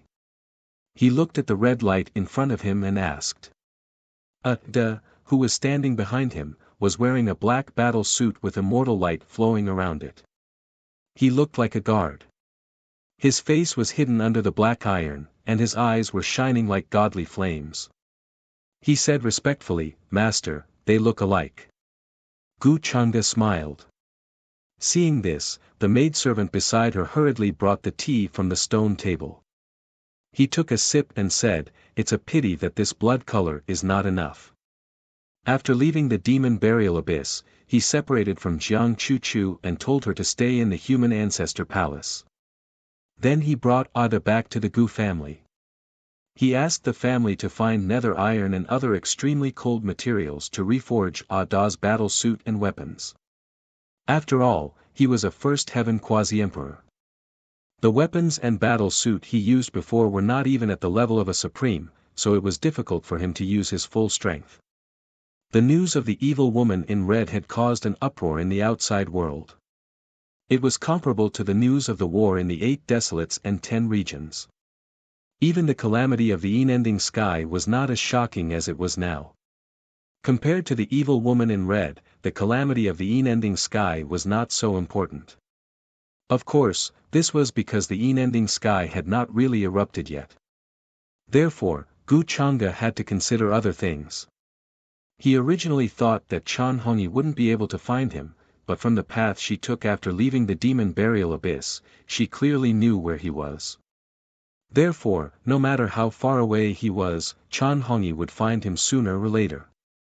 However, before that, there were many things that Gu Changa could do first. When Chan Hongyi found him, he would consider her matters. Now that so many orthodoxies and forces in the upper domain wanted to eliminate the evil, he would let them do it first. Anyway, with Chan Hongyi's strength, it would be difficult to find anyone in the upper domain who could hurt her. During this time, he planned to first deal with the matter of the reclusive Ji family and the merchant alliance Tang family. At the same time, he would deal with the son of destiny, Qin Wuya, the eldest senior brother who had returned from the ninth heaven. As for Ji Qingxian and Su Qingge, he could deal with them later. After all, he had been rearing leeks for so long. It was time to harvest them. Yin Mei also sent news that she had encountered some trouble. This was because the matter of the Tang family did not go as smoothly as Gu Changge had expected. There was no problem with but at that time, there were many outsiders who had not come into contact with cultivation. This caused the Tang family to have differences. Some of them had their life and death controlled by Gu Changge, while others took the opportunity to attack the Tang family main family. Among them, Qin Wuya noticed the changes in the Tang family and used his methods to help Tang Wan and the Tang family solve this matter. Then, outside the Gu family's mountain gate, a sound shook the sky. 9 azure dragons flew across the sky, pulling the white jade carriage away. They pierced through the void and left quickly. The land of the Tang family was a small world that was like a paradise. It was very big.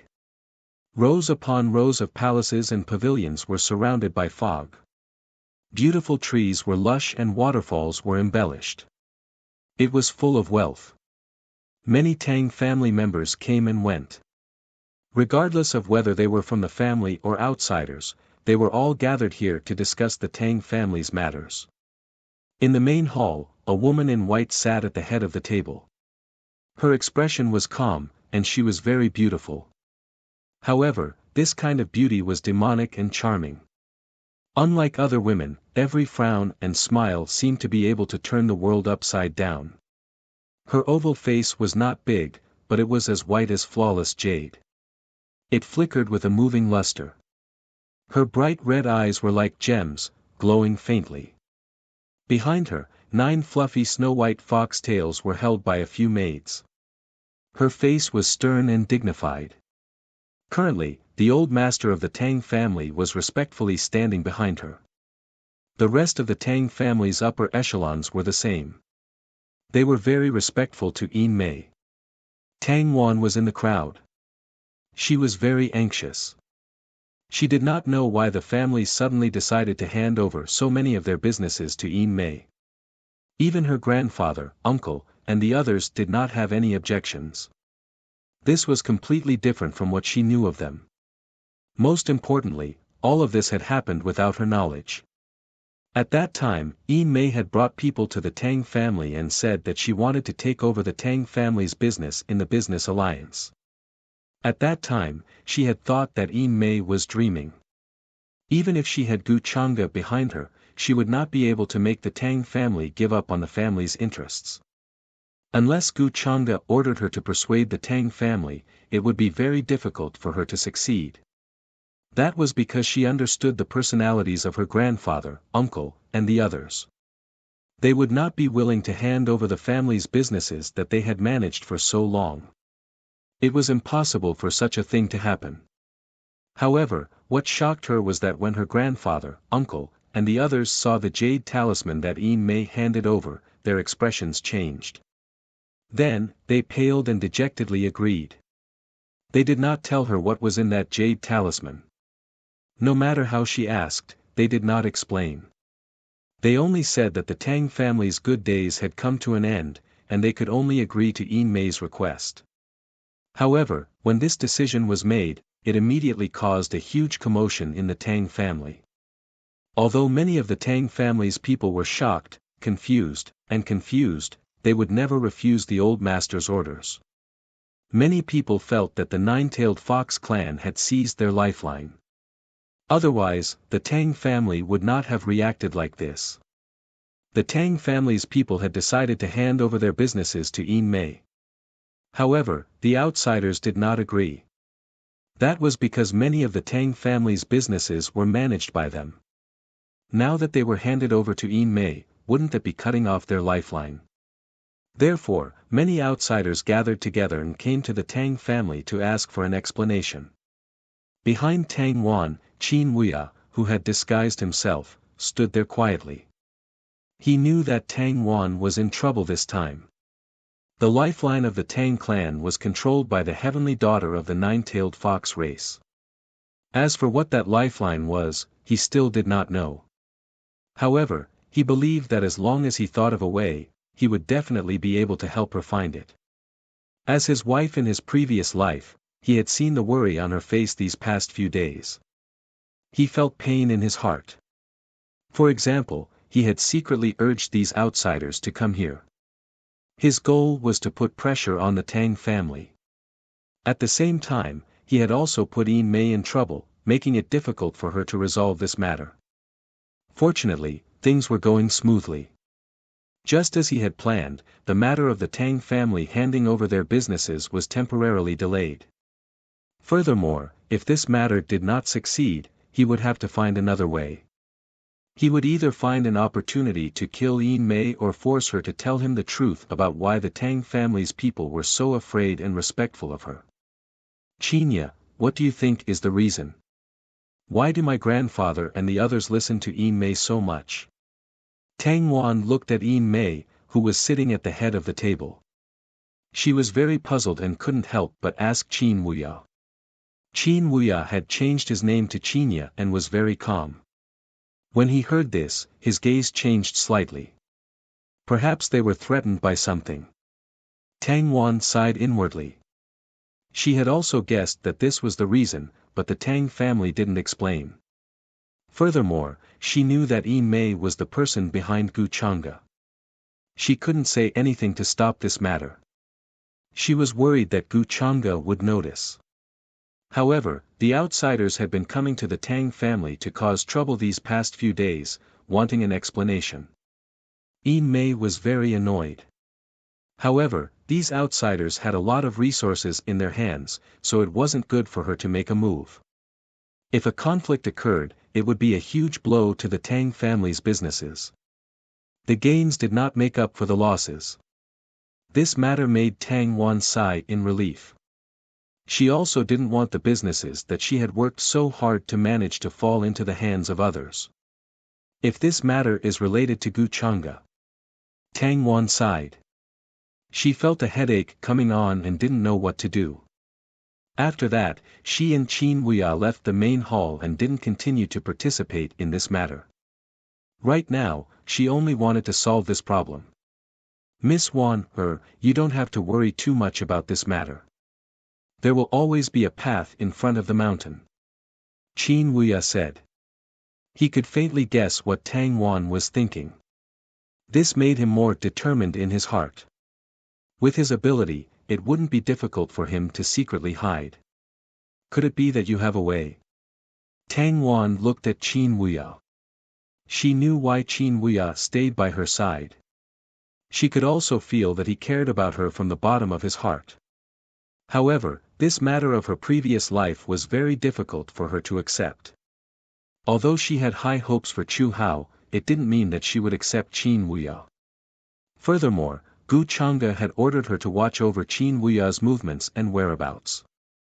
Therefore, she only felt guilty towards Qin Wuya and didn't have any other intentions. Now that she heard him say this, she felt some hope. Qin Wuya nodded and said, regarding this matter, I do have some ideas. At this moment, in the main hall, Yin Mei didn't know that this was all Qin Wuya's doing in the dark. She had to deal with these outsiders every day, so she couldn't help but feel irritated. She told Gu Chang'e about this matter and waited for him to personally deal with it. Heavenly Maiden Yin Mei, these outsiders really don't have good eyesight.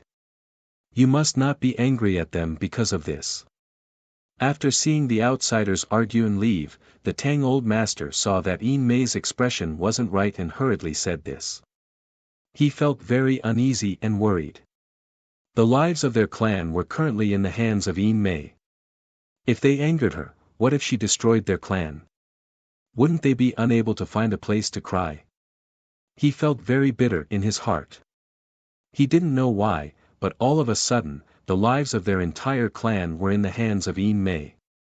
That was why he agreed to Yin Mei's request and handed over his clan's property. Unfortunately, even now, he still didn't know what had happened. I won't be angry because of this. Yin Mei indifferently glanced at him. She was just worried that she would disappoint Gu Chang'e because she had not handled this matter well.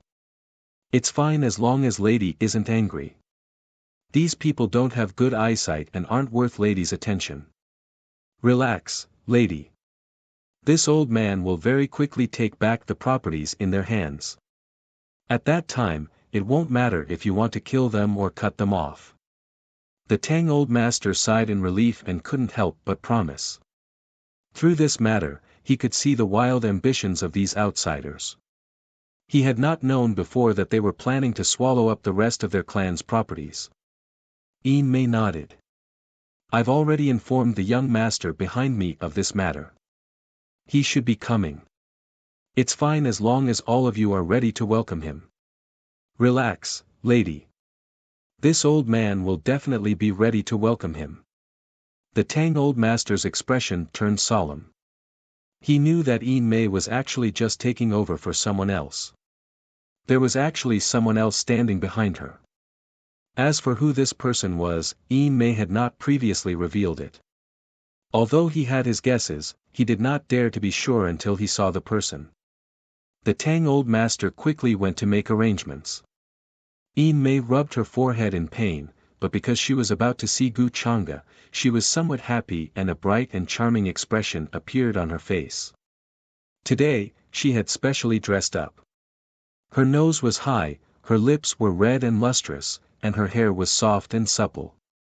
She had even carefully groomed her fox tail. Its fur was snow-white and flawless, and as it swayed, it appeared very fluffy. A while ago, Gu Chang'e had ordered someone to deliver a quasi-emperor artifact to her. While this had shocked her, she had also been very happy.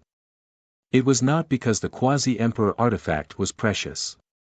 It was because Gu Chang'e still remembered her and had not cast her aside in a corner. She did not have extravagant hopes. It was enough for her to have a very, very small place in Gu Chang'e's heart. As for the rest, she would not think about it, much less ask for it.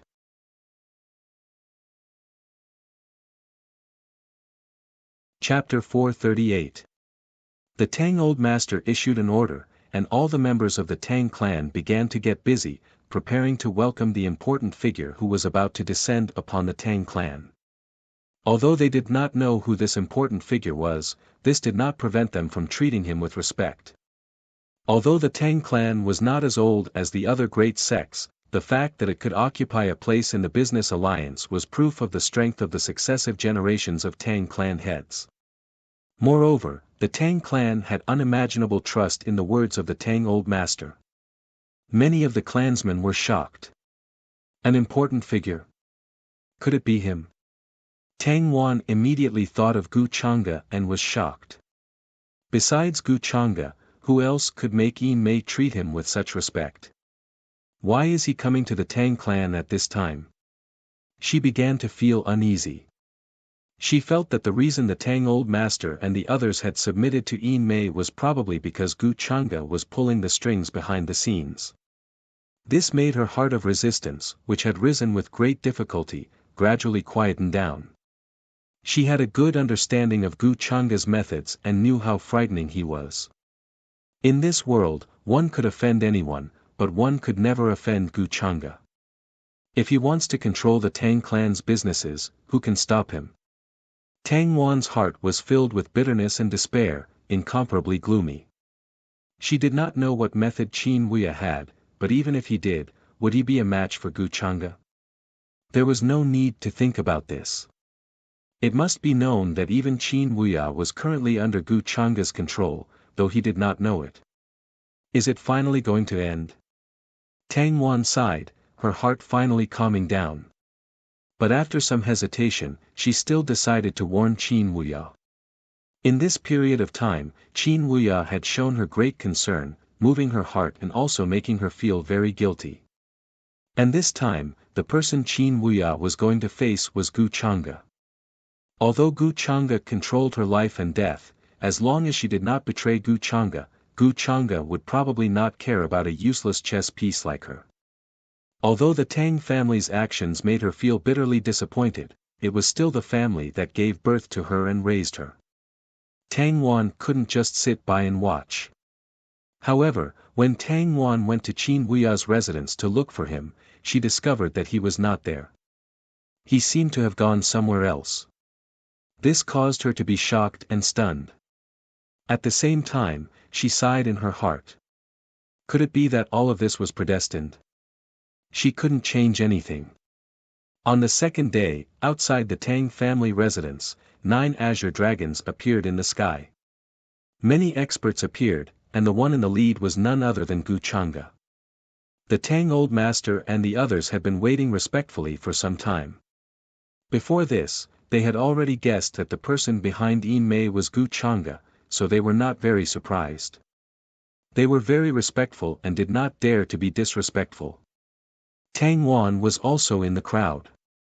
She watched as Gu Chang'e walked down from the white jade carriage.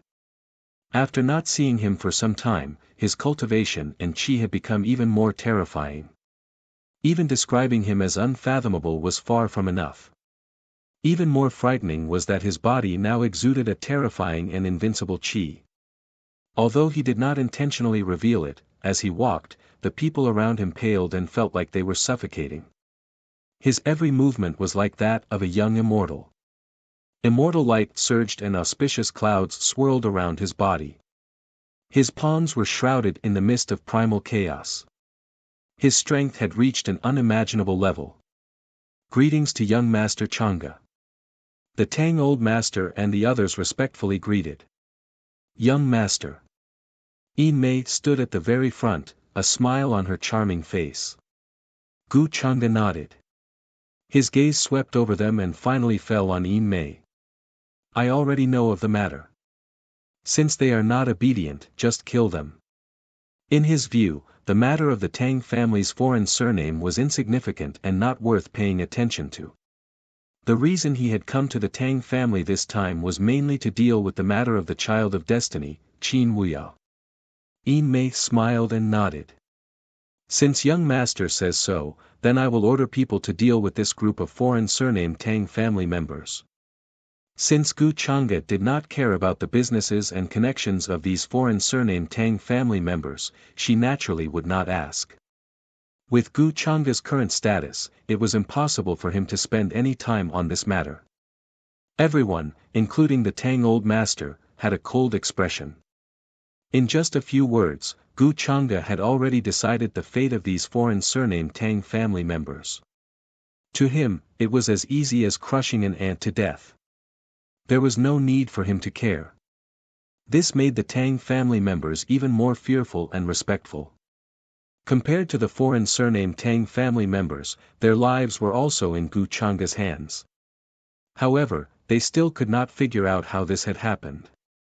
Nor could they have imagined that when Tang Wan's younger brother awoke from his coma, the mysterious scripture that had appeared in his mind would actually be problematic.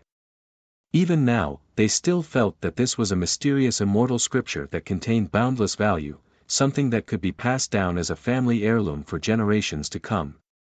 They felt more and more that Gu Chang'e's methods were mysterious and unfathomable, that he had unknowingly taken control of their clan's life and death.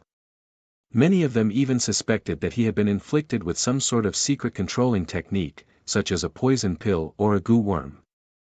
Alas, they could not find the slightest clue even after a thorough investigation.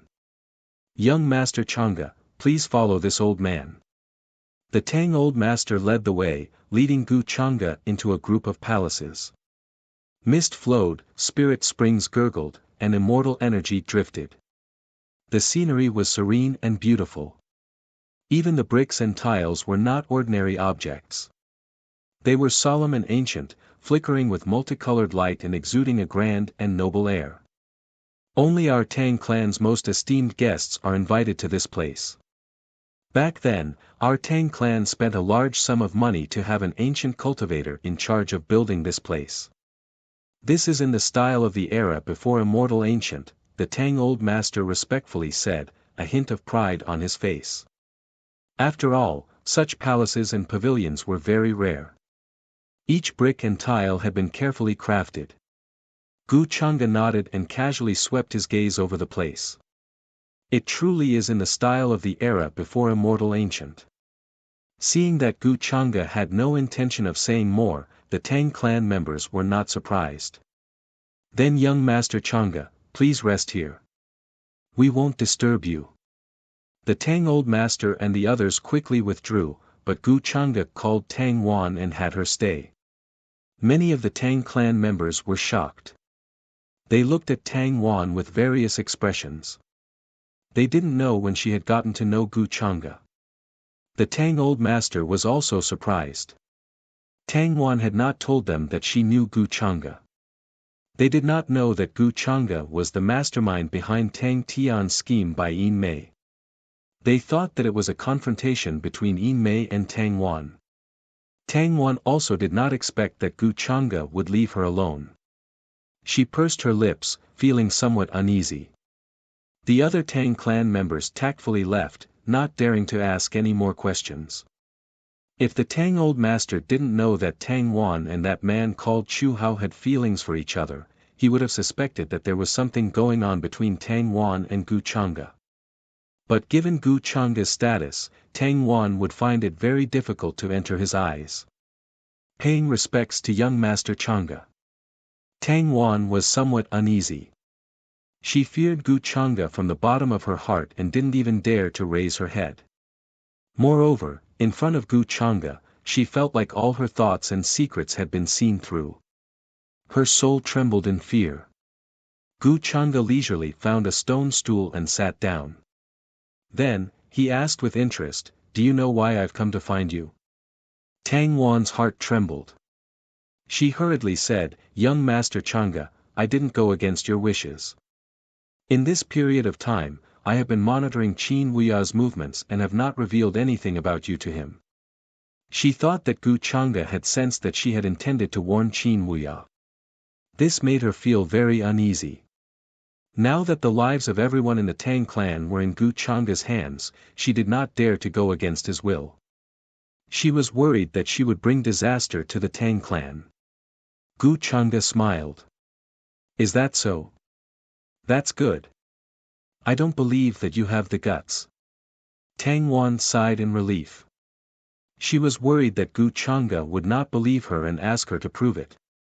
"This time, I came to the Tang clan to kill Qin Wuya. This is immortal burial water. Make him drink it. After the matter is settled, I will let the Tang clan go. If you can't do it, then your clan will accompany him." However, in the next moment, Gu Changa's tone changed. He glanced at Tang Wan with interest and then took out a small white jade bottle from his bosom. Tang Wan's expression changed. Her face turned pale with disbelief. Her fingers trembled under her sleeves. Even Yin Mei, who was standing obediently behind Gu Changa, had a slight change in her expression as she felt a chill. She looked at the small white jade bottle with fear. Immortal burial water. Tang Wan's voice trembled with fear. At the same time, she felt a shocking chill on her back. Gu Changa actually wanted her to personally poison Qin Wuya. Immortal burial water, as the name suggested, was a strange poison. Its origin was unknown. It was said to be able to bury immortals. Just a drop of it was extremely expensive. Ordinary cultivators didn't dare to come in contact with it, nor were they qualified to. This was because immortal burial water contained a terrifying permeability.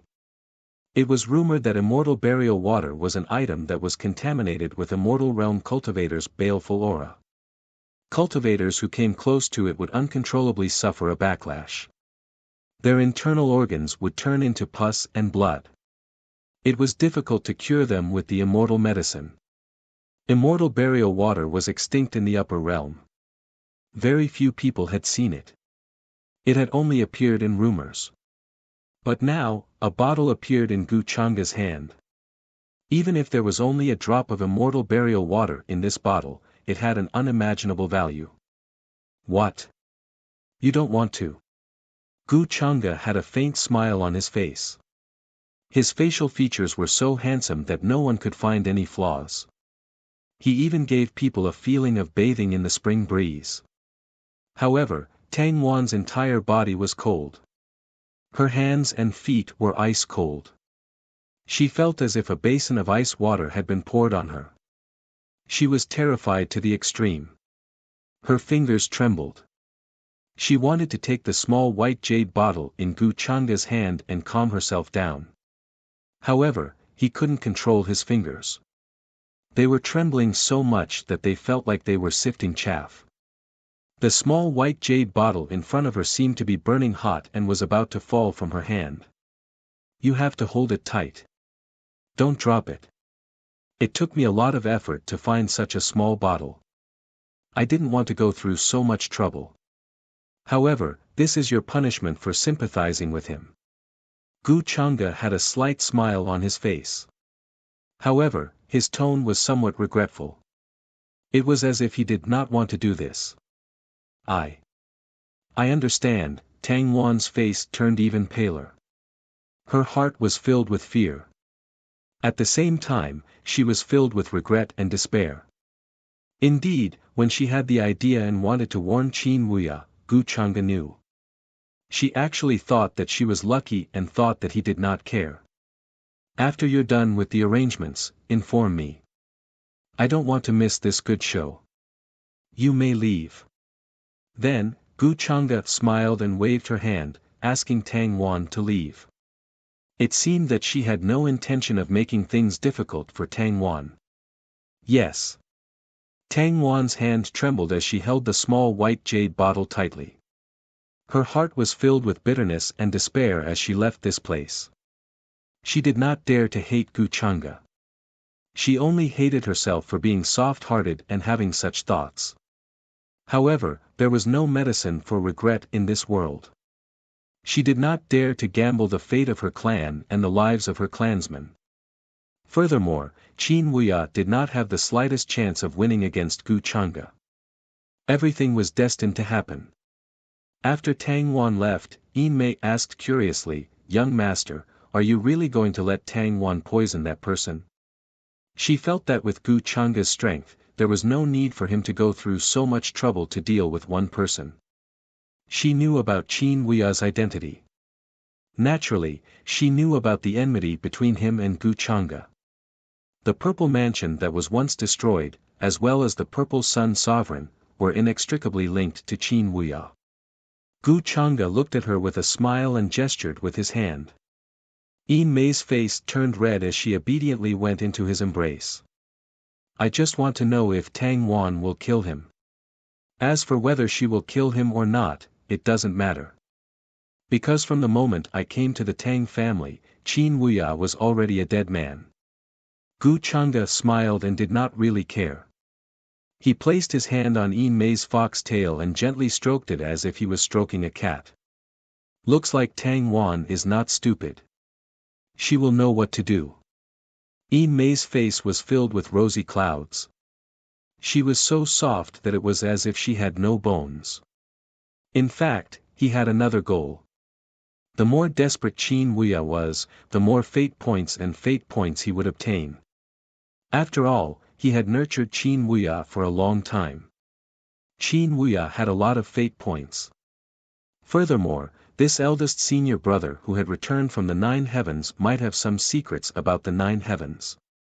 After the Forbidden Era ended, the upper realm shattered, the immortal palace collapsed, and thousands of immortals died. The remaining immortals went to the 9 heavens and sealed the immortal gate. From then on, no true immortals appeared in the upper realm.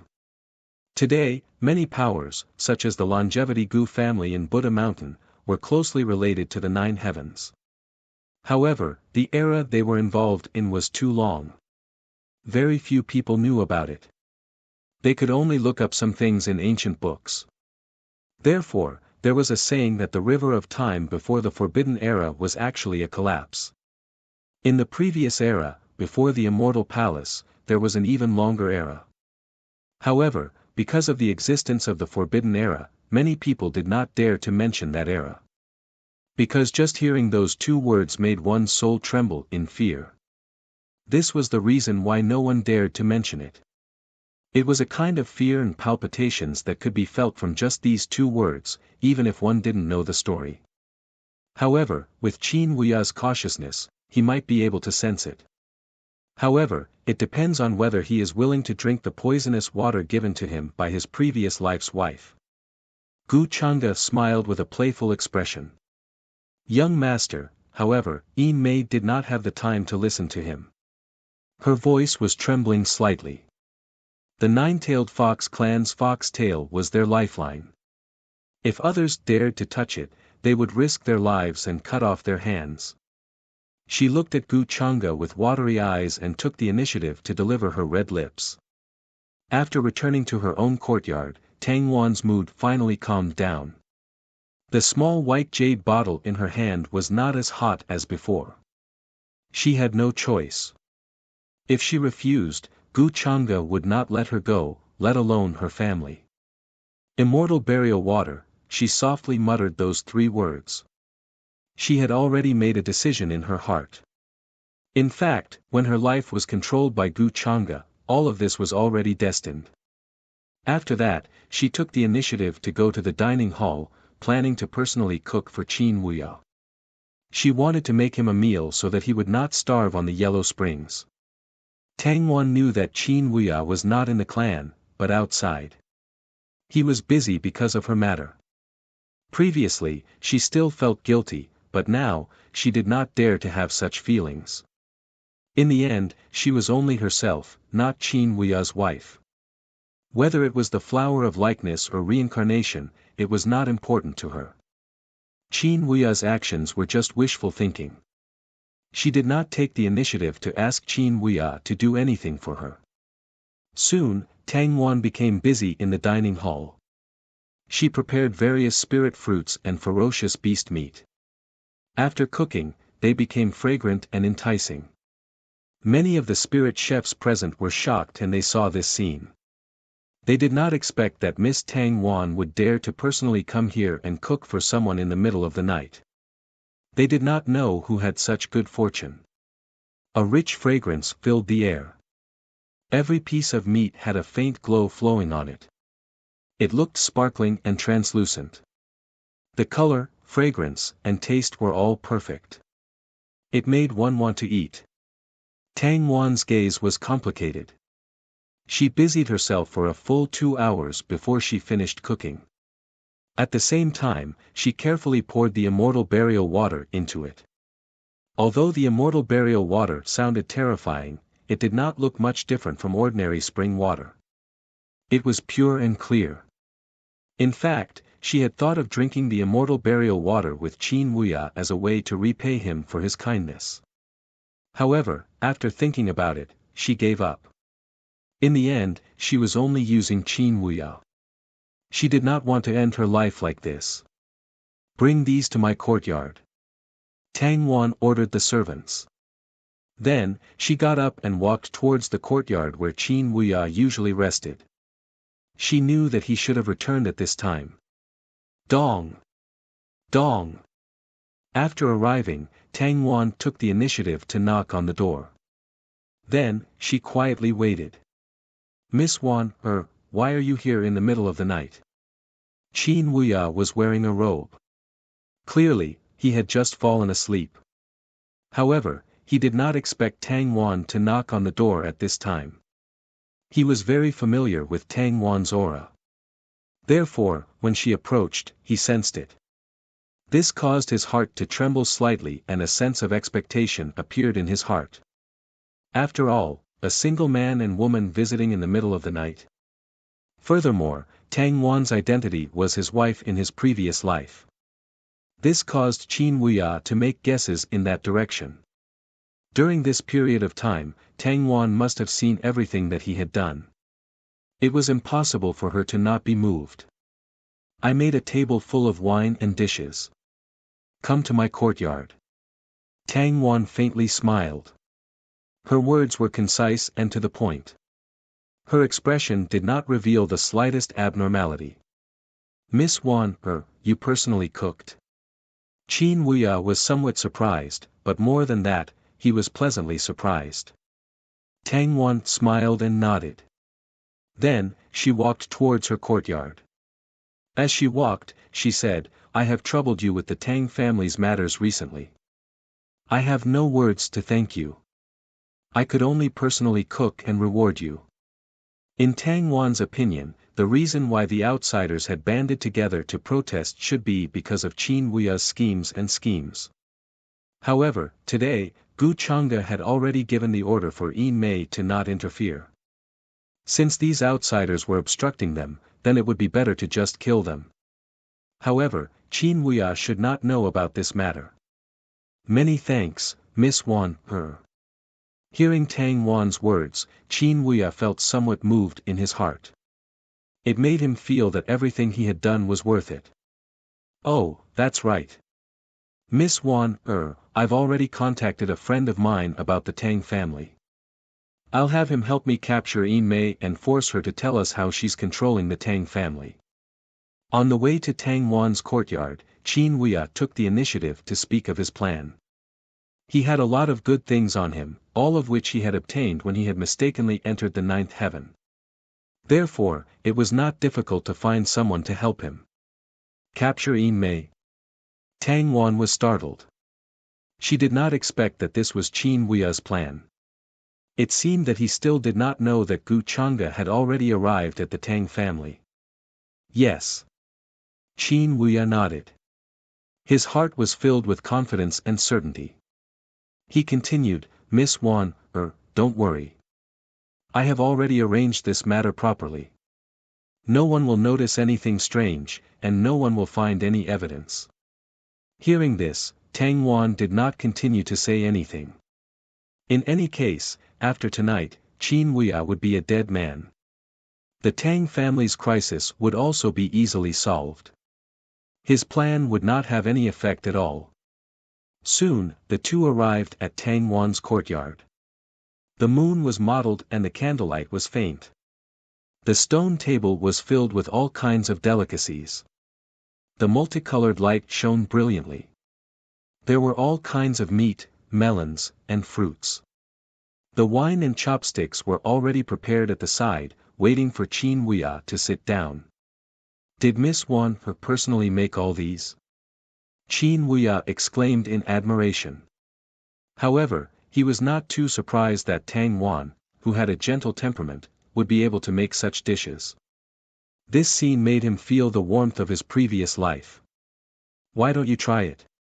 Tang Wan smiled, indicating that he should try it. Qin Wuya looked at her and smiled, Miss Wan, don't you want to try it yourself? Tang Wan shook her head slightly. I've already tasted it in the dining hall. I'll just watch you eat it. Although she said that, she could not help but feel nervous. She was worried that Qin Wuya would see something strange. However, Qin Wuya was not worried about her. Hearing this, he only smiled and said, since it's like this, I will definitely eat all of these dishes tonight. Only then will I not disappoint Miss Wan's good intentions. After saying that, he began to eat. In order to make Tang Wan feel that he was enjoying it, he appeared to be wolfing down the food, afraid that someone would snatch it from him. Seeing this, Tang Wan could not help but shake her head and smile, eat slowly. Don't choke. There is still wine here. No one will snatch it from you. As she spoke, she filled his cup to the brim. Seeing Qin Wuya raise his head and drink the wine in one gulp, the faint smile on Tang Wan's face disappeared without a trace. What's going on? At this time, Qin Wuya's expression suddenly changed. He could not believe it. The bowl and chopsticks in his hand fell to the ground with a clang and shattered. At the same time, he spat out a mouthful of black blood that contained fragments of his broken lungs. A terrifying pain engulfed him, causing his face to lose all color. He directly fell to the ground.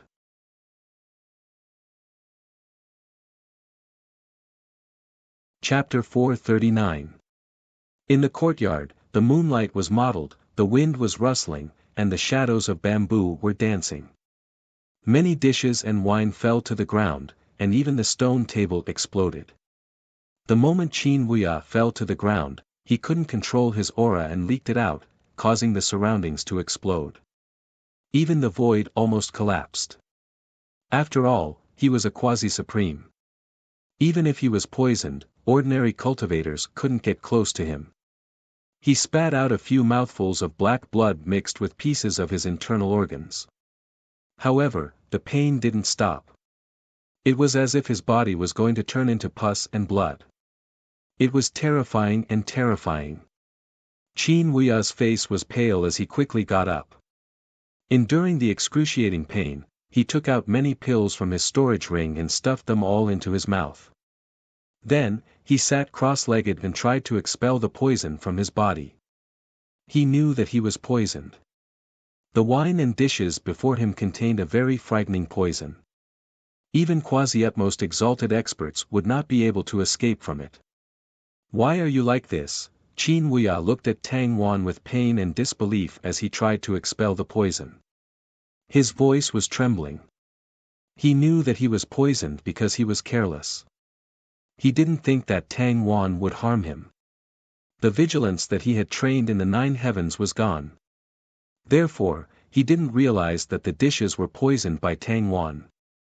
He couldn't believe that Tang Wan would harm him. Moreover, she had specially prepared the dishes for him and called him in the middle of the night. At this moment, Qin Wuya's heart was in pain because of betrayal, regret, sadness, and disbelief.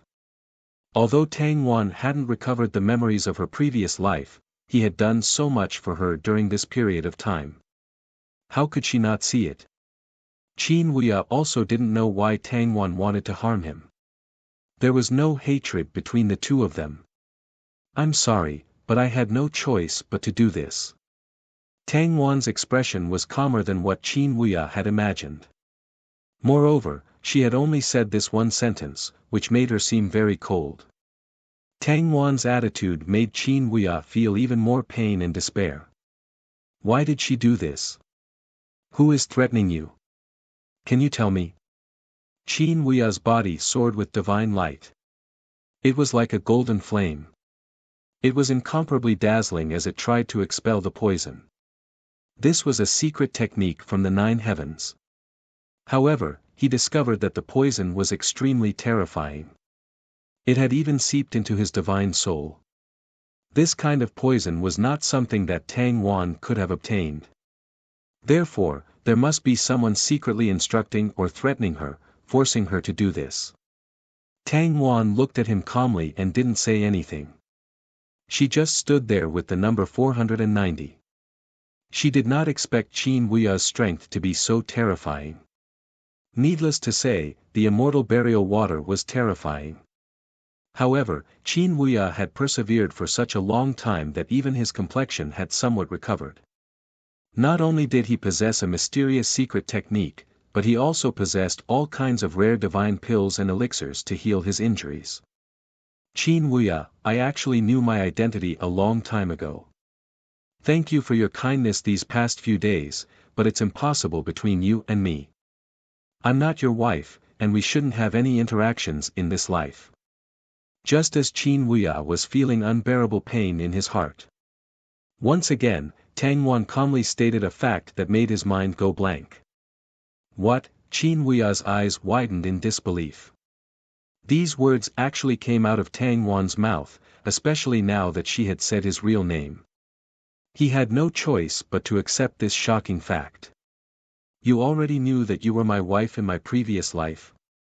Qin Wuya's voice was trembling.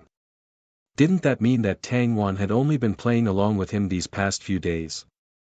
It was just that he was incomparably stupid and didn't know about it at all. For a moment, Qin Wuya's face twisted. It was very sinister, like an enraged vicious beast. He had never thought that he would learn such a big truth tonight. It made him feel pain, despair, and even more so, anger and hatred. Tang Wan calmly nodded. Looking at Qin Wuya's current appearance, the little bit of guilt that had just risen in her heart also disappeared. In Qin Wuya's eyes, she was only his wife in his previous life. Everything he did to her was because of this reason. She was very clear about this point. Who is behind all of this? From the beginning, I was schemed against. You saw all of my actions, that's why tonight's matter happened.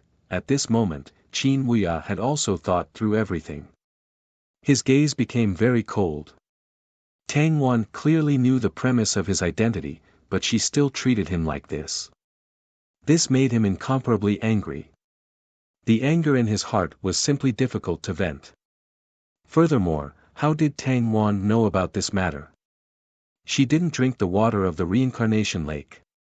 Could it be that she had awakened the memories of her previous life? You will know sooner or later. Offending someone you shouldn't have. This is your fate. Tang Wan indifferently said. As long as she got rid of Qin Wuya, the matter of the Tang family would be easily solved. To her, this was worth it. You actually plotted against me. Qin Wuya's heart was filled with anger. Unable to calm down, he couldn't help but spit out another mouthful of black blood. Wrong, it wasn't her. At this moment, a faint laughter suddenly sounded from outside the courtyard.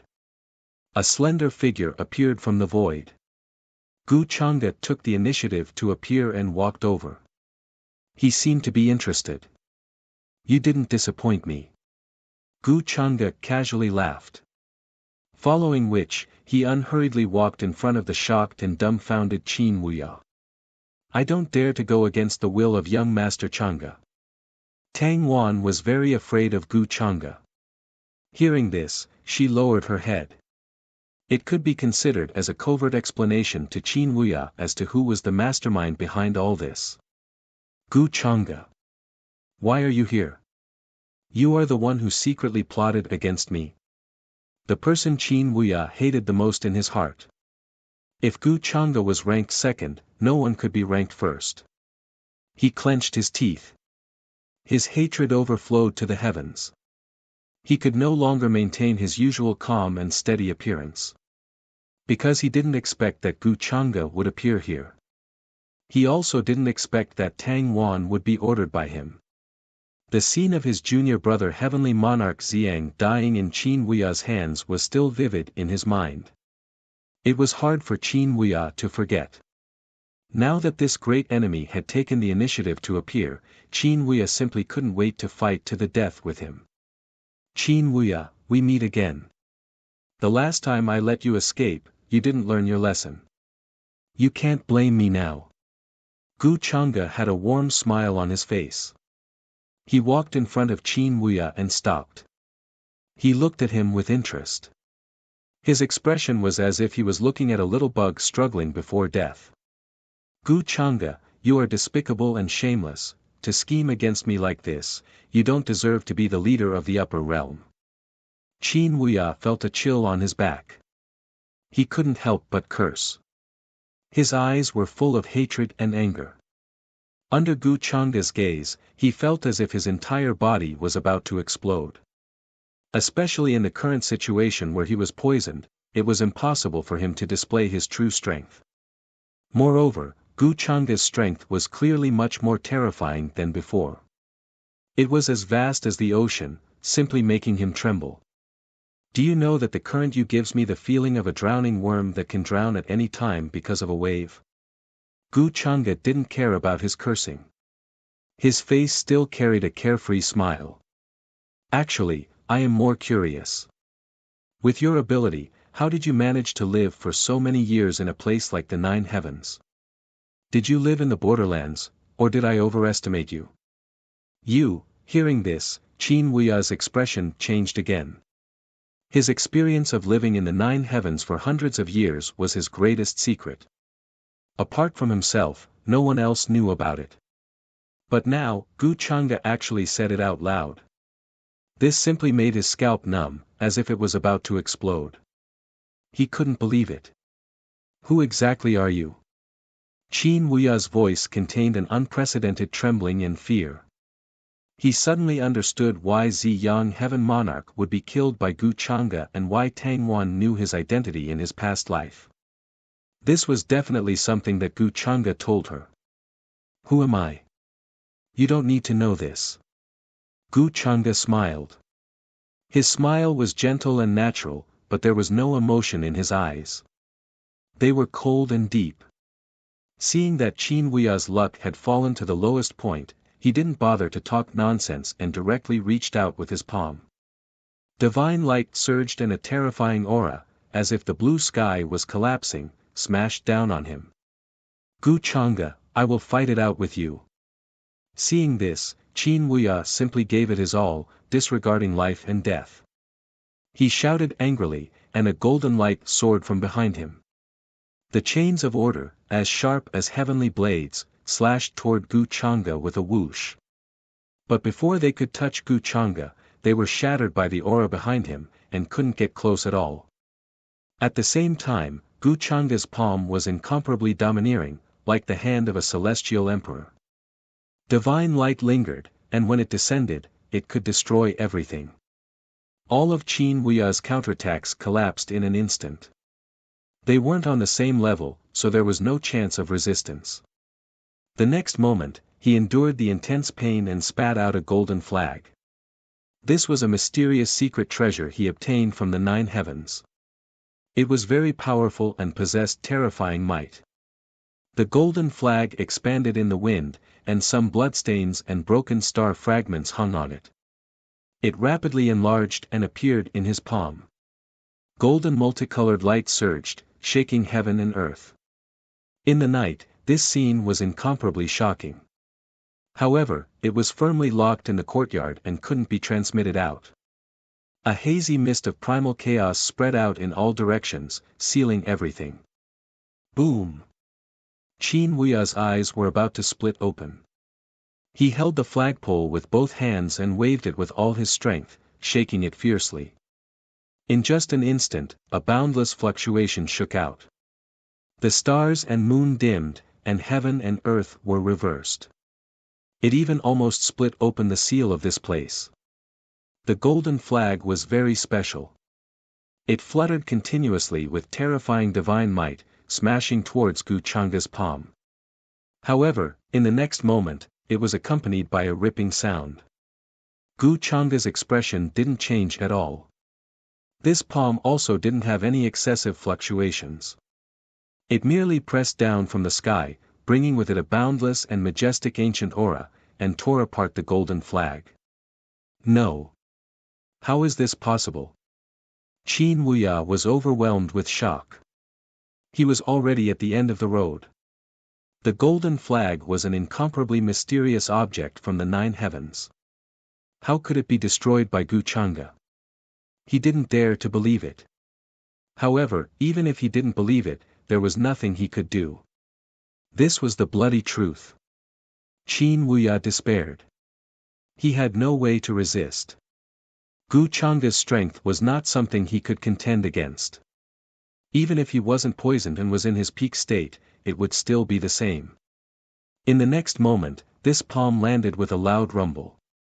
The void collapsed, completely covering Qin Wuya. He was directly slapped to death, turning into a bloody mist that collapsed and exploded. His divine soul was also swallowed by Gu Chang'e. He planned to flip through some of Qin Wuya's memories regarding the 9 heavens later. As for Qin Wuya's remaining storage ring, it was directly taken by Gu Chang'e. He knew that Qin Wuya had a lot of good things. When he probed with his divine sense, he immediately discovered that there were all kinds of dazzling multicolored lights. In addition to many divine materials, there were all kinds of secret treasures, incomplete scriptures, tablets, and so on. They all came from the 9 heavens and were not things of the current upper realm. Gu Chang'e even saw a divine pill sealed in a jade container. When he opened it, the fragrance of the pill pervaded the air. There were even resplendent multicolored lights that appeared in the void, as dazzling as the Milky Way. Tai Xian pill, 8 trigrams yang emptiness pill. Then, he rolled up his sleeves and put away all these things. As for the heavenly treasure chest, the luck points, and the like, he also obtained a lot of them. The heavenly treasure chest dropped by killing Qin Wuya was obviously much dimmer than that of War Immortal Li Xiu. Gu Chang'e guessed that it was because of the difference in strength between the two at their peak. Accompanied by bursts of golden light, the heavenly treasure chest opened. The thing that appeared attracted Gu Changa's interest. It was a tablet inscription that was shrouded in purple. There were many ancient words written on it. It was very vague and had a kind of grand and ancient feeling. Space-time tablet. Gu Changa looked at the explanation that appeared and quickly understood the use of this object. It was very similar to a teleportation array. However, a teleportation array could only be used to teleport people in the same era. Although the distance could be very far, or even endless, the time passed would be on the same line and there would not be any deviation. However, the space-time tablet could be used to teleport people across time and space. Before touching on the mysteries of the river of time, this object could allow people to travel through time. It is somewhat similar to the creation immortal boat. However, the space-time tablet is only a coordinate. Once it is confirmed, it cannot be changed. As for the coordinates, it can only be found in the river of time. Reversing time is not something that can be done by humans. Gu Changa kept the space-time tablet. He might be able to use it in the future. After doing all this, Gu Changa glanced at the shocked Tang Wan. Then, he withdrew the sealing power that enveloped the surroundings and left without caring about her. Tang Wan didn't have much value to him now. However, considering the matter of Chu Hao, there might be other uses for Tang Wan. It ends just like that. Seeing Gu Changa's figure disappear, Tang Wan heaved a sigh of relief. The uneasiness and fear she felt just now also gradually disappeared. Her heart calmed down. In her opinion, Qin Wuya's strength was already very terrifying. A normal supreme martial artist would not be his match. Although he was poisoned, he could not even withstand one palm strike from Gu Changa. There were many rumors in the upper realm that underestimated Gu Changa's true strength. Qin Wuya's death was not a big deal to the Tang family. Other than Tang Wan, no one knew what happened last night. The Tang old master and the others did not know that Qin Wuya was by Tang Wan's side. After dealing with Qin Wuya, Gu Changa did not care about the matters of the Tang family. Moreover, he had already told Yin Mei that she could just kill those who did not obey. There was no need to care about the trouble. Without the instigator behind the scenes, the members of the Tang family naturally did not have any confidence. After killing a few people, they were intimidated and obediently handed over the properties behind them. As a result, many of the properties of the Tang family were firmly controlled by Yin Mei. Then, Gu Changa sent a message to Bai Lian, of the Spring Breeze Jasper Pavilion, asking her to make a trip here. He could let Yin Mei deal with the information that he lacked the most.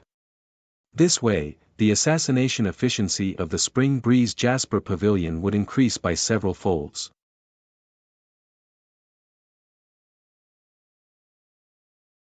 Chapter 440. Within the dazzling hall, Yin Mei's countenance was absolutely beautiful. Her appearance was enchanting, and it was enough to turn all living things upside down. She wore a fiery red dress. Her waist was slender and her skin was as white as snow. She looked as if she was carved out of flawless white jade. She was shockingly beautiful. This is the purple gold badge of the business alliance of 10,000 daos. As long as there is a branch of the business alliance, with this badge, you have the authority to dispatch spies, she said calmly and took out a mysterious purple badge. In front of Yin Mei stood the black-robed Bai Lian. Her hair was like the clouds, and her facial features were exquisite and moving. She was as cold as ice, but there was a natural charm about her. Hearing Yin Mei's words, she raised her eyebrows and looked at the purple badge in front of her. The purple badge was mysterious. There were many divine runes on it and it looked ancient. Gu Changa asked her to come and talk to Yin Mei. After she received the order, she immediately rushed over. She had to take the Spring Breeze Jasper Pavilion seriously. The purple gold badge is something that has the authority of the business alliance of 10,000 daos. Bai Lian, took the purple badge in Yin Mei's hand and clicked her tongue in wonder. This way, the problem that had been troubling her was easily solved. If it was in the past, she would need at least a few million years to develop her spies to the level of the business alliance of 10,000 DAOs. At that time, whether or not the Spring Breeze Jasper Pavilion would still exist would be an unknown. However, in the hands of Gu Chang'e, this problem was solved with a single order. This made her feel amazed. The more she knew about Gu Chang'e, the more she realized that the methods and strength he had displayed were only the tip of the iceberg. Was there anything in this world that he couldn't do?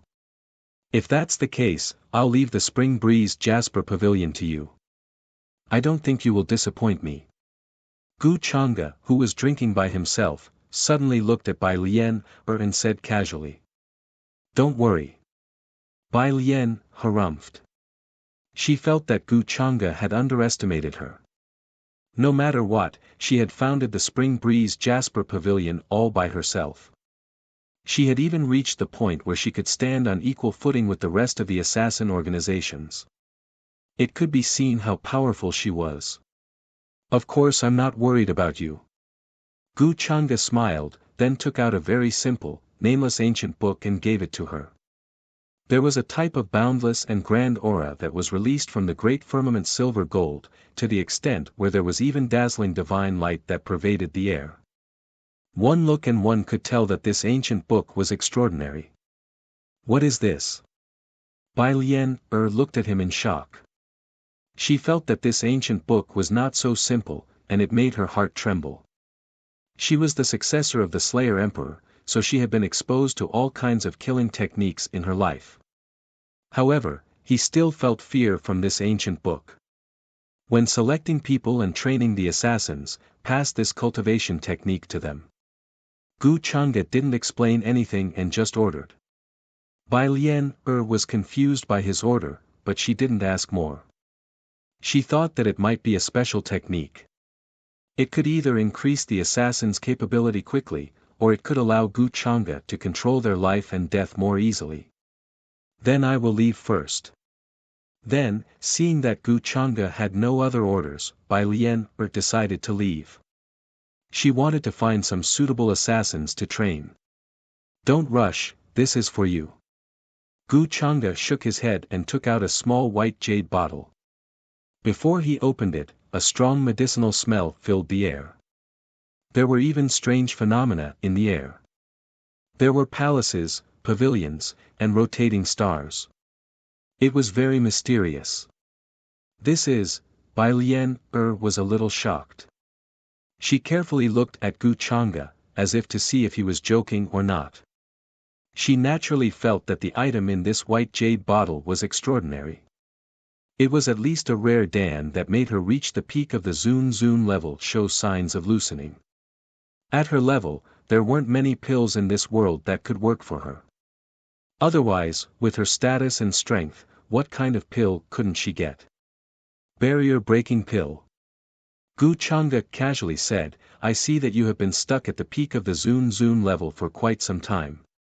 If you rely on yourself to break through, who knows how long it will take. Since you are working for me, your strength can't be too low. Hearing the first sentence, Bai Lian thought that Gu Chang'e was being kind and willing to give her a breakthrough pill, but the next sentence made her roll her eyes. Since when was the peak of the Zun Zun level considered too low? Gu Chang'e actually thought that her strength was too low. What kind of barrier-breaking pill is this? It can actually help me break through. Bai Lian took the jade bottle. There was no need to be polite with Gu Chang'e, but she was still curious.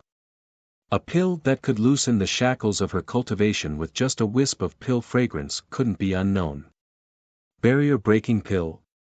How could there be such a random name? Gu Chang'e didn't explain.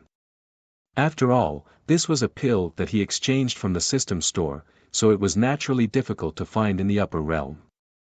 He shook his head slightly and said casually, why are you asking so many questions?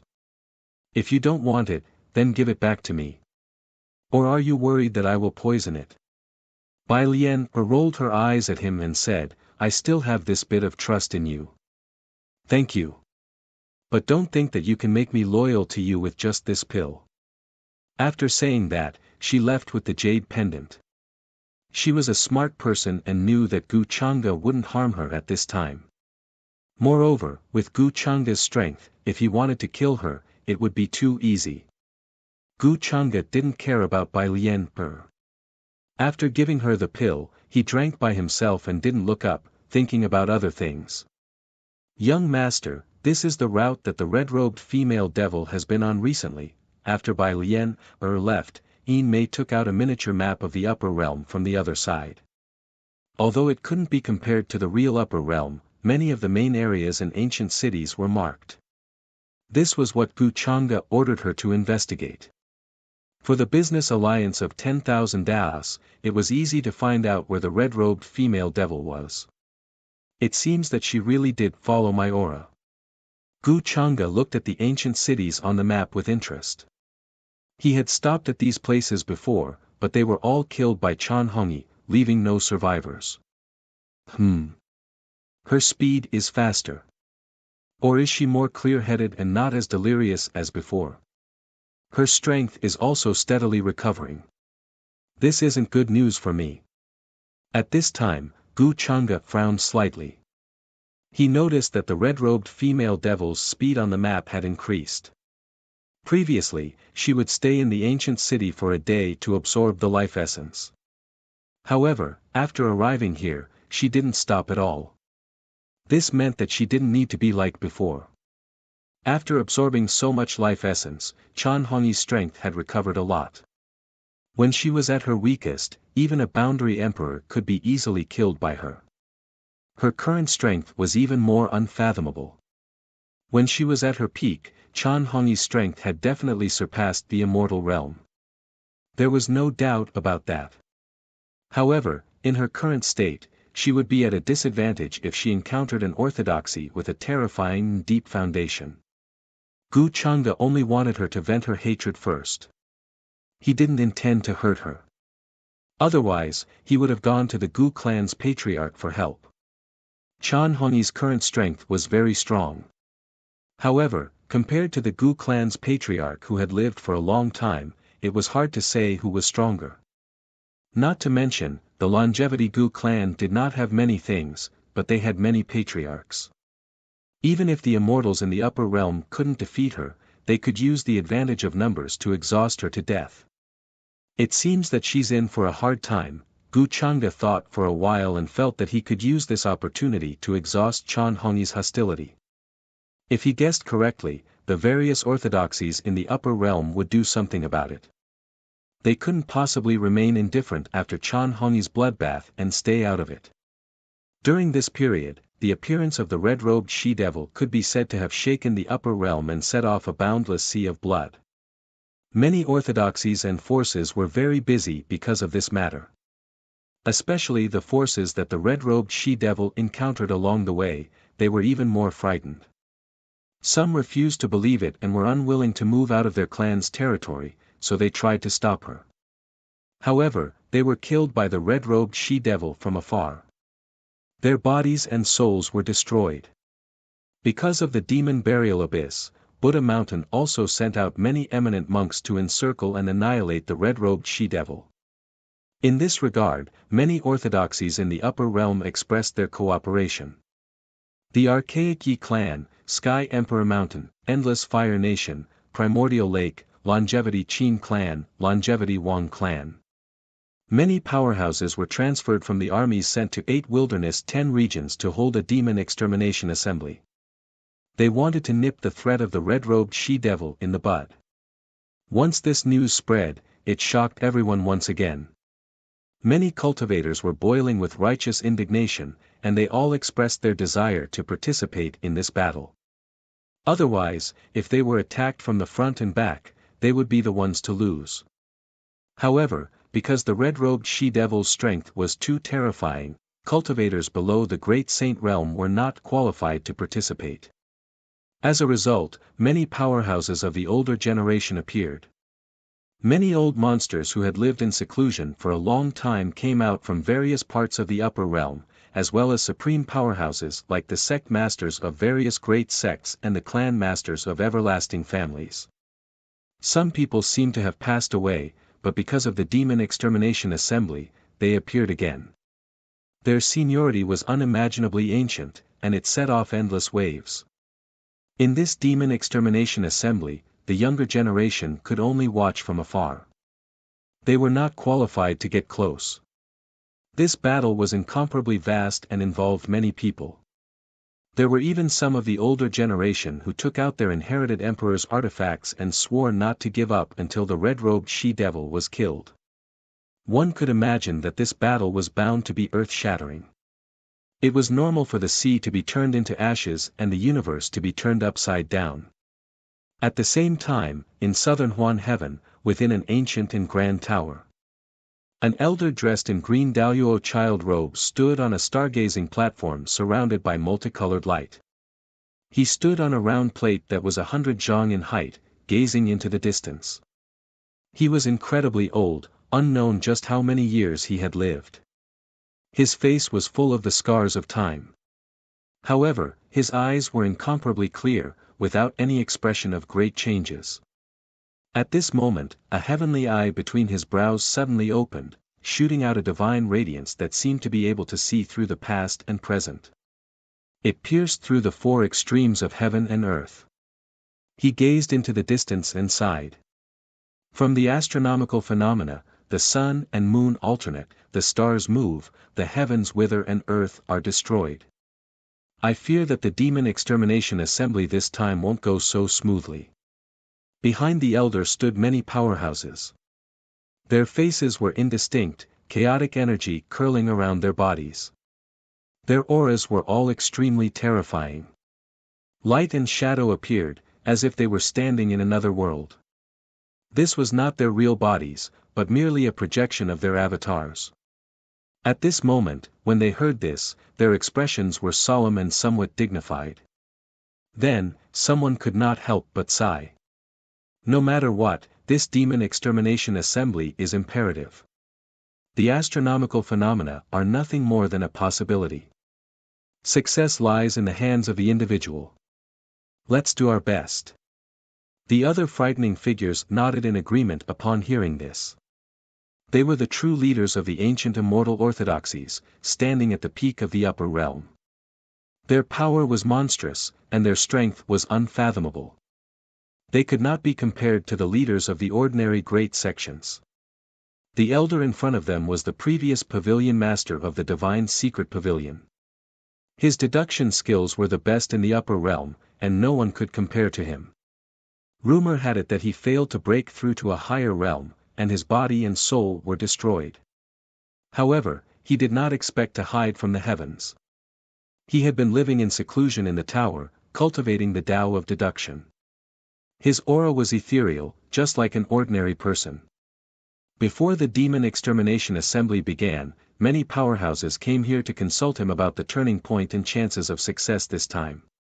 One had to know that it was the elder in front of them who had asserted that the seal in the demon burial abyss could only seal the devil for half a year at most. She begged for fresh flowers. Half a year later, the devil was bound to break through the seal and rush out. However, there was an anomaly this time, which led to the early release of the demoness in red, and a bloodbath. If that's the case, I still have a corner of the formation pattern here. It was obtained when I was deducing the seal in the demon burial abyss. Maybe it will be useful in this Demon Extermination Assembly. At this moment, the elder in the green robe seemed to have thought of something, and suddenly took out a corner of the formation pattern that shone with divine light from under his sleeve.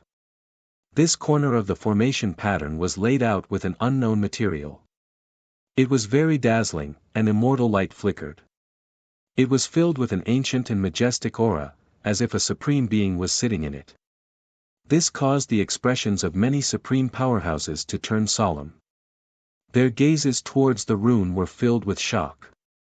Even with their cultivation base, they could feel a terrifying suppressive force. What kind of realm was the existence that sealed the demoness in red? I can't imagine that such a formation pattern exists in this world.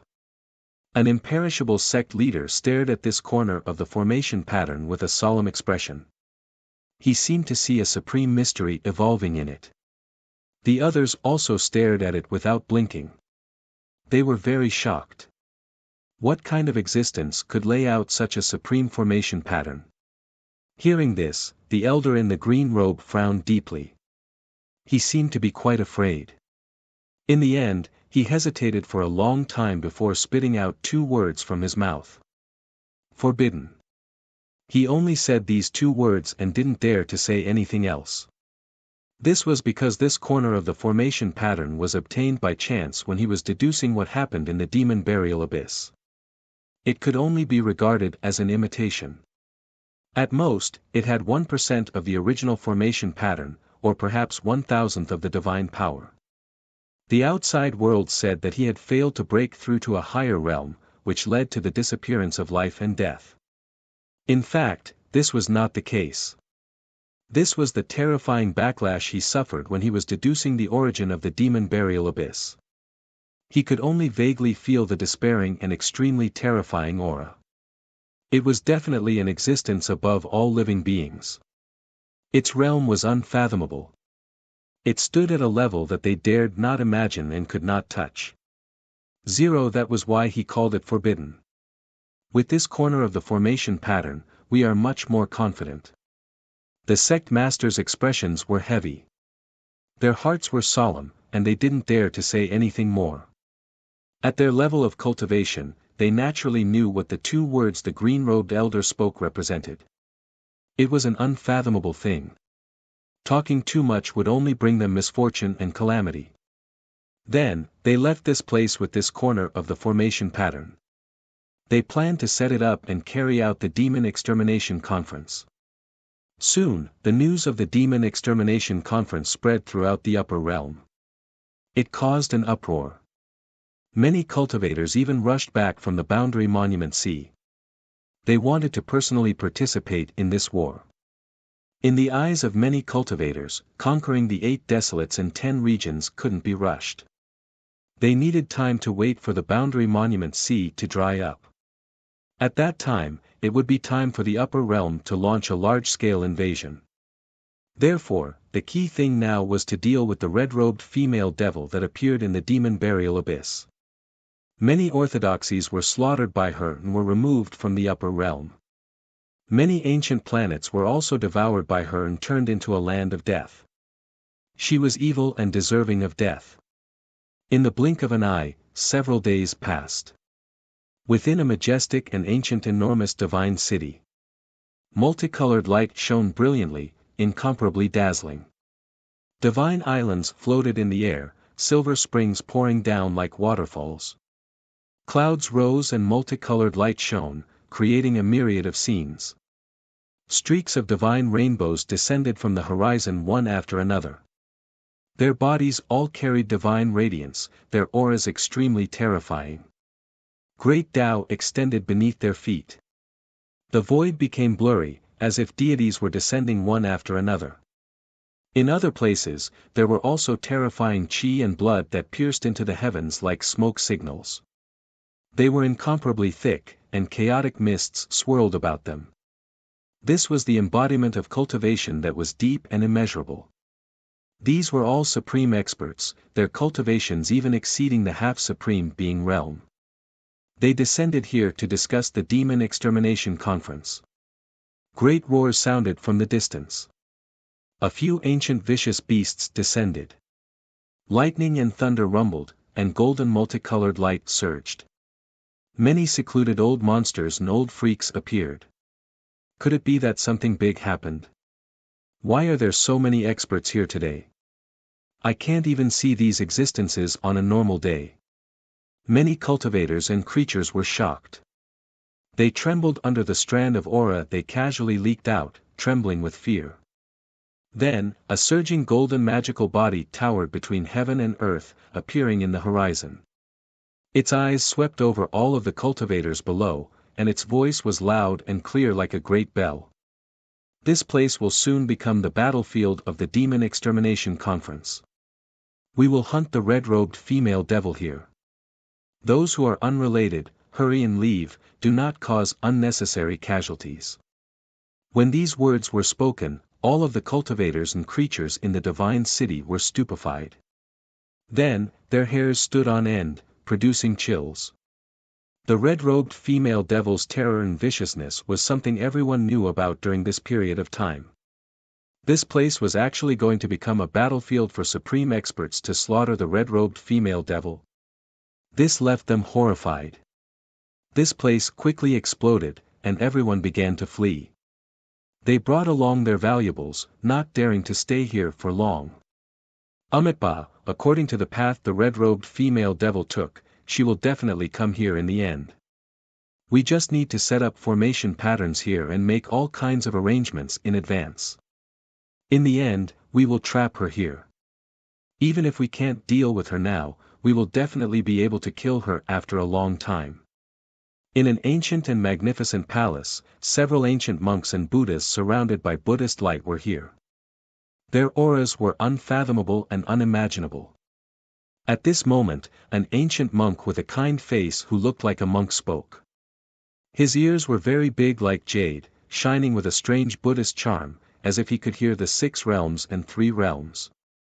They were all supreme experts of Buddha Mountain, and the weakest among them was a quasi-supreme. They held Buddhist treasures in their hands and were in charge of killing the red-robed female devil.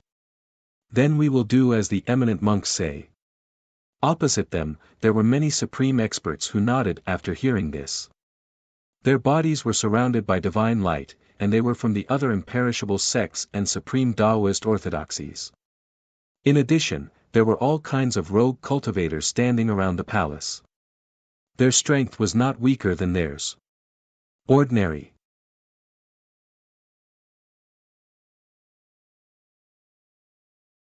Chapter 441. This was an extremely powerful force, and their numbers were not small. They came from various imperishable sects, supreme orthodoxies, everlasting families, and immemorial royal families. Every single one of them could cause a huge commotion with a stomp of their feet. Their strength and status were unimaginable, and they were not usually seen. Regardless of whether they were individual cultivators who lived in seclusion or old monsters who came out, their cultivation was extremely terrifying. It was far from enough to describe them as unfathomable. When they opened and closed their eyes, streaks of divine light flowed like the great Tao, as if they could evolve the universe. But today, they were all gathered in the divine city to discuss how to kill the demoness in red. According to their calculations, it wouldn't be long before the demoness in red arrived at this area and came here. And this divine city within a radius of 1,000,000 miles was the best location. It had a population of 10 million and had existed for a long time. Many of the palaces were engraved with powerful formation patterns, and even the walls were mixed with divine materials. They shone brightly and emitted a powerful aura. Fighting in the divine city could even withstand the fluctuations of a quasi-supreme, which was why the divine city was named. So, they would set up formation patterns here and ambush people. When the demoness in red arrived, they would attack and trap her here. In this way, not only could they solve the problem of her killing everywhere, but they could also slowly erase her. And they were only the first batch of people. Later, there would be powerhouses from various clans who would come with all kinds of artifacts and secret treasures. They would definitely solve the problem of the burial demon abyss. This time, we will have to trouble you all to encircle and kill the demoness in red. The ancient monks of Buddha Mountain sat cross-legged in place. They looked dignified, and there was a faint golden halo behind their heads. The Buddhist light illuminated everywhere. They spoke amiably, conversing with the powerhouses in front of them. Esteemed monks, you are too polite. The demoness in red is something that all orthodoxies in the upper realm must face. Even if there was no Buddha Mountain, the demoness in red would still appear in half a year. An old man with faint golden rock wings smiled and replied. He was very friendly with the esteemed monks. He was an ancestor of the golden-winged Great Rock clan, and his cultivation was at the quasi-supreme level. As for the golden-winged Great Rocks, they were very close to Buddha Mountain. This time, Buddha Mountain was going to hold a demon extermination assembly.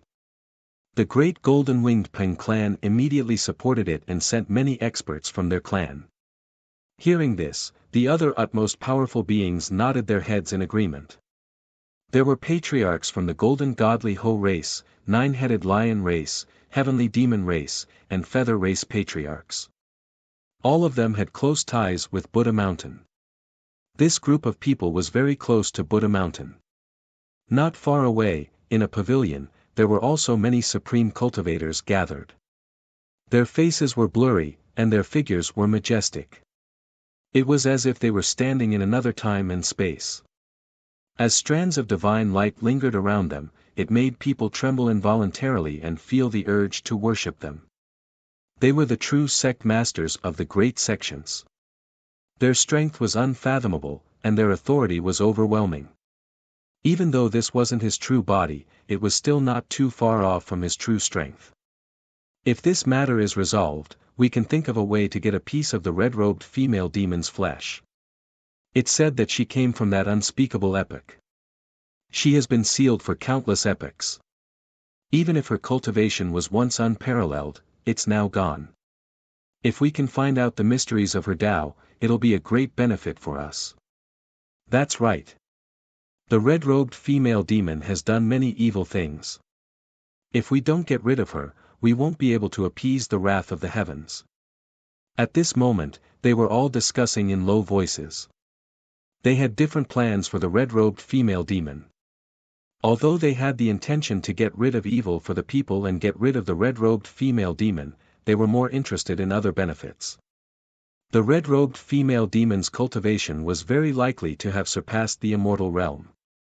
If they could get a small piece of it, it would be a supreme fortune for them, especially in the current epoch where the immortal path was not obvious and the immortal gate was not open. Perhaps they could get a glimpse of the immortal path because of this. Wouldn't that be an unimaginable opportunity? Just as everyone was discussing, an aura fluctuation suddenly passed through outside the palace, causing many sect masters and old monsters to frown and look over. Now that the divine city was empty, many cultivators had already evacuated. Apart from those who were extremely daring and didn't fear death, no one dared to stay here.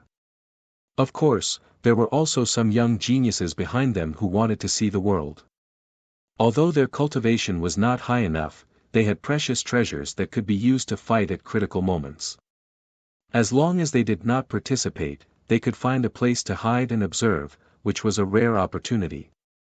Those young geniuses were also favored by them, which was why they brought them here at such a dangerous time. This was also why they were so confident.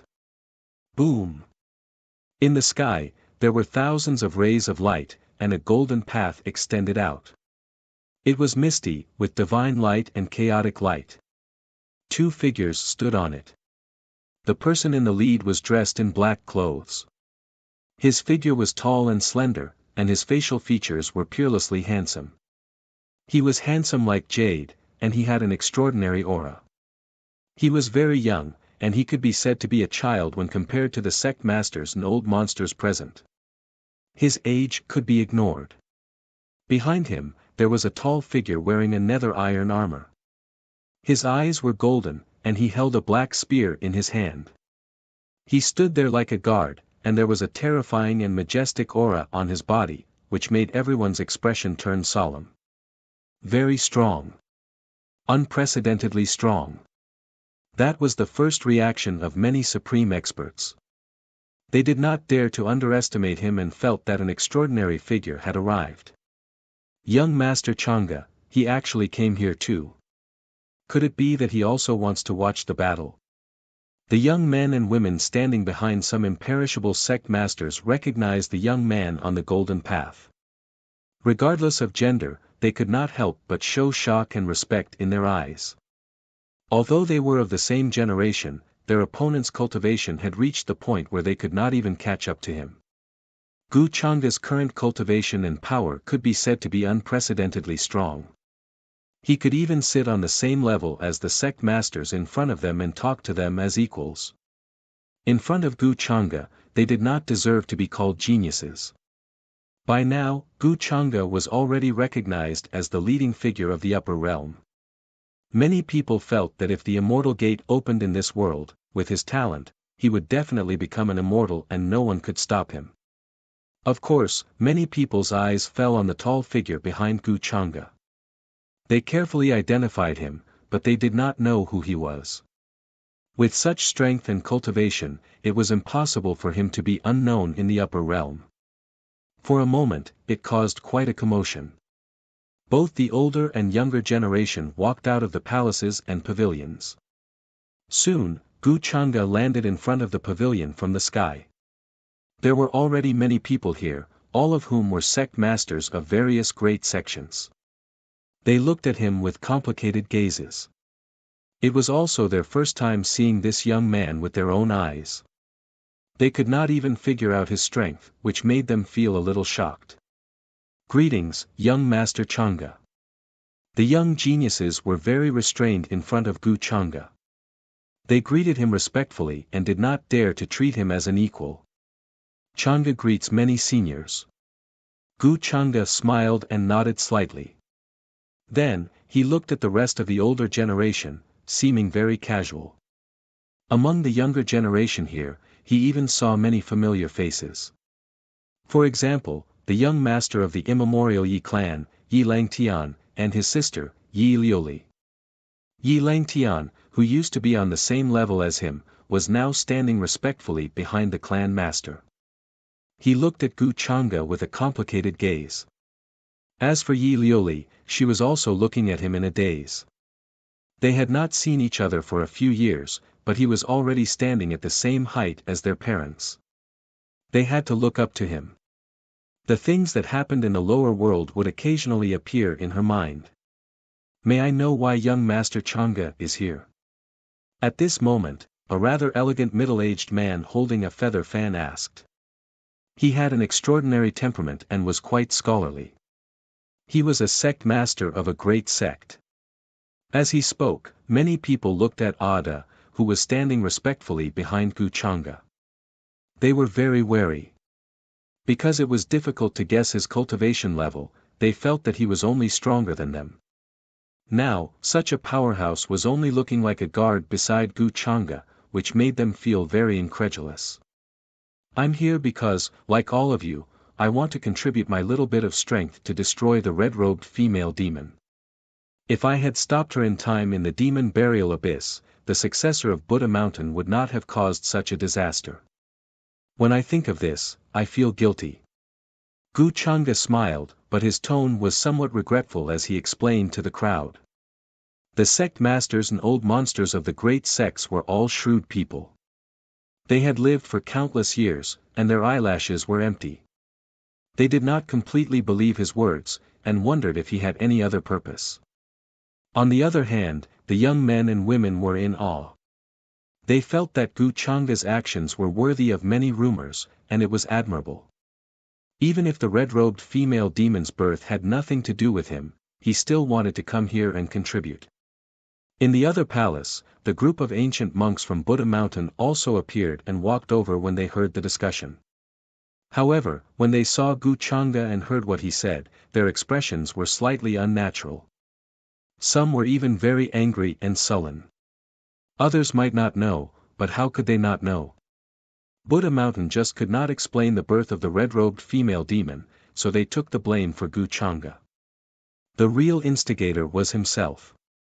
However, he was still pretending to be a good person, which really made them angry. They had never seen such a shameless person. Oh, esteemed monks, you've come at the right time. I'm a little curious. How did Buddha Mountain solve the Golden Cicada Bodhisattva's mistake? Seeing the people of Buddha Mountain come over, Gu Chang'e looked at them and then asked with a smile, as if he was very concerned. The expressions of the sect masters of the other large sects changed. They did not expect Gu Chang'e to make things difficult for the people of Buddha Mountain as soon as he arrived, and then sprinkled salt on the wound in front of everyone. If it were others, they might be afraid of Buddha Mountain and would not mention it. However, Gu Chang'e was not afraid of that. He seemed to be very casual, as if he was asking about a trivial matter. The eminent monks of Buddha Mountain could not maintain the kind expression on their faces anymore. They looked unnatural and hid their anger. No matter how good their state of mind was, they could not remain calm in the face of Gu Changa's provocation. Gu Changa had really gone too far. She knew the truth of the matter, but still humiliated them in front of so many people. At that time, Gu Changa did not hesitate to release the fiend in red in order to take away the treasure of Buddha Mountain. Although he was here now, it was very likely that he was trying to make up for his mistake. However, he still wanted to humiliate them. They even saw the mockery hidden in Gu Changa's smile. Young Master Changa, you don't have to worry about this. Golden Cicada Bodhisattva has already received the punishment he deserves. The old monk with long eyebrows shook his head and said. Hearing that, Gu Changa said regretfully. Is that so? Then I feel sorry for the innocent people who died because of the birth of the fiend in red. Hearing that, not only did the monks of Buddha Mountain look cold, but the hearts of the other sect masters and old monsters also jumped. They felt that there was a conflict between Gu Changa and the Golden Cicada Bodhisattva. Otherwise, Gu Changa would not have said that in front of the people of Buddha Mountain. It was obvious that he was not just not giving the other party face, but drawing hatred. Young Master Changa, you are wrong. The fiend in red will be born in half a year at the latest. In terms of time, it is not much later. Moreover, I think there might be some misunderstanding about what the Golden Cicada Bodhisattva did. Buddha Mountain will not ignore the birth of the fiend in red. You are still young and see things too one-sided. You don't understand Buddha Mountain's good intentions. At that moment, the patriarch of the golden-winged Great Ping clan saw that the situation was not right and could not help but frown. In his opinion, as a young man, Gu Changa was being too impulsive. He was close to Buddha Mountain, so he was not as afraid of the faction behind Gu Changa as the others. Therefore, although his words sounded very polite, he was implying that he was just a young man, so what did he know? Everyone present understood and looked at the patriarch of the golden-winged Great Ping clan with interest. Is that so? So it's because I don't understand Buddha Mountain's good intentions? Senior, how should I address you? Gu Changa's expression did not change at all. Instead, he checked out the patriarch of the golden-winged Great Ping clan and asked casually. I am Jin Yintian. Though the golden-winged Great Ping clan did not understand why Gu Changa was asking for his name at a time like this, he still answered. Oh, then why don't you explain Buddha Mountain's good intentions to me? I am all ears. Gu Changa smiled casually and his tone sounded serious. Jin Yintian's expression froze. He was just casually saying those words to try and persuade Buddha Mountain. How would he know Buddha Mountain's good intentions? It seems like you cannot explain it. Seeing his expression, Gu Changa smiled. Then, his expression turned cold and he said softly, then you are making fun of me? At those words, everyone felt a terrifying wave of coldness engulf them. Even the supreme sect leaders felt chills down their spines. They felt like they were being enveloped by murderous intent. In the next moment, Gu Changa slammed down his palm towards Jin Yintian. It was a simple and direct move. His expression was cold. Rows of golden runes fell from the sky and transformed into a terrifying mountain with enough power to destroy the world. Jin Yintian's expression changed drastically and his face turned white. He didn't think Gu Changa would suddenly attack him out of nowhere. He was caught off guard. Gu Changa's capabilities also shocked him. His entire body was shining and his golden wings appeared. Like 108,000 swords, they were extremely sharp and terrifying. They slashed towards Gu Changa in an attempt to defend against his attack. However, it didn't have much of an effect. Gu Changa merely casually slapped towards him. It was as if a great wave swept through the sky, a divine mountain overturned the heavens. With a rumbling sound, the void collapsed, annihilating all of the sword energy. Then, a palm landed on his body and blasted him away. With a bang, he exploded in the sky and turned into a mist of blood. Until the moment his body and soul were destroyed, the eyes of the great golden-winged Ping clan's ancestor were still filled with terror, disbelief, and despair. He did not even let out a scream. He couldn't believe that Gu Chang'e had killed him with only one palm. Even his divine soul was destroyed. At this moment, everyone sucked in a breath of cold air. Even the many ancient monks of Buddha Mountain narrowed their eyes as their hearts trembled. It seemed that the golden cicada bodhisattva was extremely lucky to be able to escape from Gu Chang'e's attack. Gu Chang'e had killed Jin Yintian, who was at the quasi-supreme level, with one palm. He had probably reached the supremacy level. The other sect leaders also felt chills down their spines. They couldn't believe it. Now that they had truly witnessed Gu Chang'e's strength, they had already raised the level of importance and vigilance in their hearts to unprecedented heights. The group of young elites widened their eyes and opened their mouths wide in shock. It was far from enough to describe the shock in their hearts as a stormy sea. The monks of Buddha Mountain frowned and didn't say anything. Although they were angry that Jin Yintian had been killed by Gu Chang'e, they also endured the fact that the golden cicada bodhisattva had been framed. What was the big deal about that? The other overlords of the Golden Rocks race also looked terrified. They didn't dare to say anything and felt regretful for their ancestral patriarch's recklessness. He must have just been born and didn't know how vicious Gu Chang'e was. He was deceived by his current appearance. With young Master Chang'e's help this time, we'll definitely be able to solve the problem of the fiend in red. Then, a group of overlords arrived. Their sleeves fluttered and their clothes fluttered. The leader was an old woman in an azure outfit. She had a smile on her face and her strength was unfathomable. She came from the Cyan Phoenix clan and was one of the ancestors of the clan. Just now, she witnessed the scene of Gu Chang'e slapping the ancestor of the golden-winged Great Ping clan to death. Her heart beat violently, but she felt more carefree. The hatred between the Golden Rock race and the Blue Phoenix race wasn't a secret in the upper 9 worlds. Now that Gu Chang'e had displayed his terrifying strength, many old monsters didn't dare to underestimate him.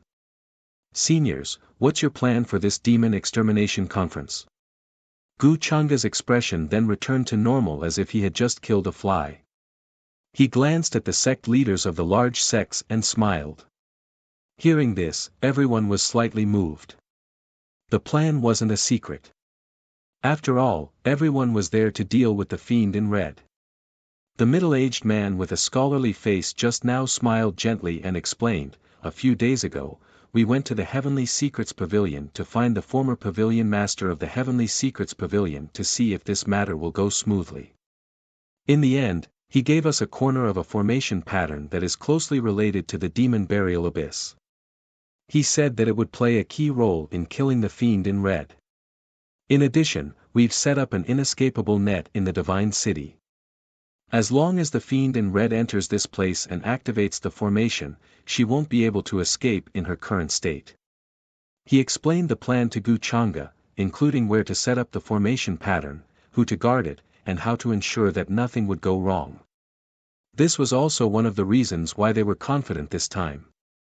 After hearing this plan, everyone couldn't help but smile.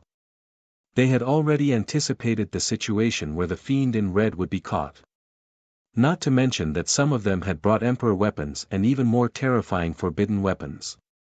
They were used to suppress one's foundation and could only be used a limited number of times, but their power was terrifying and vast.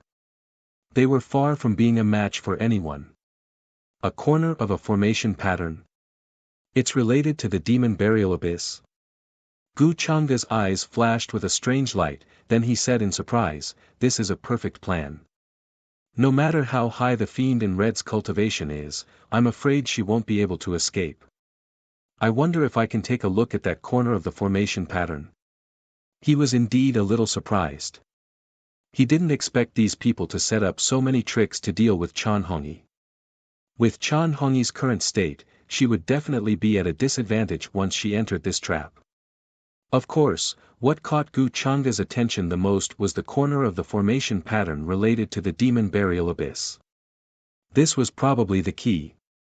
However, since he knew about this plan, he definitely wouldn't let them do as they wished. How could his disciple be schemed against by someone other than him?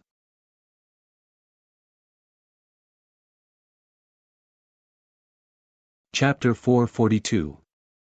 Gu Changa's request made many sect leaders look at each other with strange looks in their eyes, but they did not refuse. Moreover, judging from the strength that Gu Changa had displayed, he was indeed qualified to participate in this hunt. On the contrary, the ancient monks of Buddha Mountain frowned slightly and had a bad feeling. They did not trust Gu Changa very much and were worried that he was harboring evil intentions. This worry was not without reason. Since Gu Changa dared to release the red-clothed female demon, what else in this world would he not dare to do? However, in front of everyone, no matter how strong Gu Changa was, he probably wouldn't dare to risk the whole world by snatching this corner of the array pattern. Thinking of this, they were relieved, but their eyes still fell on Gu Changa and stared at him. This is the formation pattern that Elder Qin gave back then. It's very mysterious. Soon, the sect masters of the great sects looked at each other. Without hiding anything, they worked together to take out the rune from a space. Because they were worried that there would be an accident, they had sealed this corner of the formation pattern and guarded it together. Now that they saw this scene, many people looked over curiously. The divine runes in their eyes were shining brightly, and they were extremely curious about this corner of the formation pattern. They wanted to know how mysterious it was. Was this the key to this demon extermination conference? This is that corner of the formation pattern. Gu Changa frowned slightly and said in surprise. He felt an aura similar to the formation pattern in the demon burial abyss. However, it was only similar. At most, it could only be regarded as copying a cat and drawing a tiger. It could not even be considered an imitation. However, in the current era, such a formation pattern was simply unimaginable. It was not something that an ordinary person could set up. The divine power contained was vast and unfathomable. It was majestic and heavy. As the pattern imprints appeared, they were as dense as stars and shone brightly. This corner of the formation pattern was made of an unknown material. It was only the size of a palm, and it was shining brightly. There was a mysterious aura that was faintly discernible and constantly floating in the void. The moment it appeared, it made the void tremble, to the extent where traces of time even fluttered about. Everyone's expressions changed greatly, feeling a great pressure. One could imagine how terrifying the power contained within the rune would be once it was activated. This made them rejoice and their hearts calm down. After all, wouldn't the chances of killing the woman in red be much higher? With this corner of the formation, we can rest assured.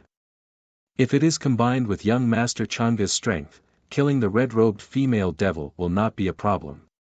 Just as everyone was sizing up this corner of the formation, the patriarch of the Cyan Phoenix clan spoke with a smile. His words seemed to be fawning on Gu Changa. She also cast a fawning look at Gu Changa.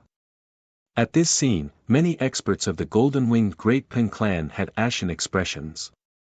If the Cyan Phoenix clan fawned over Gu Changa, it was definitely a heavy blow to their clan, especially when their great ancestor had just been killed by Gu Changa.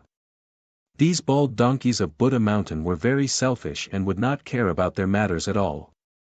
Even when their great ancestor was killed by Gu Changa because of what happened at Buddha Mountain, they did not say a word. They were incomparably cold and detached. Gu Changa casually glanced at the Cyan Phoenix clan and did not pay much attention to them. There were many people fawning over him, and not everyone was qualified to do so. He was still thinking about this corner of the formation. Judging from the aura just now, this corner of the formation could indeed pose a threat to Chan Hongyi. If she was more rational, she would not have stepped into this trap. But now that he had appeared here, Chan Hongyi would definitely sense his aura and quickly chase after him. When that time came, her ferocious nature would erupt like a ferocious beast that had lost its mind. Why would she care about traps? This corner of the formation has to be controlled by me. If it is controlled by others, it will ruin my plan. Gu Chang'e thought for a while and retracted his gaze. He had a plan to deal with this matter. This is the plan this time. What we need to do next is to set up a shocking formation in the divine city with this corner of the formation as the eye of the formation. Send experts to guard the 4 directions in the north, south, east, and west. Seal the heavens and lock the earth with Emperor's weapons. I don't believe that the red-robed female demon can escape after stepping in. At that moment, a very old monster stepped forward and spoke with confidence in his tone. He looked very thin with sunken eye sockets, but chaotic fog lingered around his body. His eyes were golden like divine lamps. He had white hair and a youthful face. His cultivation was unfathomable. At their level, everything in the world was just a show. Even if the red-robed female demon wanted to slaughter all the people in the world, as long as it did not threaten them, they would not care. The reason why they came out this time was that they were interested in the cultivation of the red-robed female demon. After killing her, they planned to study her flesh and blood to see if they could be inspired to improve their cultivation. Otherwise, they would not be so kind as to gather in this divine city and spend a lot of effort to hunt the red-robed female demon. So what if they killed hundreds of millions of people? If their lifespans were to dry up in the future, they would also devour the blood of others. After all, their level was already different from ordinary creatures. Hearing this, everyone did not say anything and retracted their gazes. They had different thoughts and plans.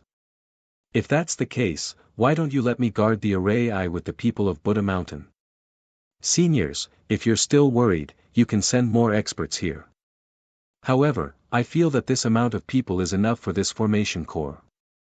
However, at this moment, Gu Chang'e suddenly spoke again. He glanced at everyone and smiled. Young Master Chang'e, what do you mean? A sect master was puzzled and couldn't help but ask. The others also looked at Gu Chang'e in confusion, not understanding why he suddenly said this at this time. The people of Buddha Mountain frowned, not understanding Gu Chang'e's intention. They felt that they had been led by the nose by Gu Chang'e. Why don't you leave the array eye to me and the eminent monks of Buddha Mountain? You just need to seal the 4 city gates. Gu Chang'e smiled and replied. If there's a mistake, I'll bear the responsibility with the eminent monks of Buddha Mountain. Young Master Chang'e, do you really want to do this? With your strength, you don't have to take the risk. A sect master persuaded, not because he felt that Gu Chang'e could not do it, but because he was worried that something would happen to him here and implicate them. Besides, the array eye was very important and they could not afford to lose it. Therefore, they had been discussing over the past few days how to guard the array eye and who was the most suitable person to send. When the time came, if the woman in red tried to break through the array pattern, she would definitely attack from the array eye. Therefore, it went without saying how dangerous that place was. Many powerhouses were unwilling to go there, feeling that it was extremely dangerous and could easily lose their lives. This was also the problem that they were considering, but now Gu Chang'e actually took the initiative to ask to guard the array eye with the ancient monks of Buddha Mountain. This shocked everyone and made them look a little strange. Gu Chang'e was not on good terms with the people of Buddha Mountain, this was a visible fact, and now he wanted to guard the array eye with the people of Buddha Mountain. Could it be that he wanted to take this opportunity to settle the score with Buddha Mountain? Or was it that he was worried about Buddha Mountain and wanted to take this opportunity to watch over them? In short, everyone had different thoughts and guesses. Since young Master Chang'e said so, we naturally have no objections. At this moment, the ancient monks of Buddha Mountain also spoke in unison, agreeing with Gu Chang'e's words. If Gu Chang'e had any ulterior motives towards that corner of the array pattern, with them watching from the side, he wouldn't dare to do anything. If that's the case, then when the time comes, we will send some powerhouses to help you. Seeing that the ancient monks of Buddha Mountain and Gu Chang'e all agreed, the sect leaders looked at each other and also agreed. They inexplicably sighed in relief.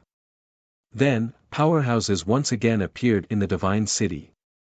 Their abilities were terrifying, and a stomp of their feet could cause a huge earthquake. They brought their own methods and many rare heavenly materials and arranged them all around the divine city. Today's events had shocked many people. Gu Changa's abilities had reached a point where they dared not underestimate him. Even the ancestors of a clan had to treat him with respect. The Qingyuan clan was one of the top ancient clans in the upper realm. Now, even the ancestors of their clan had to carefully please Gu Changa. This already explained the problem. His wings were growing. No, he had reached a point where he was on equal footing with them, and some even had to look up to him. After today's incident, the divine city was no longer peaceful. Many ancient monks of Buddha Mountain, together with many powerhouses of the affiliated forces, began to discuss what to do next. Gu Changa, on the other hand, was quite leisurely. He even looked for the brother and sister of the ancient Yi clan to talk about old times. However, Yi Langtian was extremely respectful to him and was no longer as carefree as before.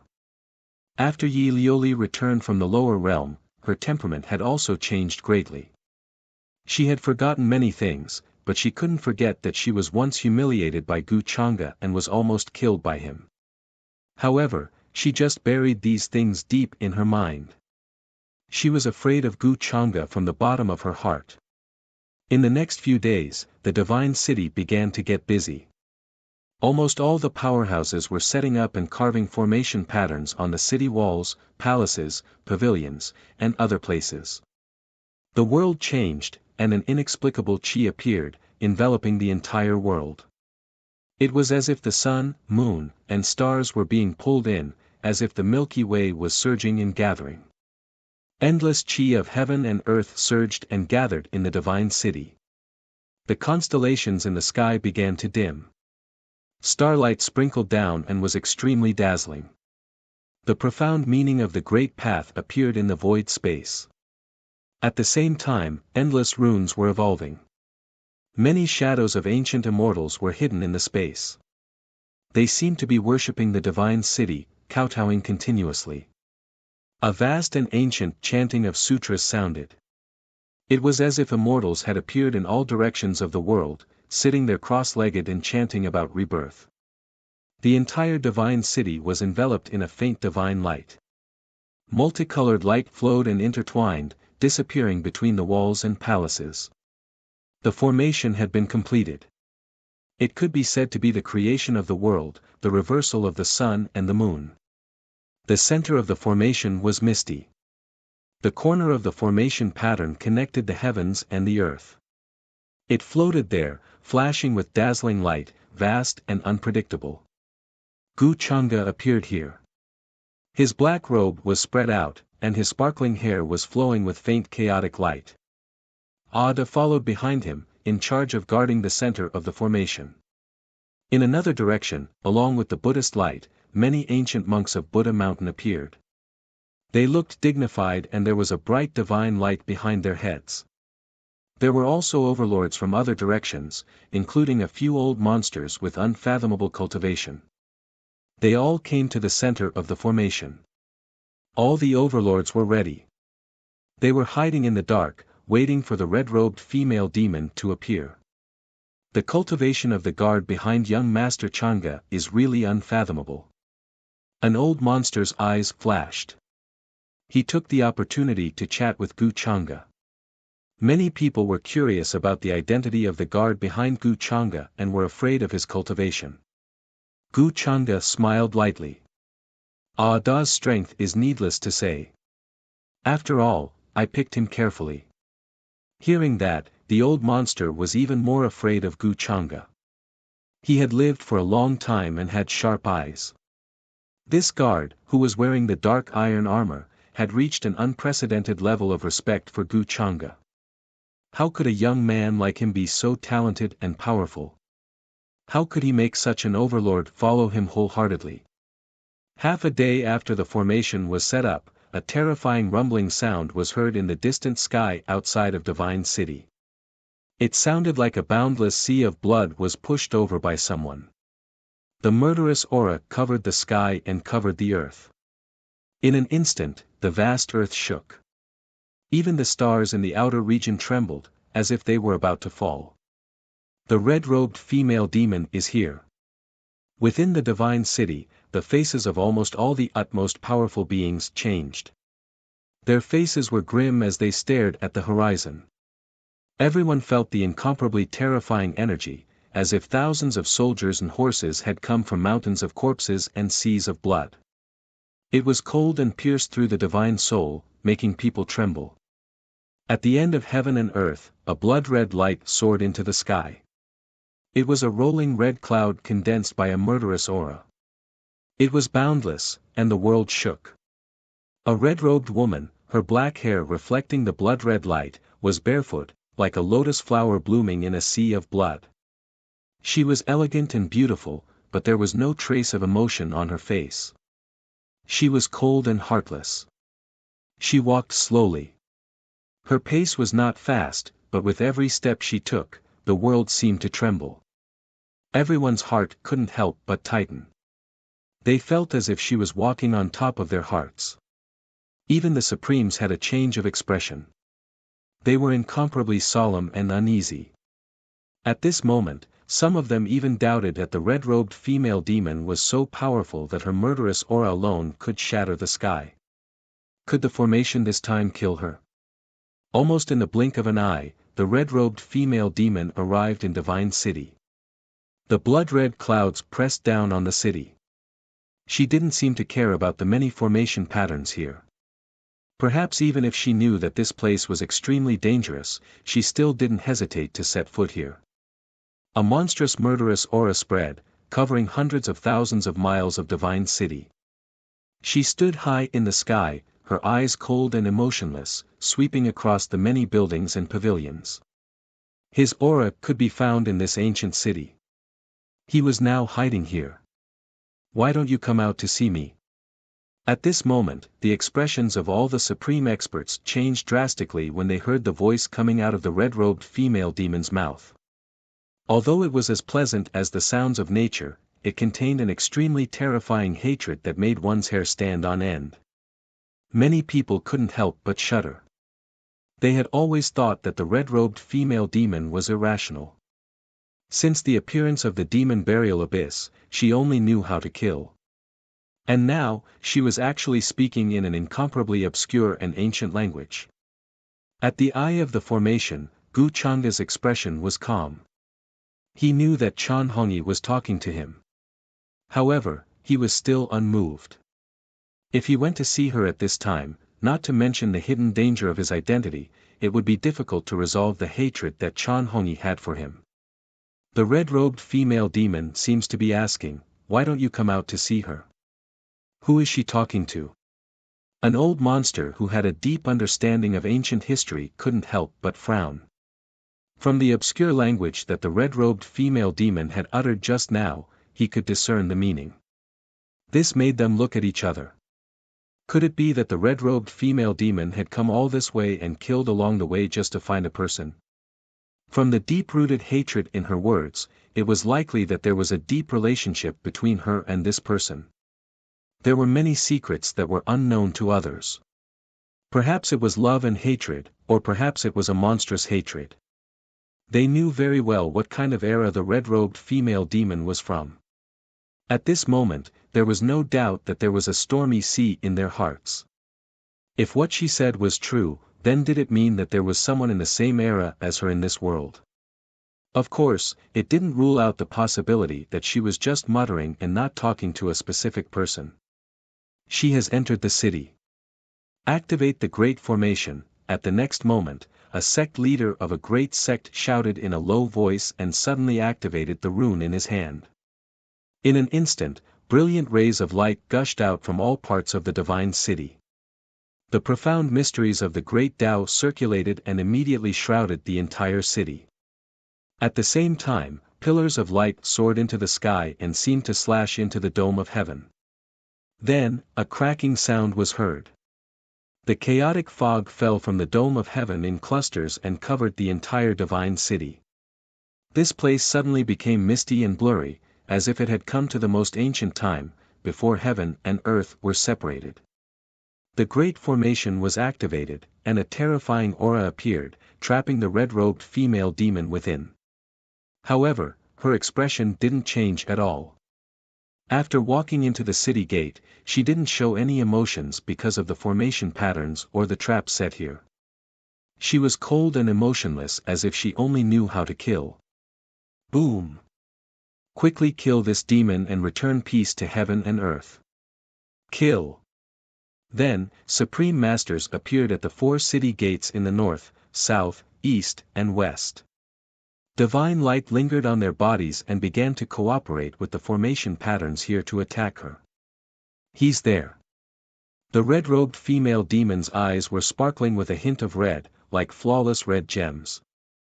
At this moment, she landed in the depths of the divine city and felt a familiar aura there. As a result, she took a step forward. Streaks of formation patterns awakened on the streets beneath her feet, erupting with incomparable, peerlessly powerful divine might that bombarded her body. Every part of the void here was full of formation patterns, not allowing her to take a single step forward. A dazzling brilliance erupted here, like countless stars exploding, making it difficult for people to open their eyes. Under such powerful divine might, even those who had achieved the Tao would find it difficult to resist. Even the red-robed female demon seemed to be blocked at this moment. Her gaze fell into the distance, and she struggled to move forward. She's looking for the formation core.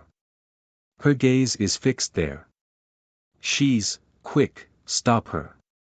Otherwise, if the red-robed female demon escapes, all our efforts will be in vain.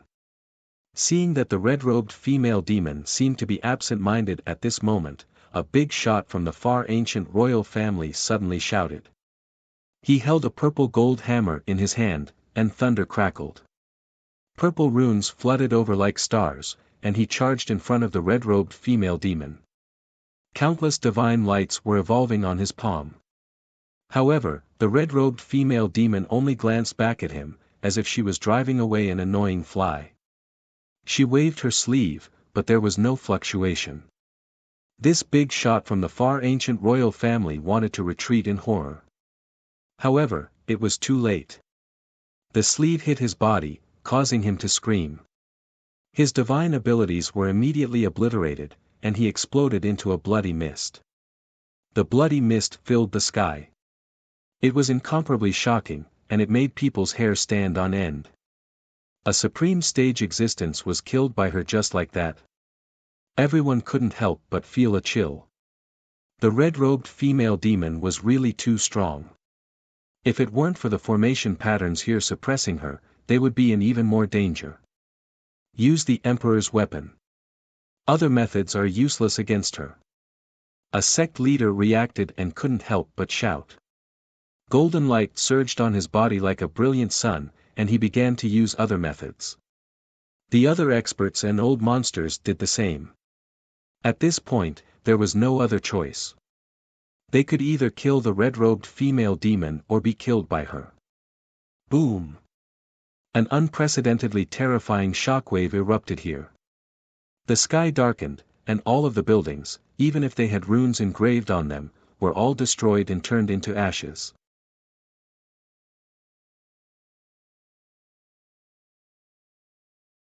Chapter 443. The shockwaves of this battle spread far and wide. It was a devastating disaster. If it weren't for the formation patterns, even the outer realms would have been affected and crumbled. The strength of the woman in red could be said to be one of a kind in this era. Among the experts fighting her, there was no lack of people who had achieved the Tao with Emperor weapons. Their auras were ancient, and they were very cautious. Only one Dharma body came, but it was still very powerful. When they fought the woman in red, they were constantly coughing up blood and retreating. Many of their magical techniques were broken. Some people used supreme magical techniques to transform the law chains here for their own use. However, they were still slapped to ashes by the woman in red. They couldn't resist at all. This was a shocking and horrifying scene. The woman in red kept walking toward the divine city, stepping on blood and bones. Beams of divine light fell on her body, intertwining and bombarding her. However, her aura didn't change at all. It was so powerful that it made people tremble. She had reached another level. Boom! The dazzling brilliance was incomparably dazzling. It exploded again, and many people coughed up blood and retreated. An old monster's face was full of shock. In an instant, the woman in red had arrived at his side. Her slender jade-like hand grabbed his neck and lifted him up like a chicken without any effort. This old monster was a supreme expert of the Boundary Emperor realm. However, at this moment, he was extremely weak. He was extremely frightened. His body shone, and Emperor runes appeared one after another to resist the woman in red. But in the next moment, the red-robed female devil gently lifted her hand and twisted his head off his body. Then, with a bang, it exploded. Red and white, including his divine soul, were instantly annihilated. This is a monster. We can't fight against her, we shouldn't have come here.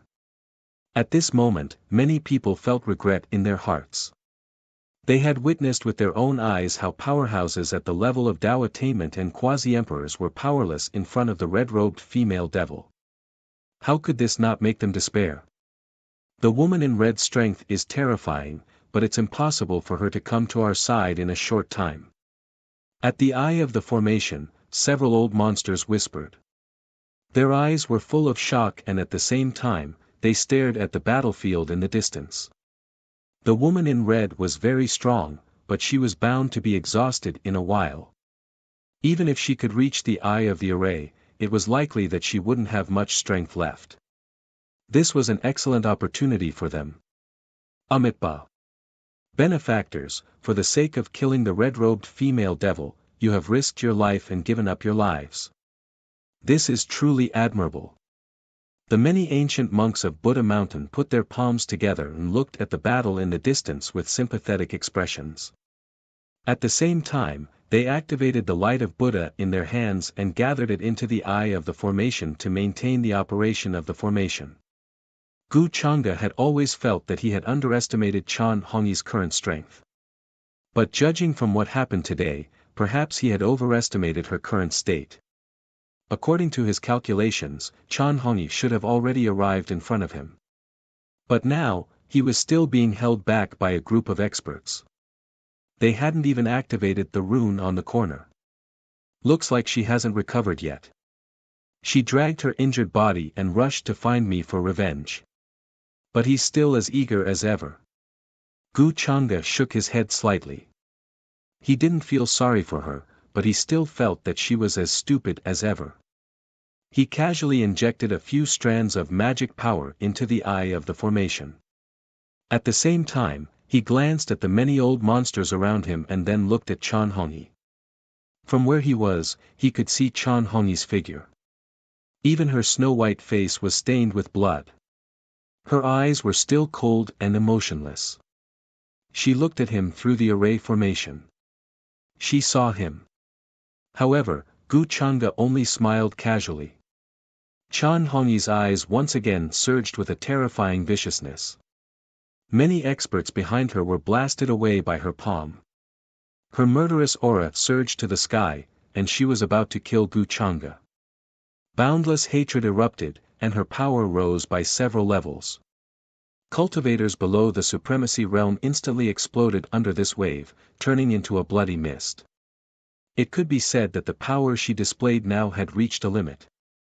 Many cracks appeared on her body, like white jade porcelain that could shatter at any time. Cloth the heavenly gate, activate that corner of the array. Quick!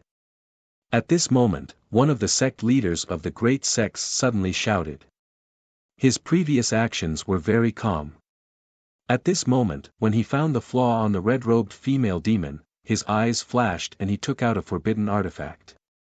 This forbidden artifact was very different from ordinary forbidden artifacts. The refining process was very complicated and unimaginable. The moment it exploded, it was like a scorching sun exploding on the red-robed female demon's body. When the others heard this, they didn't hesitate and began to use their strongest techniques. They were waiting for this moment and couldn't delay any longer. Otherwise, all of them would be killed by the red-robed female demon, and the losses would outweigh the gains. At the same time, the corner of the array where the eye of the array was at began to glow, and dazzling light flowed in all directions. Ancient and sparkling runes of the great Tao circulated like a translucent mirror. They could reflect all kinds of Tao techniques as they descended from the sky. They were ancient golden runes, like the carriers of the great Tao. They also seemed to be the evolution of the mysteries of heaven and earth, containing endless divine might. They turned into all kinds of divine weapons, such as sabers, spears, swords, halberds, axes, hooks, tridents, bells, cauldrons, seals. They attacked the red-robed female demon, destined to destroy her. At a higher place, the runes of the great Tao were evolving, turning into a red and sparkling great obliteration millstone. It rumbled with a momentum that made the sky tremble as it crushed down. Strands of golden brilliance poured down, which was an aura that surpassed the emperor's might. The mountains collapsed, the earth cracked, and the ages turned to ashes. Everyone became excited. Looking at this scene, they felt a sense of hope. The other powerhouses also didn't hesitate. They all activated the forbidden artifacts in their hands and attacked the red-robed female demon together. The four gates of the divine city seemed to be swallowing everything in the world at this moment, integrating all the laws in this place. Then, they interweaved into pillars of light that were as thick as mountains and bombarded the red-robed female demon. At this moment, even a crack appeared in the outer space, and endless light rushed out. The stars seemed to have been refined in advance. They were mixed with a vast aura as they fell down. It was as if a catastrophe was descending from the heavens to destroy everyone. The vast aura was mixed with the will to destroy the world. This kind of aura was simply terrifying and unimaginable. Boom! A terrifying explosion resounded through the sky, even outside the array formation, and spread to every corner in a radius of millions of miles. Many cultivators and living beings who had fled the divine city heard this sound. This was the sound of the great Tao. In the sound, there were even fragments of the great Tao. The red-robed female demon's expression was cold and unperturbed. She didn't dodge and walked toward Gu Changa. Therefore, she was almost solidly hit by all the light. Immediately, green smoke came out of her body, and her murderous aura was also scattered. She staggered, as if she couldn't stand steadily. Under her feet, the ground shattered, and a terrifying crack that even spread to the underground world was blasted out. On her body, the cracks were even clearer, and blood seeped out from them. The red-robed female demon's physical body was very terrifying, and it had surpassed the realm she had shown so far. No one could hurt her. It was just that her original injuries were difficult to heal, and after being bombarded by this external force, they began to relapse. In everyone's eyes, this scene showed that the red-robed female demon was finally injured. They couldn't help but cheer and let out a long breath. The red-robed female demon was not invincible, and would be destroyed by them sooner or later. The injuries on her body were the best proof. As long as there are a few more attacks like this, the red-robed female demon will be destroyed by us sooner or later. Hope rose in the hearts of many supreme experts, and they planned to cooperate again. It had to be said that the corner of the array pattern was really strange, and it contained an indescribable mysterious power. At the place where the array core was, the group of old monsters also breathed a sigh of relief and smiled. Looks like this corner of the array pattern is really useful. As they spoke, they once again injected magic power to support the array core.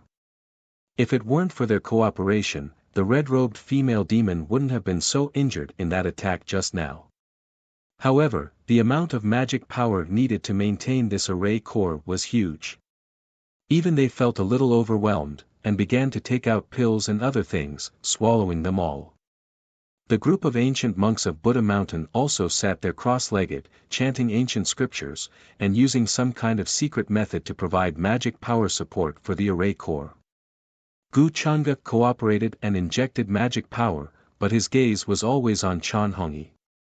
Looking at her current state, he felt that it was about time.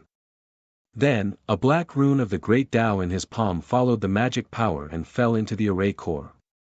After doing that, he glanced at the people in front of him with interest. The consumption of the array core is getting stronger. It seems that the red-robed female demon is trying to break through the array here. She might be leaving. At this moment, the expression of an old monster suddenly changed, and he felt a huge suction force coming from the array core. They needed a terrifying amount of magic power to maintain the array. He felt that he couldn't hold on much longer.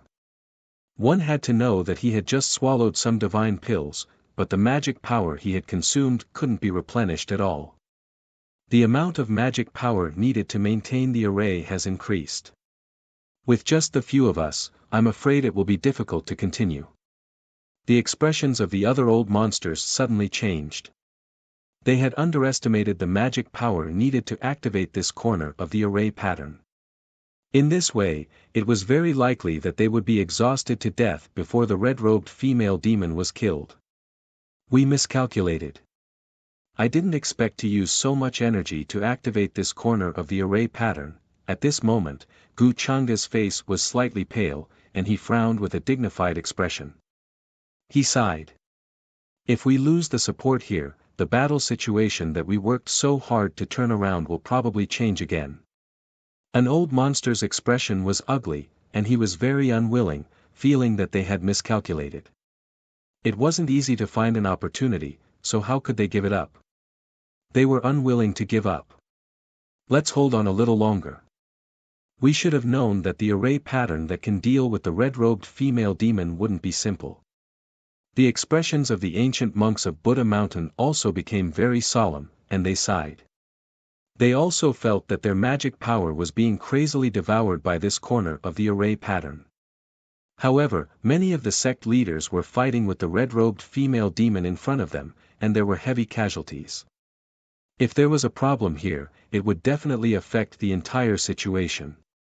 However, after a while, someone couldn't take it anymore and hurriedly stopped, not injecting magic power into the array core to support it. If this continued, it might really damage their source and cause them to be exhausted to death. As someone stopped injecting magic power into the array core, the power of the devouring force became even more terrifying. The rest of the people felt that the devouring power had become even more terrifying. Without sharing the burden, the pressure on their bodies instantly increased by several times. The terrifying devouring force was like a whale swallowing an elephant drinking water, and immediately made their faces turn pale. Even if it was an old monster with a profound cultivation base that could be said to be vast, his expression changed greatly. He hurriedly pulled back, not daring to joke around with his own essence at this time. We can only support it with pills, or else who can bear it? This corner of the array pattern is really strange. An old monster couldn't help but curse and hurriedly swallowed many pills. At this time, even the group of ancient monks couldn't take it anymore. They had to shake their heads and stop, and began to replenish their magic power. I'm afraid this can't go on. Gu Changda shook his head slightly and swallowed a pill. He sighed and said regretfully, if there were more people at that time, we wouldn't be so tired now. But at that time, we didn't know that this array pattern would consume so much magic power. It's really a mistake, a mistake. His words were approved by everyone here. Even the monks of Buddha Mountain who disliked him were silent. What happened here was heard by the group of supreme experts who were fighting with the red-robed female demon in front of them. Their expressions changed drastically. Almost instantly, the array pattern that shrouded the sky showed signs of dissipating. The red-robed female demon seized this opportunity. Her cold and emotionless eyes paused on Gu Changda for a moment. In the next moment, the runes of the Great Tao began to appear on her jade-like hand, evolving into a simple and natural giant black bell. With a loud bang, it emitted a terrifying bell wave. Before this, she had only relied on her absolute strength to crush her opponents. She wouldn't use her divine ability and so on. But now, she also understood the difficulty of this matter. If the array pattern hadn't suddenly disappeared, she was afraid that she would be in a lot of trouble today. As for how the array pattern disappeared, it wasn't difficult for her to understand with her current state of mind. Boom! The moment the array pattern disappeared, the situation took a terrifying turn. The people who had some chance of winning coughed up blood and collapsed, exploding on the spot. Even an emperor weapon was shattered by the red-robed female demon's palm.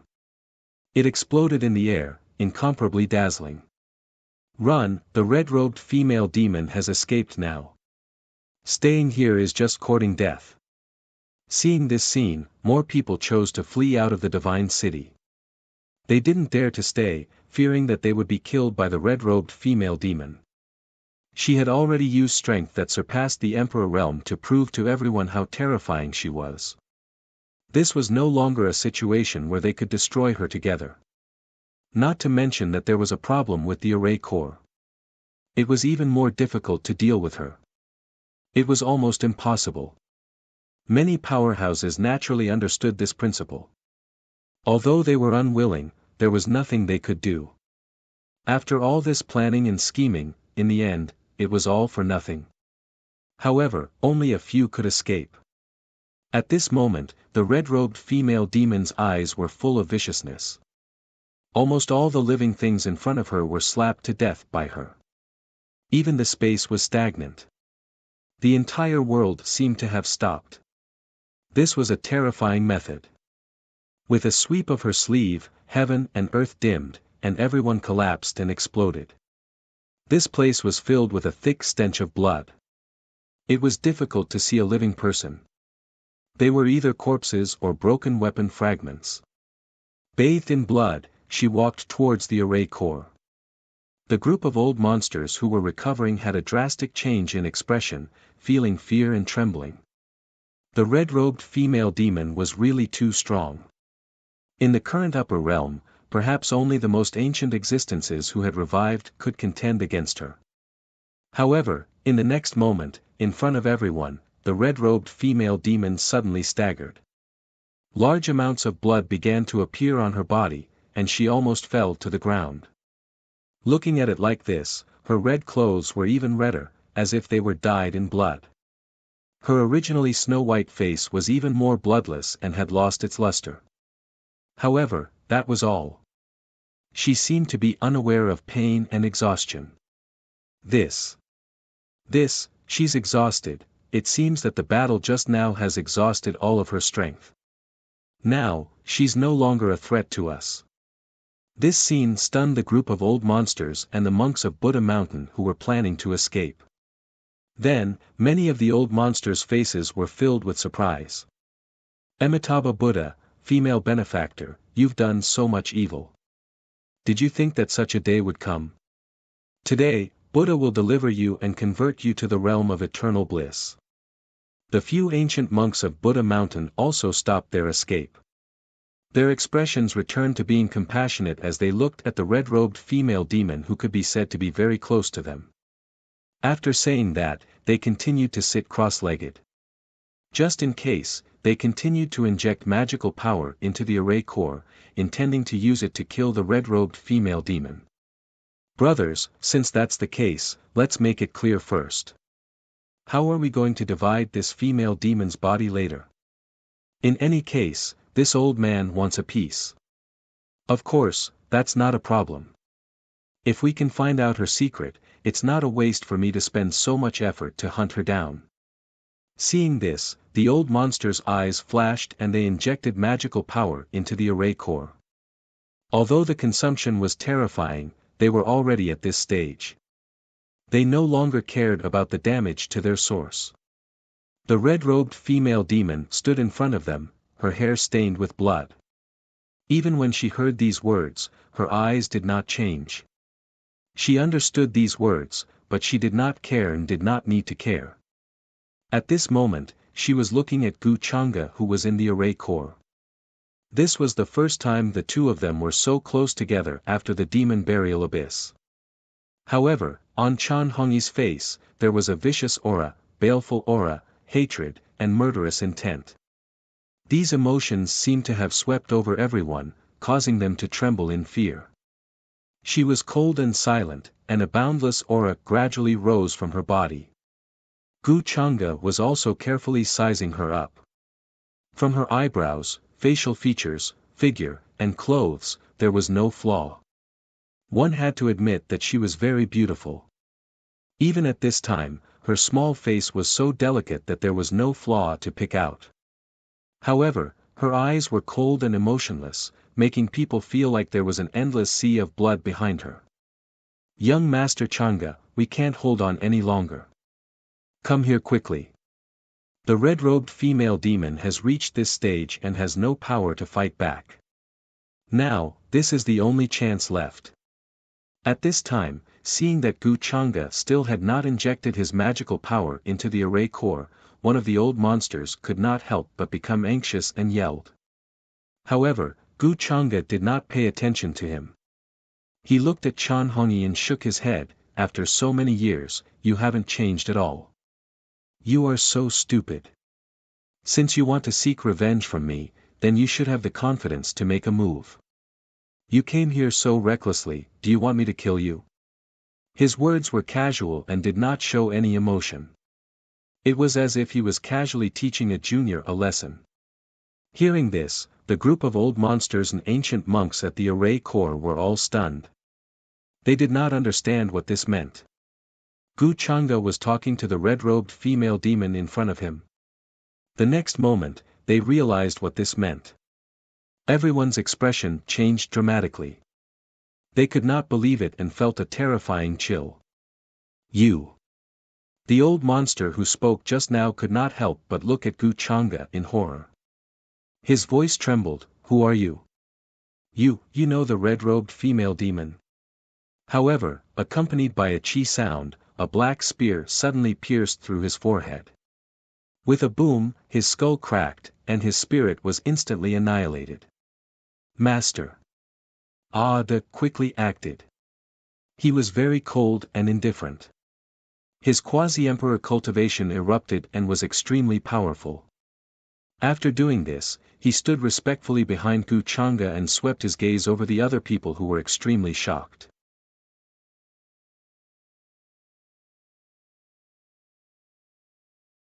Chapter 444. The air trembled as the black spear seemed to be made of nether iron.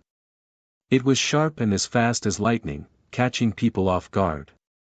It seemed to have disappeared into thin air, carrying a terrifying divine power. With just one attack, it pierced through the old monster's forehead. White bone fragments mixed with blood splattered everywhere, including his divine soul. It was instantly destroyed, shocking everyone. Everyone's scalp went numb and their hair stood on end. Ada was tall and muscular. His eyes seemed to be shining with divine light. He was wearing a dark metal armor and holding a black spear. He stood there like a god of war, emitting an aura that made people tremble in fear. So powerful. This scene shocked everyone. Many of the old monsters' expressions changed drastically as they felt a wave of terrifying coldness that made them tremble in fear. The strength of this hidden guard beside Gu Chang'e had definitely surpassed the Supreme Being realm. They were most likely going to die today. Gu Chang'e had a big plan, but they didn't know it before. They had been kept in the dark by him. Moreover, who was Gu Chang'e? Why did he talk to the woman in red like that? They couldn't help but look at Gu Chang'e in horror.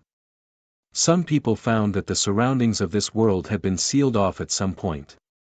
Every inch of the void seemed to have been filled with lead water. They couldn't escape.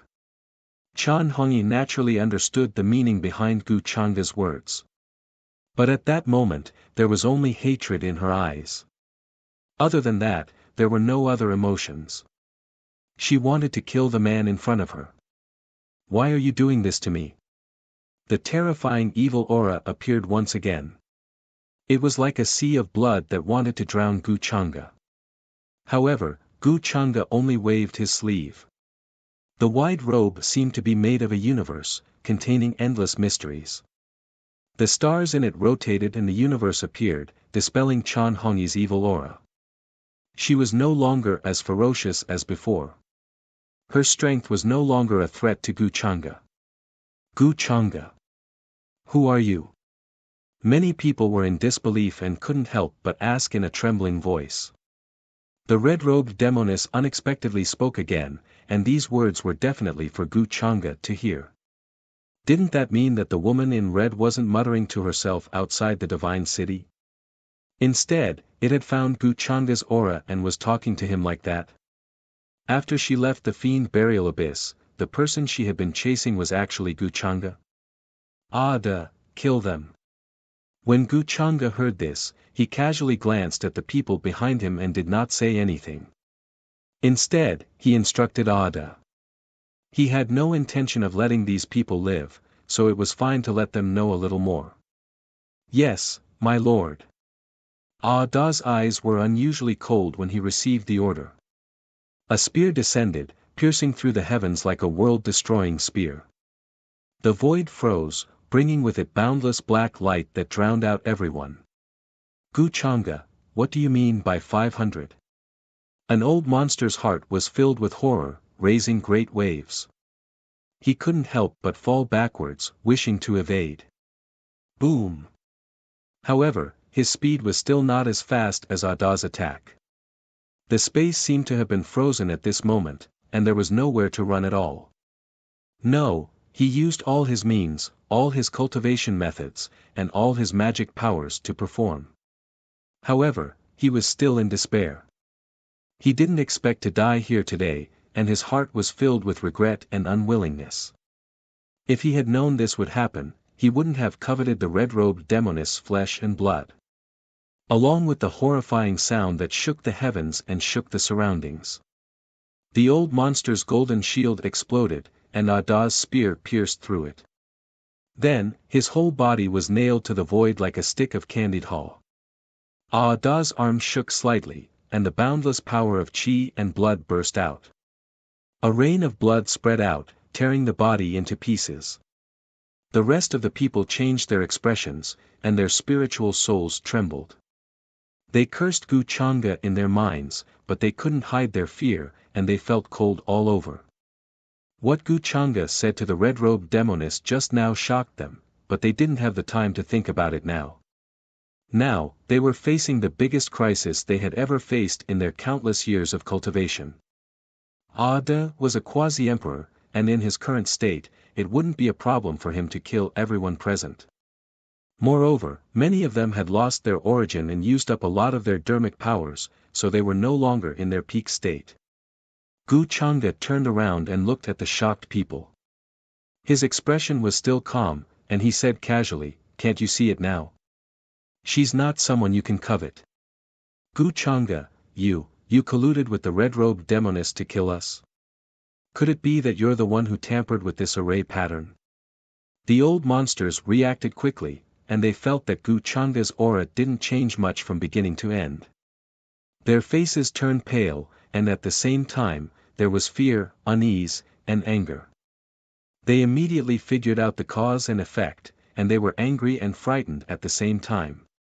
Why did Gu Chang'e voluntarily say that he was in charge of guarding the formation core? It turned out that he had other plans and did it on purpose. The reason why they felt that their dermic powers were being drained and could not continue was probably because of Gu Chang'e. However, they didn't suspect him at all, and only now did they realize that Gu Chang'e had a lot to do with this. Back at the bottom of the demon burial abyss, did you deliberately release the red-robed demoness? Gu Chang'e, you're a sinner. Today, many experts of the forces have died because of you. After you die, you'll never be reincarnated, and you'll never be reincarnated. The ancient monks of Buddha Mountain also reacted at this moment, and their expressions were very ugly. They could no longer maintain their usual calmness, and they all looked over angrily. At the same time, they took out various Buddhist weapons, and for a moment, there was a burst of dazzling Buddhist light, shining in all directions, and the sky was crystal clear. Many Buddhist dharmakayas appeared, tens of thousands of feet tall, and intertwined with the rhythm of Buddha. The phantoms of angry Vichras, benevolent Buddhas, and Bodhisattvas appeared in the void, chanting Buddhist scriptures, and wanting to release the people here. This was an unimaginable Buddhist Dharma, which had the intention of purifying all living things, and was the supreme power of Buddha Mountain. All the ancient monks were infuriated. They had always thought that Gu Changa was coveting the Buddhist robe, but they were wrong. His purpose was to release the red-robed demoness. And he even tricked them along the way. How could this hatred be tolerated? Who knows what will happen after death? Instead, you will all die here today, with your bodies and souls destroyed. Gu Changa smiled casually, and his words were as casual as if he was crushing a few ants. But halfway through, he looked at Chan Hongyi and said, "Eat to your heart's content. Everyone here today is prepared for you." Chan Hongyi's eyes were filled with shocking hostility, and she stared at him with cold and emotionless eyes. A terrifying murderous aura filled the sky, and it turned into rolling blood-red clouds behind her. However, in the face of so many life sources and the nomological Tao runes, it was indeed unbearable for her. Especially now, her condition was not good, and her old injuries had relapsed, and many cracks had appeared on her body. "I'll kill you." She spat out again, with a shocking murderous aura, without a trace of emotion. "Then you can give it a try. I also want to know if you've improved after so many years." Gu Changa shook his head indifferently, and his expression did not change at all. The next moment, Chan Hongyi opened her mouth and roared, and a terrifying devouring force came. The star domain trembled, and red smoke appeared between heaven and earth. This was the gathering of many life essences in this place, each one as vast as a river of stars as they descended from below. She was devouring the life sources. His aura continued to rise, and even his broken muscles were being reconstructed, becoming delicate and fair, sparkling and translucent like snow. Seeing this, Gu Changa's expression changed, and he estimated the time in his heart. What? The red-robed demoness was released by Gu Changa. The group of old monsters who were fighting were even more shocked, and they heard what the ancient monks of Buddha Mountain said. At the same time, they kept dodging, not daring to face Ada head-on. They did not expect that the appearance of the red-robed demoness was related to Gu Changa. They had always thought that the Bodhisattva of Buddha Mountain had done it, but it seemed that he had taken the blame for Gu Changa. Thinking of this, they felt a chill down their backs. If they had not seen it with their own eyes today, they would not have believed the truth of the matter. It could only be said that Gu Changa had hidden too well. Perhaps no one had seen his true face from the beginning to the end. "Gu Changa, you will suffer retribution for doing this." Someone could not help but roar, especially when they heard Gu Changa say to the red-robed demoness that he had prepared everyone here for her. Their hearts were cold and terrified to the extreme. Retribution? Then does that count as retribution for all of you? Gu Changa looked back at the old monster who spoke and rolled up his sleeves. A golden divine light pierced through the air and instantly pierced through the center of his brows. A golden divine bird could be vaguely seen flying past. This was the primordial true feather obtained from the demon realm. It could even fight against the emperor's weapon, Xianyang Heavenly Blade. Therefore, it ended the old monster's life in an instant, along with his divine soul, annihilated in an instant. This was the true feather of an emperor. It was tough and indestructible, comparable to an emperor's weapon. The others were even more terrified. They felt that Gu Changa's strength was far beyond that of the black figure. "Gu Changa, you colluded with the red-robed demoness. This crime deserves to be punished." A group of ancient monks of Buddha Mountain rushed over at this moment like angry Vichras. Their Buddhist dharma was profound, and their faces were full of anger. Seeing that they could not convert Ada, they targeted Gu Changa. They held all kinds of Buddhist treasures in their hands. They were incomparably simple and unadorned, gushing with boundless multicolored light. They were like stars that flooded towards Gu Changa. Clang! However, it was accompanied by a terrifying sound of a pagoda that penetrated the sky. A small golden pagoda appeared above Gu Changa's head. This was the Sky Palm Pagoda. It had a total of 9 floors. Ancient immortal runes appeared one after another. The moment they slowly descended, they continued to extend. A vast surging golden light bloomed. The body of the pagoda was simple and natural. With a light shake, it caused the group of ancient monks to cough up blood and fly backward. They could not attack Gu Changa at all. What, this is the Sky Palm Pagoda? It fell into Gu Changa's hands. They were shocked. Only then did they remember that Gu Changa had countless treasures on him. Even many of the Sky Palm's 7 artifacts were in his hands. The defensive power of the Sky Palm Pagoda was more than just terrifying. It was rumored that the Sky Palm Pagoda was an item that had once suppressed the fate of the Immortal Palace. You will die anyway. Now that things have come to this, why do you have to make such a pointless struggle? Gu Changa shook his head slightly. His tone seemed to be regretful for them. In the next moment, a long black saber appeared in his hand. Wisps of Emperor Dao laws appeared. They were incomparably majestic, as if they could transform into a peerless emperor at any time to attack the world. Vast black saber chi swept across, and multicolored light gushed out. One rune after another condensed and swept through the heavens and earth. Those were the mysteries of the great Tao, which turned into a thick and majestic offensive power. In just an instant, the people of Buddha Mountain kept coughing up blood. The Buddhist treasures they summoned collapsed one by one. They were no match for Gu Changa at all. Even a Tao enlightened one would have to retreat in the face of this saber. Among the people of Buddha Mountain, the one with the highest cultivation was only at the 3rd heaven of the quasi-emperor realm. He was still far from being a Tao enlightened one. In an instant, a rain of blood filled the sky. Many people screamed and collapsed. They were filled with regret, despair, and deep unwillingness as their bodies and souls were destroyed. Chan Hongyi had been watching all this indifferently. She watched as Gu Changa slaughtered everyone. At the same time, she was also devouring the life source here. Thick red smoke soared into the sky, covering all directions and converging toward her. Blood mist drifted.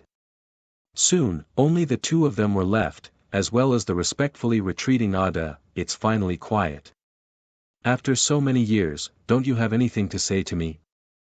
Gu Changa put away the Xianyang heavenly saber and descended from the sky. His black robes were spread open and spotless. It was impossible to tell that he had just returned from killing people. He smiled casually, as if he was chatting with an old friend. At the same time, he walked toward Chan Hongyi. When Chan Hongyi saw him coming over, a terrifying evil chi surged in her eyes again.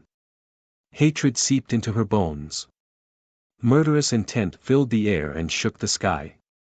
I'm going to kill you. This was all she said. She didn't have any emotions, cold and emotionless. A terrifying aura rose from her body, as if she was going to return to her previous state of killing.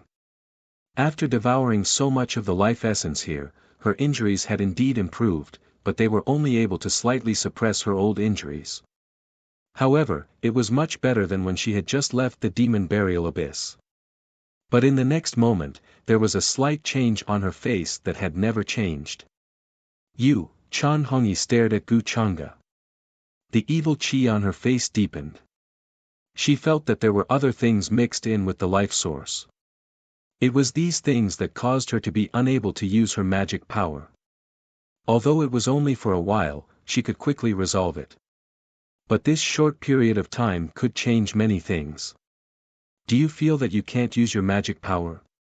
Then be a good girl and go to sleep.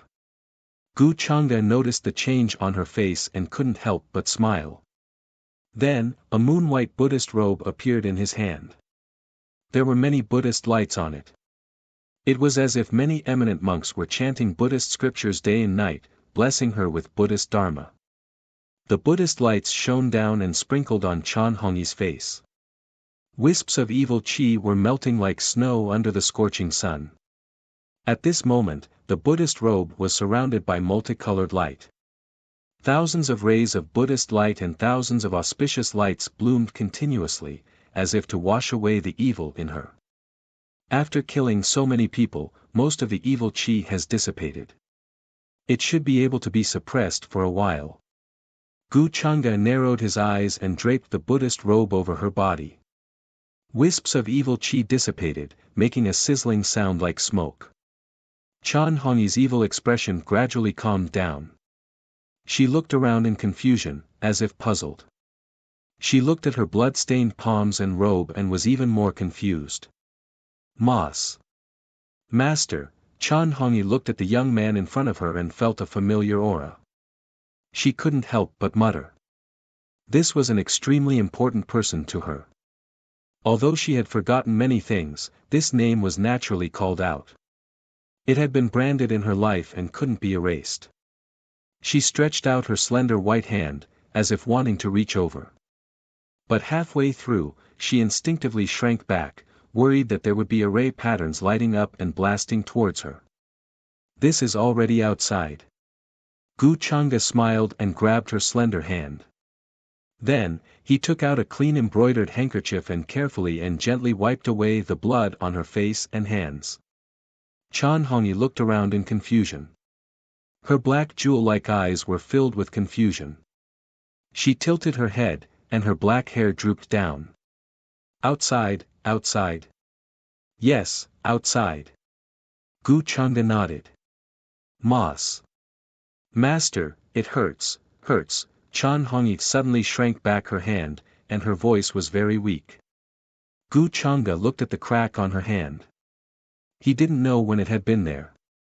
It had been there for a long time and was very difficult to heal.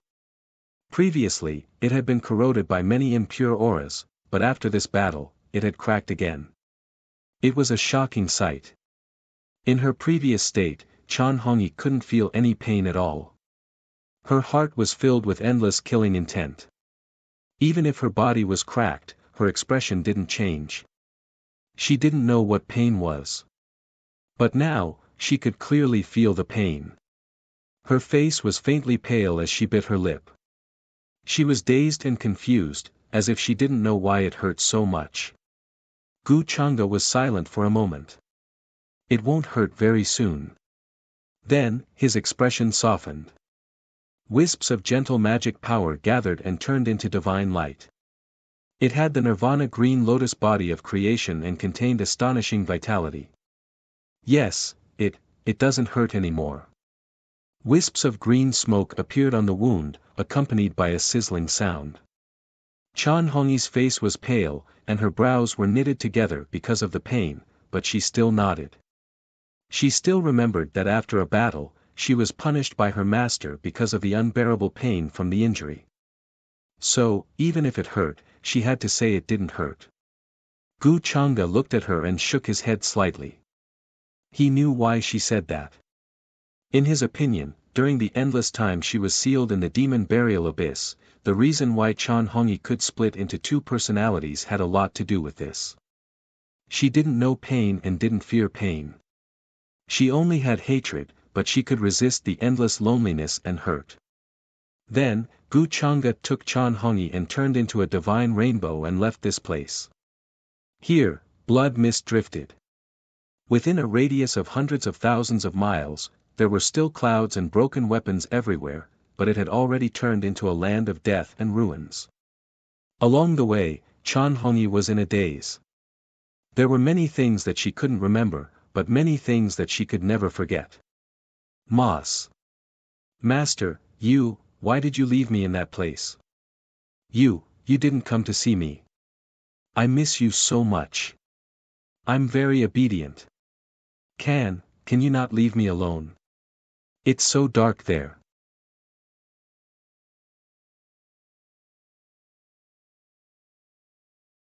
Chapter 445. The Devil Extermination Conference in the Divine City had attracted the attention of almost all the orthodoxies in the upper world. Many powerful cultivators had brought along their forbidden weapons.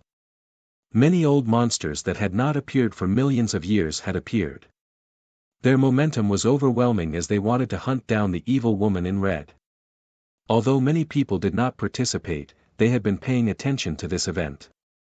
When the evil woman in red appeared and stepped into the divine city, many cultivators knew about it. They appeared in the sky and looked at the scene from afar. There was a chaotic light that shot into the sky, followed by a dense chaotic fog that spread out. A heavenly sound filled the air and shrouded the world. It was as if that place had become the most ancient era, before the creation of the world. The scene could no longer be seen clearly. Even the cultivators who were extremely proficient in the heavenly eye could not see anything. However, they could vaguely feel the mighty waves coming from there. It was as if there was a supreme war drum being beaten. The sound reverberated in all directions. It was the sound of killing and roaring. The world seemed to be turned upside down. The sun and moon lost their light. The big stars in the outer region trembled and fell down. The heavens seemed to have ruptured, and endless light rushed out. Multicolored light shone resplendently, producing all types of supreme divine weapons. Those were the weapons of many powerful cultivators. They floated in the sky like a great sun or a rolling river. Just a strand of their aura could destroy the stars in the outer region. However, even such a weapon emitted a cracking sound in the end, as if it had been blown apart. Such a scene was extremely shocking. It made people feel shocked and curious. What was the scene inside? What was the situation? Could this plan to hunt down the evil woman in red be realized? However, one had to admit that the formation set up in the divine city was very mysterious. Even the imperishable sects and immemorial royal families tried to disperse the chaotic fog with their weapons. However, they could not see the scene inside and could only wait for the result. The longer they waited, the more uneasy they felt. However, when the formation patterns above the divine city broke through, endless blood light illuminated the sky. There were even strange phenomena in the distance. Blood rain fell from the sky. All living things were crying. Blood lotuses took root in the void and bloomed. Big stars fell down one after another. In the distant lands, even on the ancestral planets of some clans, terrifying strange phenomena appeared. Many people began to cry in grief. That was the sign of the fall of a supreme being. These scenes were reflected in all directions. Only now did many people react. Their faces became incomparably pale, feeling fear and trembling. From the looks of it, this demon extermination conference might not go smoothly. This kind of terrifying phenomenon hadn't appeared for countless years, and today was the first time it was so terrifying. Even the heavens were illuminated in a blood-red color, and a rain of blood poured down. Then, endless sounds of battle rang out. Terrifying figures with disheveled hair rushed out of the divine city one after another, their bodies covered in blood. They opened spatial tunnels to escape. This kind of scene caused the people watching from afar to be unable to help but be shocked. This was especially the case when they personally witnessed an incomparably terrifying existence being covered by a blood-red palm print that was chasing after it. After the scene of it exploding in the air, they were even more horrified and their entire bodies turned ice-cold. What happened later confirmed everyone's guess. This demon extermination conference shook the upper realm. However, many people did not expect that it would end in such a way. A banquet to hunt the red-robed female demon turned out to be a banquet to send people to their deaths. Many supreme beings from various orthodoxies died tragically. Their bodies and souls were destroyed, including their weapons. Among them, the gods had all died tragically, and no one survived. The once glorious and ancient divine city was filled with clouds and silver waterfalls, but it turned into a land of death within a day. Corpses and weapon fragments could be seen everywhere. Some areas still had remnants of the battle. Cultivators with slightly weaker cultivation bases were likely to be killed by the remnants of the battle. Even the blood of the fallen powerhouses contained unimaginable divine power. As the chains of order intertwined, a single drop could penetrate countless mountains. However, many people also noticed that many of the life sources here had been devoured. Therefore, they guessed that the red-robed female demon might have left in the end. This scene showed the cruelty and horror of that battle. The red-robed female demon's whereabouts were unknown, and no one knew where she was. In this battle, many orthodoxies of the upper realms suffered heavy losses. Many old monsters who wanted to kill the red-robed female demon and steal her flesh also died because of this. Such a scene could be said to be extremely tragic, and no one could see any signs of life. All the runes were obliterated, and the formation patterns were overflowing. Divine light pierced through the sky, and no one could control it anymore. Danger was everywhere. Some of the powerhouses who fled when they saw that the timing was not right felt a chill in their hearts.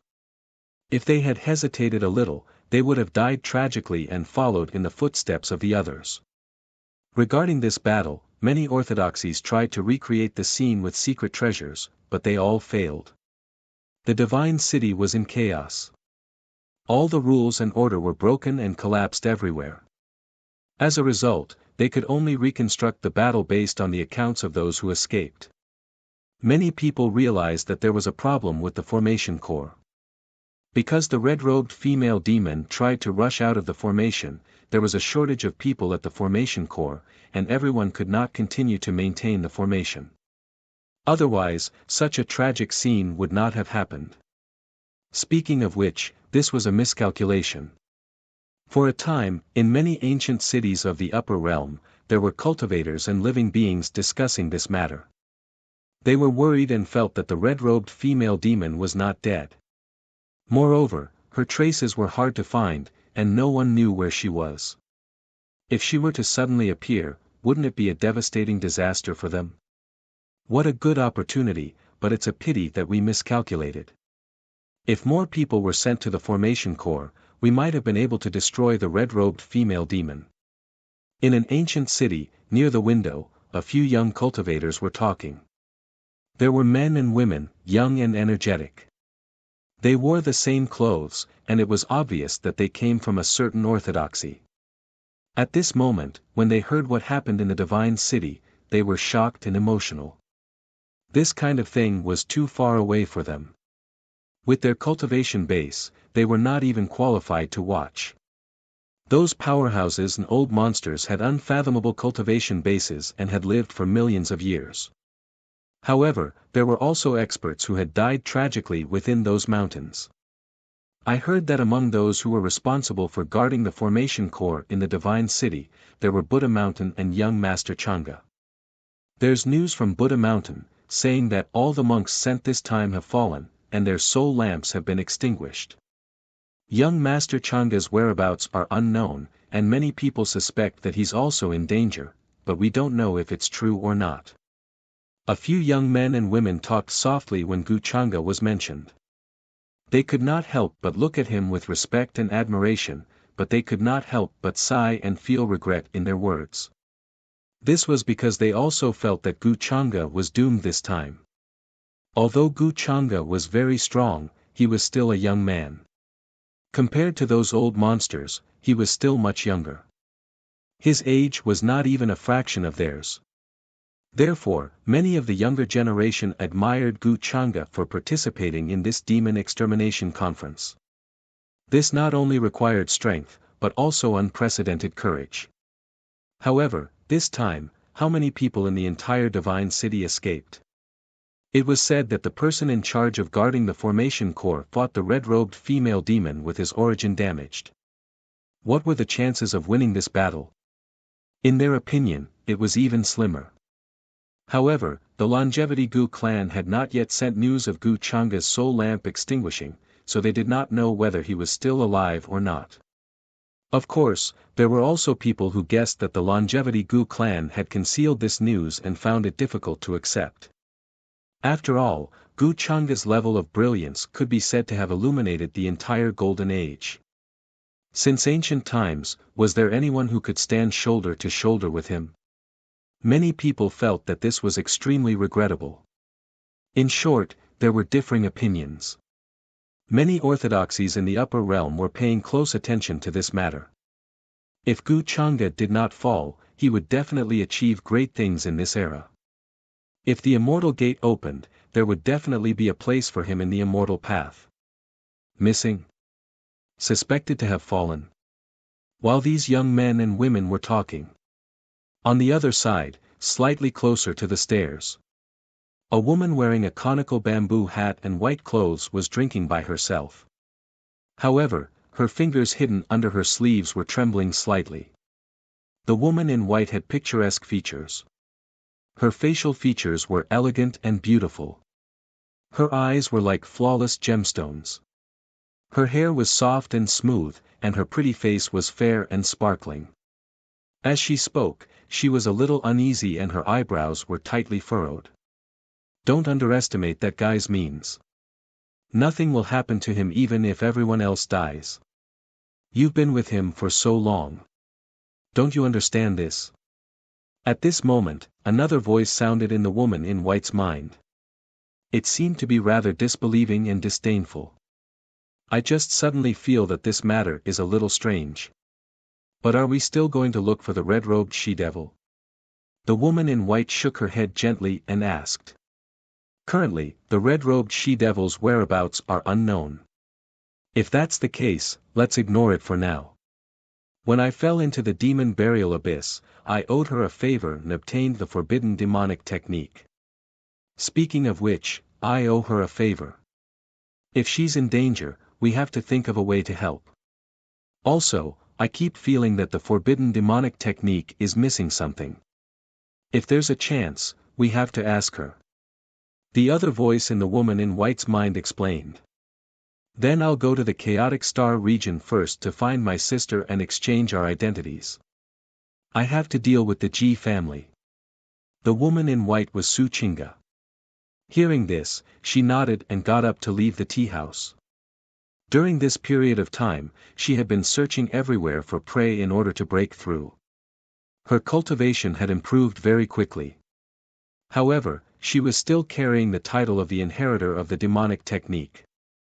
Previously, many things that the demonic technique organization had done, such as killing many young supreme beings, including the successor of the White Tiger clan and the successor of the Sky Emperor Mountain, were all put on her head. She had to be careful to avoid encountering those who wanted to kill the inheritor of the demonic technique and seek revenge. What puzzled Su Chinga was that during this period of time, the attention that people paid to the inheritor of the demonic technique was obviously much less than before. This was because compared to what the demonic technique organization had done in the beginning, her actions paled in comparison. Over time, although the inheritor of the demonic technique still appeared everywhere, people thought that they had restrained themselves. Naturally, the attention they paid to them decreased. I hope to hear good news about the young master. He has many tricks up his sleeve and is very meticulous. It is indeed difficult for anyone in this world to hurt him. Su Chinga sighed in her heart. She couldn't help but recall what had happened in the Immortal Academy. At that time, she had almost exposed her identity. What did Gu Chang'e say to her? She didn't know what he would think and how he would treat her if he knew her identity as the inheritor of the demonic technique. Would he really do what he said at that time to eliminate the demonic technique and uphold justice on behalf of the heavens and solve this disaster? At the same time, at the shore of the Boundary Monument Sea, huge waves surged up to the sky. The black seawater was as heavy as millions of tons. It contained endless mysteries, as if the world was tumbling, thick and majestic. In the Boundary Monument Sea, there were many scattered islands. There were either space cracks or ancient divine islands on them. There were heaven and earth on them, and some ancient existences lived in seclusion. Ancient giant ships could be seen in the distance. Tao patterns were intertwined on them, shining with divine light. They were crossing the sea to fight against the non-contravention force. They were going to conquer the 10 regions in all directions. Gu Chang'e, I didn't expect you to have such a day. If you die in the hands of the red-robed female devil, I can't help but feel a little regretful. A handsome and elegant young man in a blue robe said. He was tall and straight, and his hair was as black as ink. There was a kind of sparkling divine light intertwining around him. He had a sense of confidence and steadiness. When he opened and closed his eyes, there were wisps of divine light. His cultivation was profound.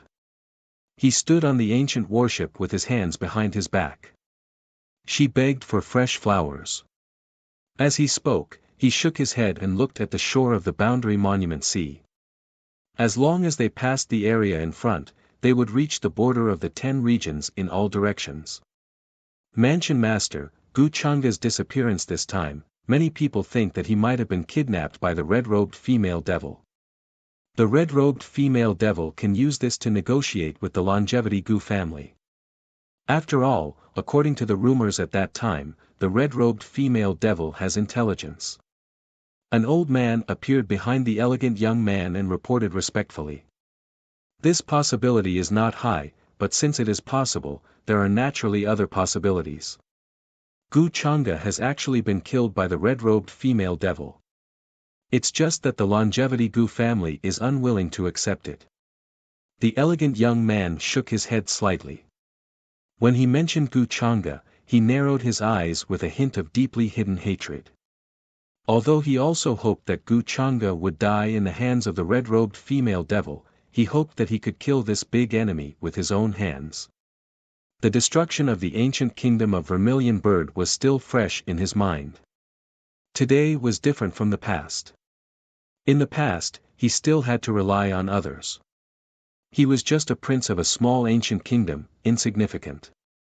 But now, he was the youngest cave master of the most high cave heaven. He had already become a supreme being at the age of 300. He had great power and his cultivation was unfathomable. Even a veteran supreme being was no match for him. Cave Master is right. Now that Gu Changa is dead, no one in the upper world can fight for your limelight. The elegant young man was Chu Hao. Hearing this, the old man behind him couldn't help but smile and say respectfully. This time, the Most High Cave Heaven had appeared again, and they planned to conquer the 8 desolates and 10 regions. The other important thing was to help Chu Hao make a name for himself. A supreme being who was hundreds of years old, this talent could be said to be one of a kind.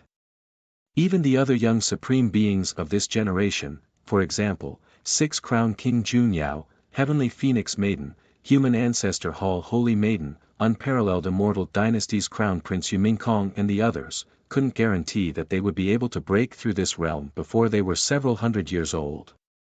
So, Chu Hao could be proud. 00 However, in this generation, there was a monster Gu Changa.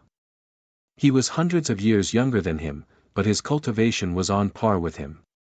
If he was compared to Gu Changa, others would only think that he wasn't worth mentioning. If it was someone else, Chu Hao might just laugh it off and not care much. However, this person was his archenemy, Gu Changa. His childhood sweetheart Tang Wan was also persecuted by him, causing their relationship to break.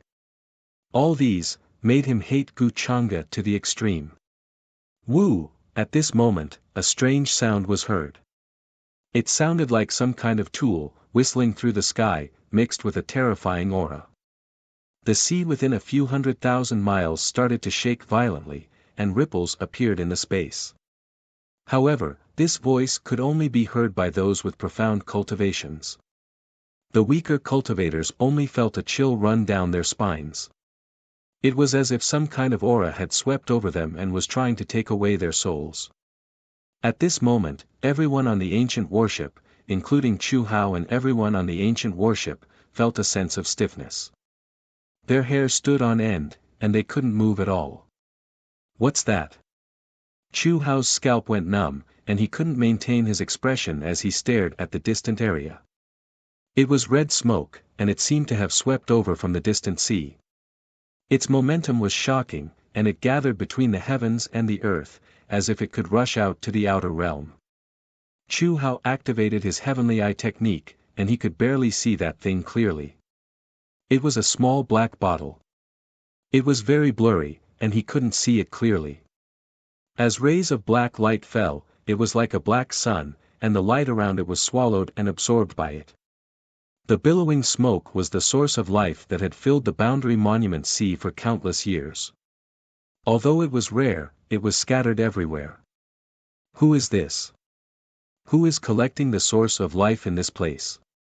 Chu Hao frowned, and a chill ran down his spine.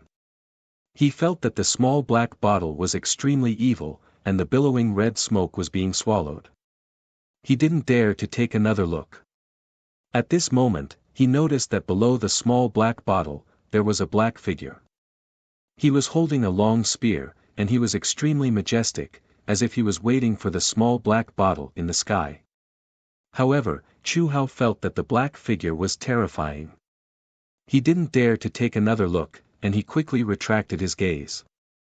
In a place like the Boundary Monument Sea, there were all kinds of terrifying existences, and it was unimaginable. The most important thing now is to find the supreme diagram. Chu Hao thought to himself. The origin of the supreme grotto heaven was related to this diagram. However, due to some reason, it ended up in that world. Not far from the shore of the Boundary Monument Sea, in a secret space crack. In the soul-nourishing place, in the Bronze Palace. Red light flickered, and rays of multicolored light intertwined, turning into a majestic soul-nourishing aura, and finally gathered in the pool. The divine spring rolled, and the celestial mist was dense. It had a different kind of holy aura. Moss. Master, you. Don't leave me behind, okay? Suddenly, a head popped out from the pool, and her hair was tangled together. Her skin was fair and delicate, and her palm-sized face was even more exquisite, without any flaws. At this moment, that pair of flawless black gemstone-like eyes looked at the back of the figure at the entrance of the palace weakly and confusedly, as if he was about to leave her sight. She couldn't help but want to stand out from the pool and chase after him. I'll be right outside the palace. You stay inside. Gu Chang'e didn't turn back, and only shook his head slightly. Then, master, don't leave me. Chan Hongyi's head slowly retracted back into the pool, only revealing a pair of eyes, as if she was afraid that Gu Chang'e would leave when she wasn't paying attention. Her gaze didn't change much from before, and no matter what she looked at, she was still confused. She only felt that the pool was very comfortable, and she didn't feel the pain from before. Her injuries seemed to be recovering quickly. Most importantly, she could feel her master's aura. Fan.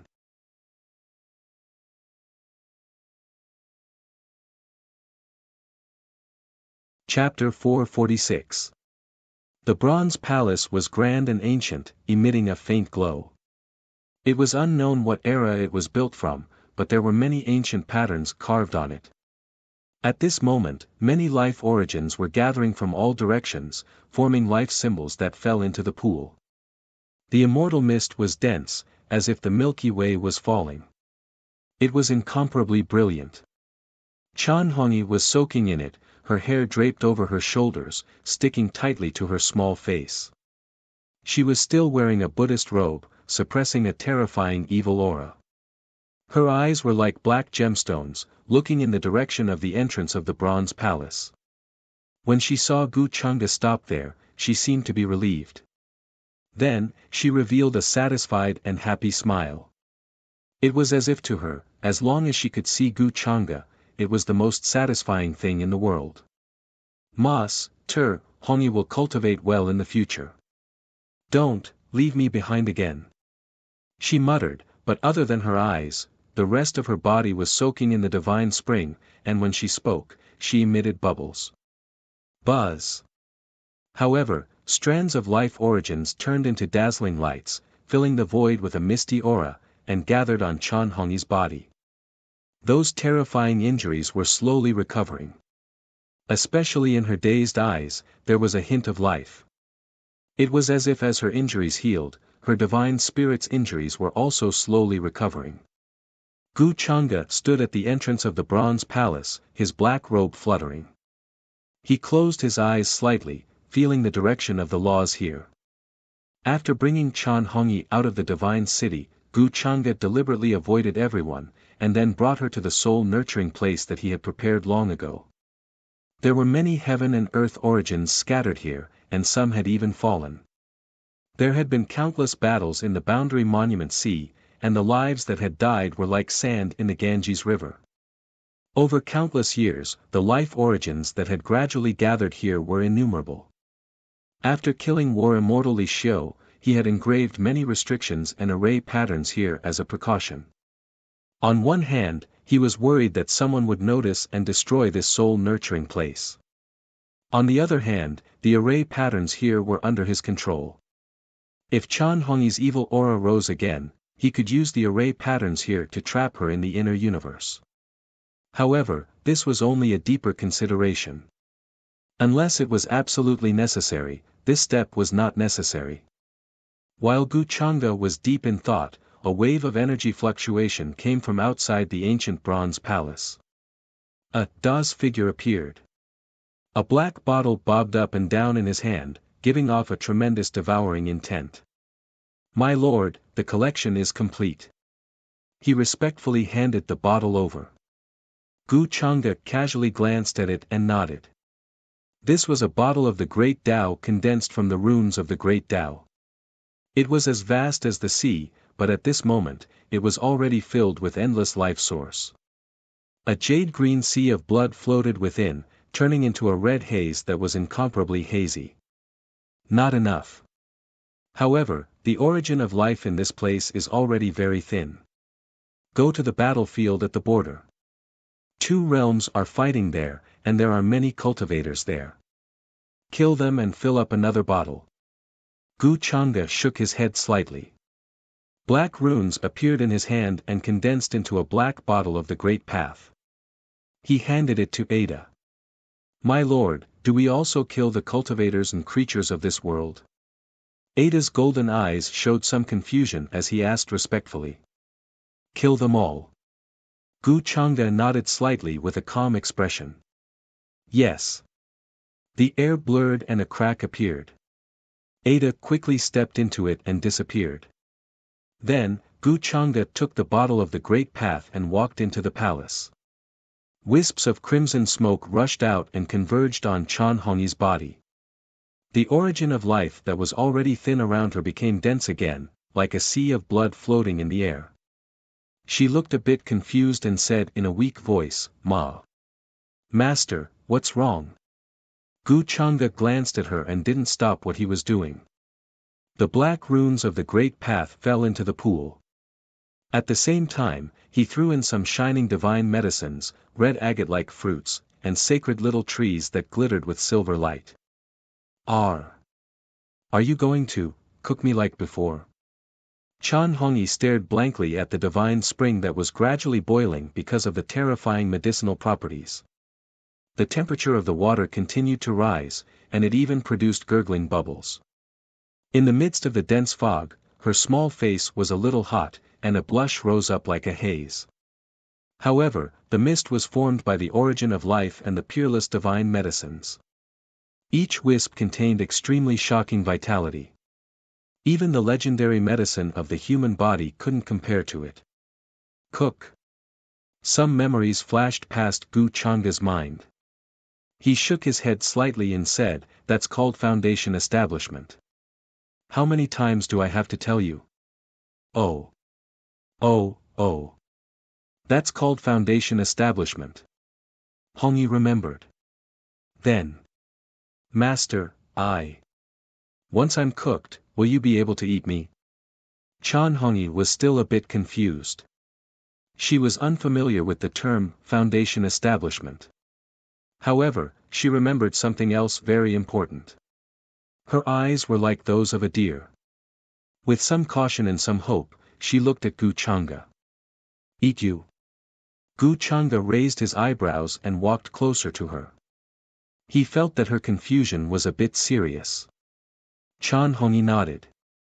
Her confused expression turned serious, as if this matter was very, very important to her. I've already grown up. Master ate me. If Master eats me, I can marry master, she explained seriously. Gu Chang'e didn't expect that was what she meant when she said eat me. In his impression, Chan Hongyi's personality was a little straightforward, but it definitely wasn't to this extent. Where did you hear this from? Gu Chang'e put her on her head, and her voice gradually softened. It's the auntie at the foot of the mountain. I asked her when I could marry master. She said, unless master eats me. Chan Hongyi's voice was a bit weak and her expression was a bit blank. She seemed to be seriously thinking about it. After saying this, she couldn't help but tug at Gu Chang'e's sleeve. Moss. Master, can you not kill auntie? Auntie. Auntie is a good person. She even taught me how to cook. I want to cook for master. In her memory, Gu Chang'e rarely allowed her to interact with outsiders. Many strangers who tried to get close to her were mercilessly killed by him. There was once a young master of a reclusive immortal clan who was exterminated by Gu Chang'e because of this. I won't kill anyone this time. Gu Chang'e rubbed her head. His eyes were calm and deep. Rest well. Yes. Yes, Chan Hongyi nodded obediently. For the next few days, the bronze palace was filled with a faint red mist. Gu Chang'e was paying attention to the news in the outside world. He asked his subordinates to pass the news to him. What interested him the most was that many orthodoxies and forces were guessing whether he was dead or alive. Some said that he was suspected to be dead, while others said that he was abducted by the red-robed female demon. There were many different opinions. The demon extermination conference in the Divine City had shaken the upper realm. There were simply way too many utmost powerful beings who had died. Those who had managed to escape were all severely injured as well, and would require an extremely long period of time before they could recover. Many ancient monks of Buddha Mountain had died tragically. No one was left alive. This led to many people guessing Gu Chang'e's whereabouts. Both the younger generation and the older generation were paying close attention to him. They desperately wanted to know whether he was dead or alive. For Gu Chang'e, this actually did not have much of an effect. That was because he did not need to fake his death to deceive his enemies. There was no enemy in the upper realm that required him to do so. His main concern was the matter of Chan Hongyi. She was a ticking time bomb that was difficult to control. Her violent outbursts were even more unstable. She could turn into what she was like in the Divine City at any time. Moreover, as her injuries healed, her strength would only become more terrifying. Gu Chang'e had examined her injuries. Her recovery was less than 1% of her peak state. It seemed that he had to stabilize her spirit before thinking about other things. The upper realm was different from the previous epochs. It lacked immortal materials, so it was difficult for Chan Hongyi to fully recover. In her current state, it was easy to deal with her when she was in a daze. However, once she fell into a killing frenzy, it would be 100 times more difficult to suppress her. During this time, Chan Hongyi's injuries were recovering. This meant that her strength when she fell into a killing frenzy would only be more terrifying. However, Gu Chang'e still prepared a backup plan just in case he did not have the means to suppress her when the time came. A few days later, the life origin within 1,000,000 miles of the soul recuperation ground had thinned out. The faint blood-red glow that had once floated above the boundary monument sea had dissipated. It would take at least 10 million years for it to gather again. Gu Chang'e then left with Chan Hongyi. However, her current whereabouts could not be known to the outside world. Gu Chang'e thought about it and left her in the innerverse. He did not plan to return to the Gu clan first. There were still some matters to deal with in the 8 Desolates' 10 regions. According to Ah Da's report, the other child of destiny, Chu Hao, had appeared at the boundary monument sea and was attempting to invade the 8 Desolates' 10 regions. Gu Chang'e estimated that after he dealt with Chu Hao, his cultivation would be able to break through to the boundary emperor realm. As time passed, the non-contravention force above the boundary monument sea thinned out. This caused more and more forces to come here. A large patch of dark clouds swept across the sky, shaking the heavens. Those were numerous majestic and vast ancient warships, and there were numerous experts standing densely on them. Multicolored light coiled around their bodies, and divine splendor shone brilliantly. Although it was difficult for the powerhouses to cross over, they had to pay a high price. However, for the younger generation, it was an extremely suitable opportunity for them to train. Almost all the immortal orthodoxies and supreme sects, including the Longevity Gu clan, had sent their younger generation here a long time ago. They headed to the boundary lands to fight with the younger generation on the other side. The last time Gu Changda manifested his faith Dharma body, it was a miniature version of a battlefield. Crossing the boundary monument sea was difficult for the other powerhouses. However, for Gu Changda, who was proficient in the origin of space, it was as easy as walking on flat ground. Although there were many dangerous places along the way, it was difficult to injure him now. Gu Changda's robes fluttered in the wind. His expression was calm as he walked on the waves of the boundary monument sea. It was as if there was an invisible golden path that extended under his feet. It directly suppressed the majestic and heavy force coming from the ground. He was very fast and appeared tens of thousands of miles away in an instant. However, he soon noticed that a three-headed black dragon appeared in the huge waves in front of him. It was surrounded by black light and looked extremely ferocious and terrifying. It was like a majestic island lying across the sea. It lived in the boundary monument sea and was not afraid of the majestic pressure here. Its body was covered with dense black and green scales that were as tough as immortal gold. This three-headed black dragon noticed Gu Changda's expression. It first bared its fangs and revealed a ferocious appearance, trying to pounce over. However, in the next moment, when a terrifying and vast pressure swept over it, it trembled in fear. Its soul was almost scared out of its body. It kept on drilling into the depths of the boundary monument sea. With the strength of a supreme martial artist, it just so happens that it lacks a mount.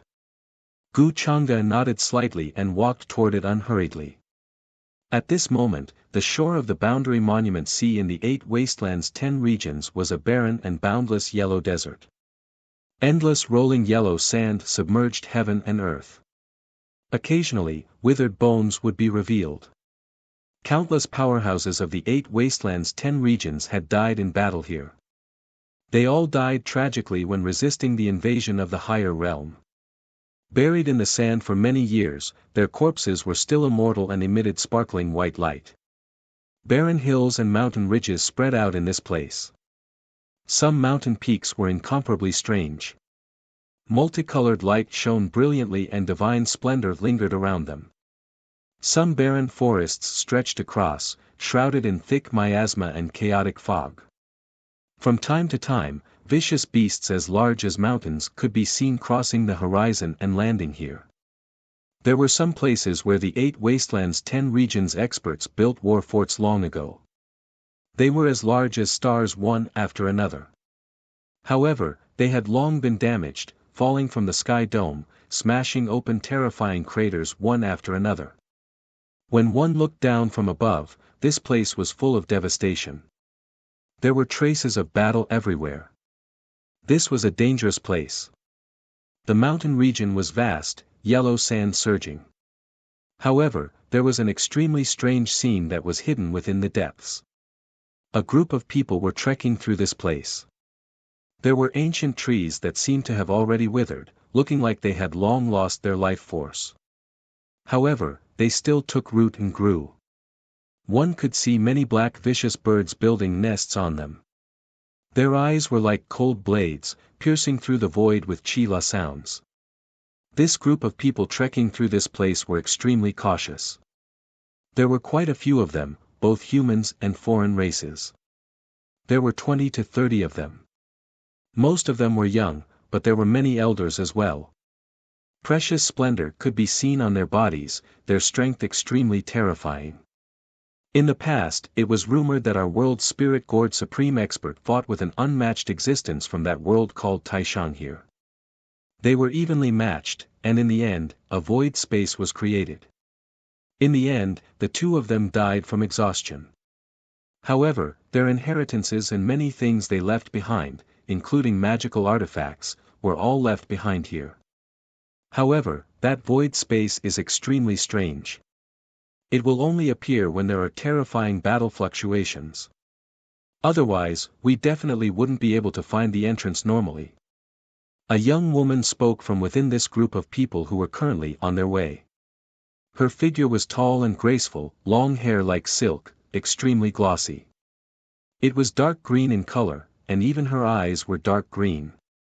Her appearance was extremely beautiful, a rare beauty that could topple cities.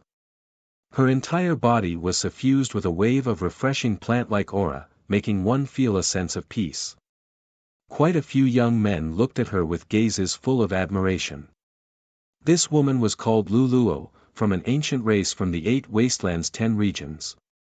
Ancient life deity blood flowed through her body, making her close to nature. All types of nature-related magical techniques were at her fingertips without any hindrance.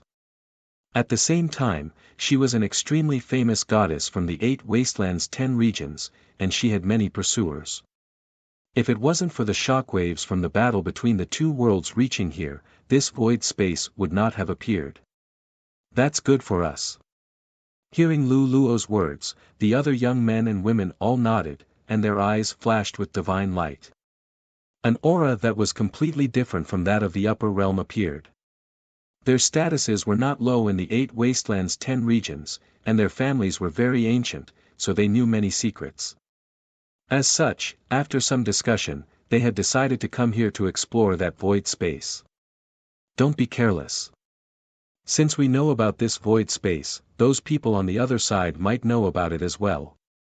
At this moment, a slightly younger black-clothed man spoke. His hair was very long, and his face was not very handsome. He was not very tall, and he was even a bit thin. However, he gave off an aura that was difficult to ignore. His eyes were filled with divine light, and his palms were covered with faint dragon scales. His knuckles were very large, and there were calluses on some parts of his body. Evidently, he often practiced various magical techniques. He was calm and collected, and he did not panic at all. Since Brother Lin says so, we will naturally be careful. Hearing this, the other young men and women's expressions became serious. They were clearly in awe of the man in front of them. Even a goddess like Luluo could not help but show admiration in her eyes. The man was called Lin Wu, and he came from the ancient and mysterious Dragon Blood clan. He was a legendary genius in the 8 Wastelands 10 regions. He was extremely dazzling, and could be called one of the undefeatable figures of the younger generation. Lin Wu's background could only be considered average, and he was even born from a concubine of the Lin clan. If it wasn't for the Lin clan's clan leader being muddle-headed and drunk, there would be no Lin Wu today. Before the age of 13, Lin Wu was not very special. In fact, he was far behind his peers, and he was not valued by his clan at all.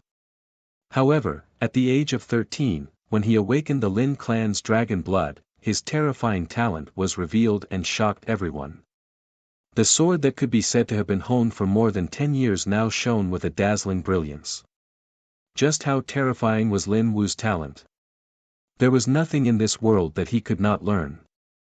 No matter how difficult a technique was to understand, he could reach the peak of perfection in a short amount of time. In other words, the geniuses of clans were divided into two types. One was called Lin Wu, and the other was called the others. Under the situation of being behind his peers for more than 10 years, Lin Wu was still able to catch up and become the undefeatable existence of his generation. This could be considered a miracle. However, the most terrifying thing about Lin Wu was his talent. The 8 Wastelands 10 regions today was like a golden age that had been accumulating for a long time. All kinds of terrifying geniuses appeared. The stars of chaos were dazzling. Even Lin Wu could only be considered one of them. I just don't know what our chances of winning this war are. I heard that something happened on the other side, or else there would be more powerhouses coming to kill us, as if thinking of something, Goddess Lu Luo sighed. Her expression was bitter and helpless, and there was a deep sense of dejection and fear. When mentioning the other side, almost everyone's eyes were filled with hatred and anger. It was not the first time that the 8 wastelands' 10 regions were invaded. Since ancient times, such things were not rare.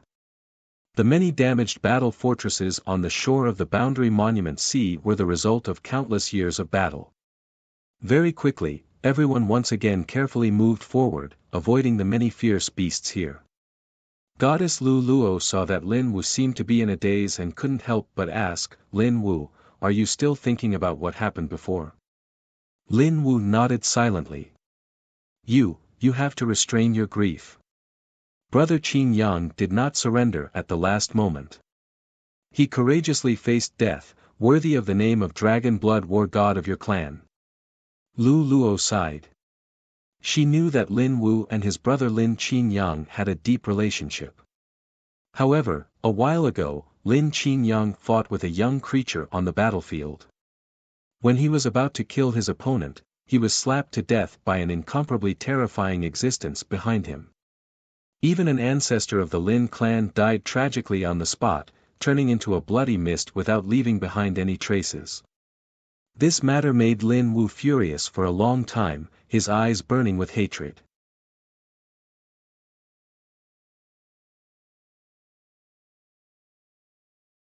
Chapter 447. Ancient black trees towered into the sky. They were withered and had no signs of life, but they were incomparably tall, towering over the desert. Mountains rose and fell without end, and yellow sand billowed, covering the sky and earth. These ancient trees had absorbed the corpses of countless experts over countless years, and had already become spirits.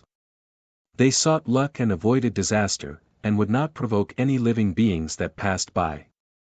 However, Lulua and the others were still very cautious, afraid that a large commotion here would attract other cultivators. Now that the Upper Realm and the 8 Desolates' 10 regions were at war, this place was not far from the border. Therefore, as long as there was any strange movement here, it was likely to be detected by the cultivators with astonishing perception, thus disrupting their plans. Lin Wu, I can understand your feelings, but at this time, you still need to restrain your grief. Lulua advised softly, feeling sympathy for Lin Wu. At the same time, she also had a good impression of this legendary man, and did not want to see him affected by this matter. The terrifying existence that killed Lin Qingyang was definitely not someone that the current Lin Wu could face. Lin Wu's expression was very calm, and he had already restrained his previous silent emotions. He nodded and said, I know, Lulua, you don't need to worry. Just like how Lulua had a good impression of him, he also had a good impression of the knowledgeable, and beautiful Lulua in front of him. In the eyes of many, when he and Goddess Lulua stood together, they were an extremely compatible pair of immortals. The person who killed Brother Lin Wu's brother is said to have an unparalleled position on the other side, and is the leader of that side. No one is qualified to stand shoulder to shoulder with him. Hearing Lin Wu and Lulua's conversation, the other young men and women could not help but look over. Someone sighed and said helplessly. He was one of the people who had witnessed that scene that day. The Lin clan's ancestor was a quasi-supreme existence, and was an extremely ancient supreme expert in the 8 Desolates' 10 regions. However, he was killed by a Dharma body that appeared from an endless distance, shocking the heavens. Moreover, it was said that the other party was about the same age as them. Before this, it was simply an inconceivable matter that they did not dare to imagine. In front of this person, their so-called geniuses were not even comparable to ants. I know that person is very strong. When Lin Shiwu heard this, he appeared very calm. He did not show any fear, nor did he shrink back because of the other party's terrifying strength. Brother Lin Wu, it's good that you understand, the person who had spoken earlier also shook his head. He knew that Lin Wu had not seen that scene with his own eyes, so it was difficult for him to understand how terrifying the other party was. That was a difference of heaven and earth, a feeling of hopelessness and invincibility. However, at this moment, it was impossible for him to persuade Lin Wu to let go of his hatred. There is no genius in this world that I can't catch up to. Seeing the expressions of the crowd, Lin Wu's face was filled with confidence as he spoke with a pause between each word. Hearing this, everyone's expression changed. They felt Lin Wu's determination to press forward. Many young men and women couldn't help but admire him even more. The other elders also nodded in approval. At this time, the invasion of the upper realm was the time for the 8 desolates and 10 regions to unite. If the younger generation all held the same attitude as Lin Wu, why would they need to worry about not winning this battle? No matter what, we will end up opposing each other. This is unavoidable. Instead of retreating in despair, why not fight to the death with him? Also, other than the boundary monument sea, we still have one last obstacle. It's not time for despair yet, Lin Wu continued to speak, regaining everyone's confidence. He said, although the upper realm is strong, since the beginning of time, evil has never suppressed good. This is an unchanging law. We are the side of justice, as if the heavens are helping us. His words were from the bottom of his heart. To be able to get to where he was today, it was as if the heavens were helping him. Lin Wu had a secret that he had never told anyone. It was hidden in the deepest part of his heart. When he was 13 years old, on the eve of awakening his bloodline, he prayed beside the ancient well in the backyard, hoping that he would awaken a decent talent the next day and change his awkward and unvalued situation. In the end, it was as if the heavens had heard his prayer. After a meteor flew across the sky, the ancient well suddenly appeared with 7 colors, as if there was a ball of light floating in it. Lin Wu obtained that ball of light. It was a mysterious space called the martial arts space, hidden in his mind. The martial arts space was very mysterious and contained many unfathomable mysteries. Not only could it help him deduce and control techniques, it could also allow his consciousness to enter it. Time passed very slowly in there, allowing Lin Wu to have several times more time to cultivate than normal people. Thanks to this martial arts space, he could quickly master various techniques and began to rise, becoming a young legend in the 8 desolates 10 regions. Otherwise, his own talent was actually very poor. His dragon blood talent was also gradually improved by relying on the martial arts space. It was because of this that Lin Wu felt that he was favored by the heavens, as if the heavens were helping him. The 8 desolates 10 regions were going to be in chaos, and the upper realm was invading. Was this not an opportunity? At the same time, above the boundless black Dead Sea, a 3-headed black dragon was riding on the clouds, traveling quickly on the surface of the sea. On top of its head, a young man sat cross-legged. His clothes were whiter than snow, and he looked extraordinary. There seemed to be a chaotic aura lingering in his hair. He seemed to be deducing something. Runes appeared behind him one after another, and then disappeared in the end. It was as if ancient worlds were constantly collapsing and then being reconstructed again. This was a terrifying scene. Just the aura that filled the air was enough to make people tremble. In his palm, there seemed to be billions of worlds being born and destroyed. The 3-headed black dragon under his feet only felt fear and trepidation. It was afraid that a strand of aura would fall and turn it into ashes. This young man's strength was so strong that it made it despair. It did not dare to have any disrespectful thoughts at all. Are we almost there? Gu Chang'e looked up, glanced into the distance, and asked casually. There were no waves on the surface of the sea, and it was exceptionally quiet. The closer they were to the shore, the more they could feel the weakening of the no-violation force. The boundary monument sea was constantly drying up, and it no longer had the binding force it used to have. One could imagine that when the sea here dried up, it would be the time for the army of the upper realm to attack. Reporting to young master, after crossing the area in front, we will reach the border of the 8 desolates 10 regions. Once, the 2 sides fought here. A legendary blacksmith from the 8 Desolates 10 regions forged something called the Battle Fortress.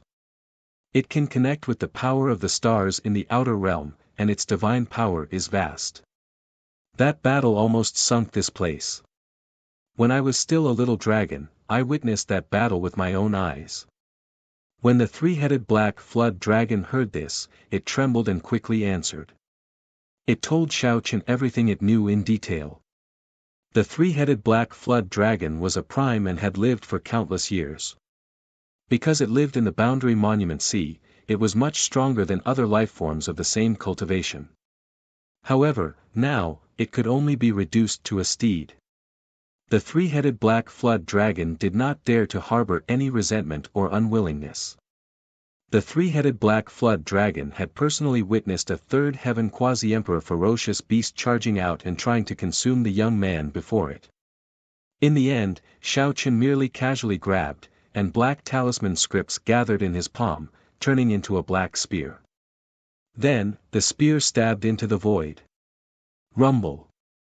It was like the vast expanse of Wangyang being swept up, washing the sky. That horrifying third heaven quasi-emperor ferocious beast was pierced through the air, collapsing on the spot and dying miserably. It was an instant kill. Hence, the three-headed black flood dragon learned its lesson.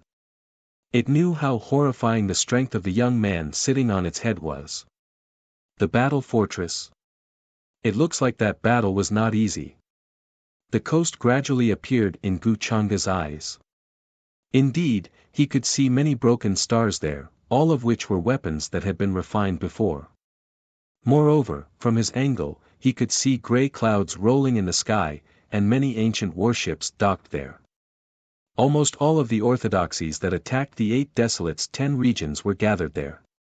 On the contrary, he rarely saw other cultivators along the way. Of course, it was even rarer for someone like him to cross over alone. It seems like Chu Hao didn't come here just to make a name for himself, looks like he found something good for me again. Gu Changa looked into the distance.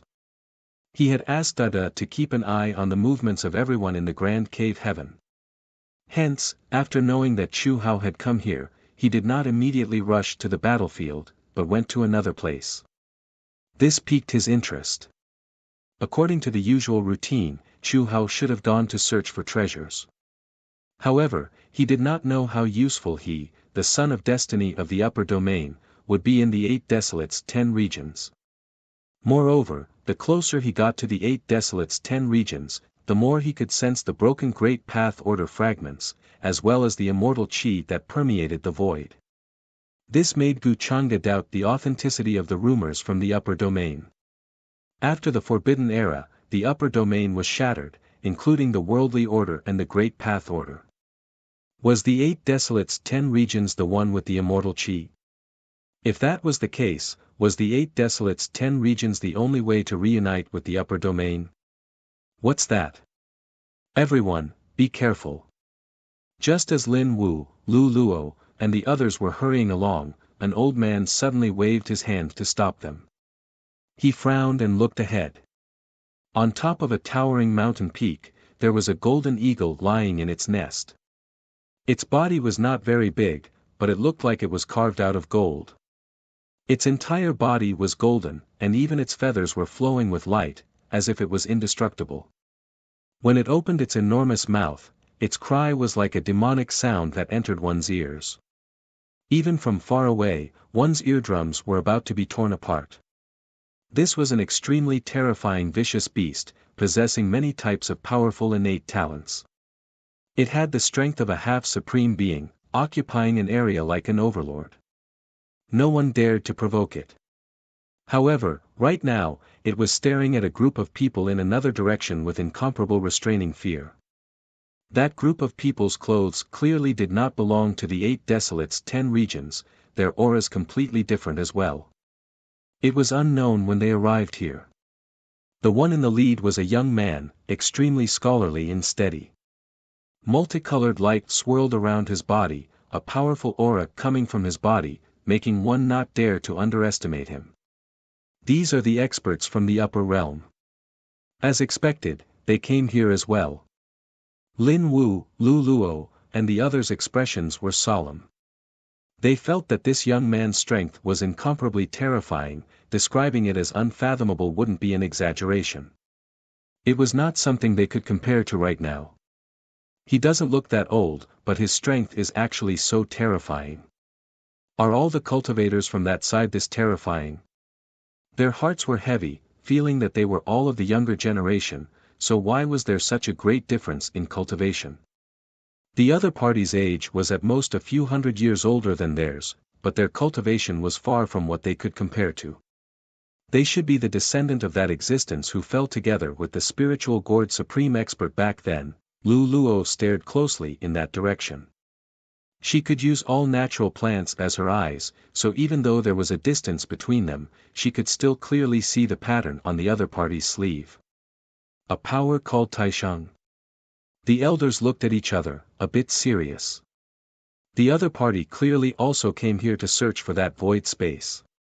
With such a distance between them, they couldn't grasp the other party's strength, so they could only carefully hide in the dark and act according to circumstances. Don't act blindly without thinking. Let's carefully follow behind, don't let the other party detect us. The elders looked at each other, forming a plan in their minds. They turned around and said to Lin Wu, Lu Luo, and the others. They were in charge of protecting the group of young men and women, not letting anything happen to them. After all, these were the geniuses of the 8 Desolates 10 regions, the seeds of hope for the future. If they were discovered by those from the upper realm, they definitely wouldn't let them live, all of them would be killed. Lin Wu, Lu Luo, and the others were very cautious. They nodded, knowing the danger of this matter, all of them carefully followed behind. Very quickly, the golden condor in front was incomparably fearful. Although it tried to escape, it was quickly killed. It let out an unwilling cry, and golden blood sprinkled down from the sky. Pieces of golden feathers were stained with blood, and it sprinkled all over the mountain peak. Lin Wu and the others watched solemnly. The scholarly man's strength was very strong. With just a few attacks, he killed the golden eagle. In the upper realm, he was at least at the level of a leader. Even the clan leaders and other figures behind them were far from this strength, and only the elders of the clan could contend against him. This kind of figure actually secretly came to this place, crossing the boundary monument sea. This made them feel wary and vigilant.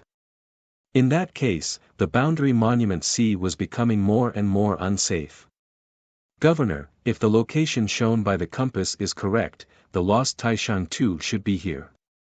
A short elder held a purplish gold compass in his hand.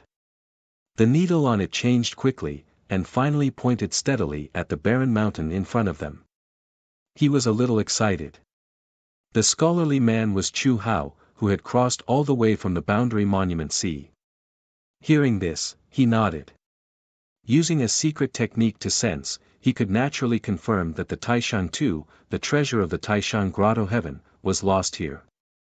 Some people said that the origin of the Taishang Grotto Heaven was related to their supreme technique, the Taishang ancient technique of unruffled emotions. However, Chu Hao knew that was not the case. The origin of the Taishang Grotto Heaven was only because of a mysterious map. That map had been passed down for generations, and it contained the deepest mysteries of the Taishang Grotto Heaven. However, it was once carried by an ancestor-level figure, and almost broke through the defense of the 8 Desolates 10 regions. Unfortunately, in the end, he still fell, and encountered a powerful figure from the 8 Desolates 10 regions, the Honorable Spirit Gourd. Both parties died of exhaustion. The supreme treasures they carried were also buried in the place where they fought. Chu Hao did not know much about the Honorable Spirit Gourd. He only knew that the treasure was an extremely mysterious gourd, and he did not know where it came from. Every time the lid of the gourd was opened, a peerless flying sword would rush out and kill everything, and it would not return until blood was shed. It was extremely terrifying. Such a treasure could be one of the 7 legendary gourds, and it was nurtured by the killing intent of someone. Its value was immeasurable, and it was even more valuable than an emperor weapon. Although Chu Hao wanted to find the Taishan Grotto Heaven's lost Taishan diagram, he was also thinking about the mysterious gourd. Mansion Master, I found the entrance. Due to the aftermath of the battle, this place is very unstable. The space inside is formed over countless years, and it could collapse at any time. So, we have to find the Taishan diagram quickly. The short elder beside Chu Hao could not help but say seriously. At the same time, he pointed at the misty land in front of him, and he felt that something was wrong. Through this misty land, they could enter the empty space and find the lost Taishan diagram. Then, let's go. Chu Hao did not hesitate for long. His luck had never been bad all this time. This time, he did not feel that anything was wrong when searching for the Taishan diagram. Just like before, it was surprisingly easy and calm. Buzz. As soon as he finished speaking, a ripple spread out, and Chu Hao stepped in first. The rest of the people in the Taishan Grotto Heaven looked around vigilantly.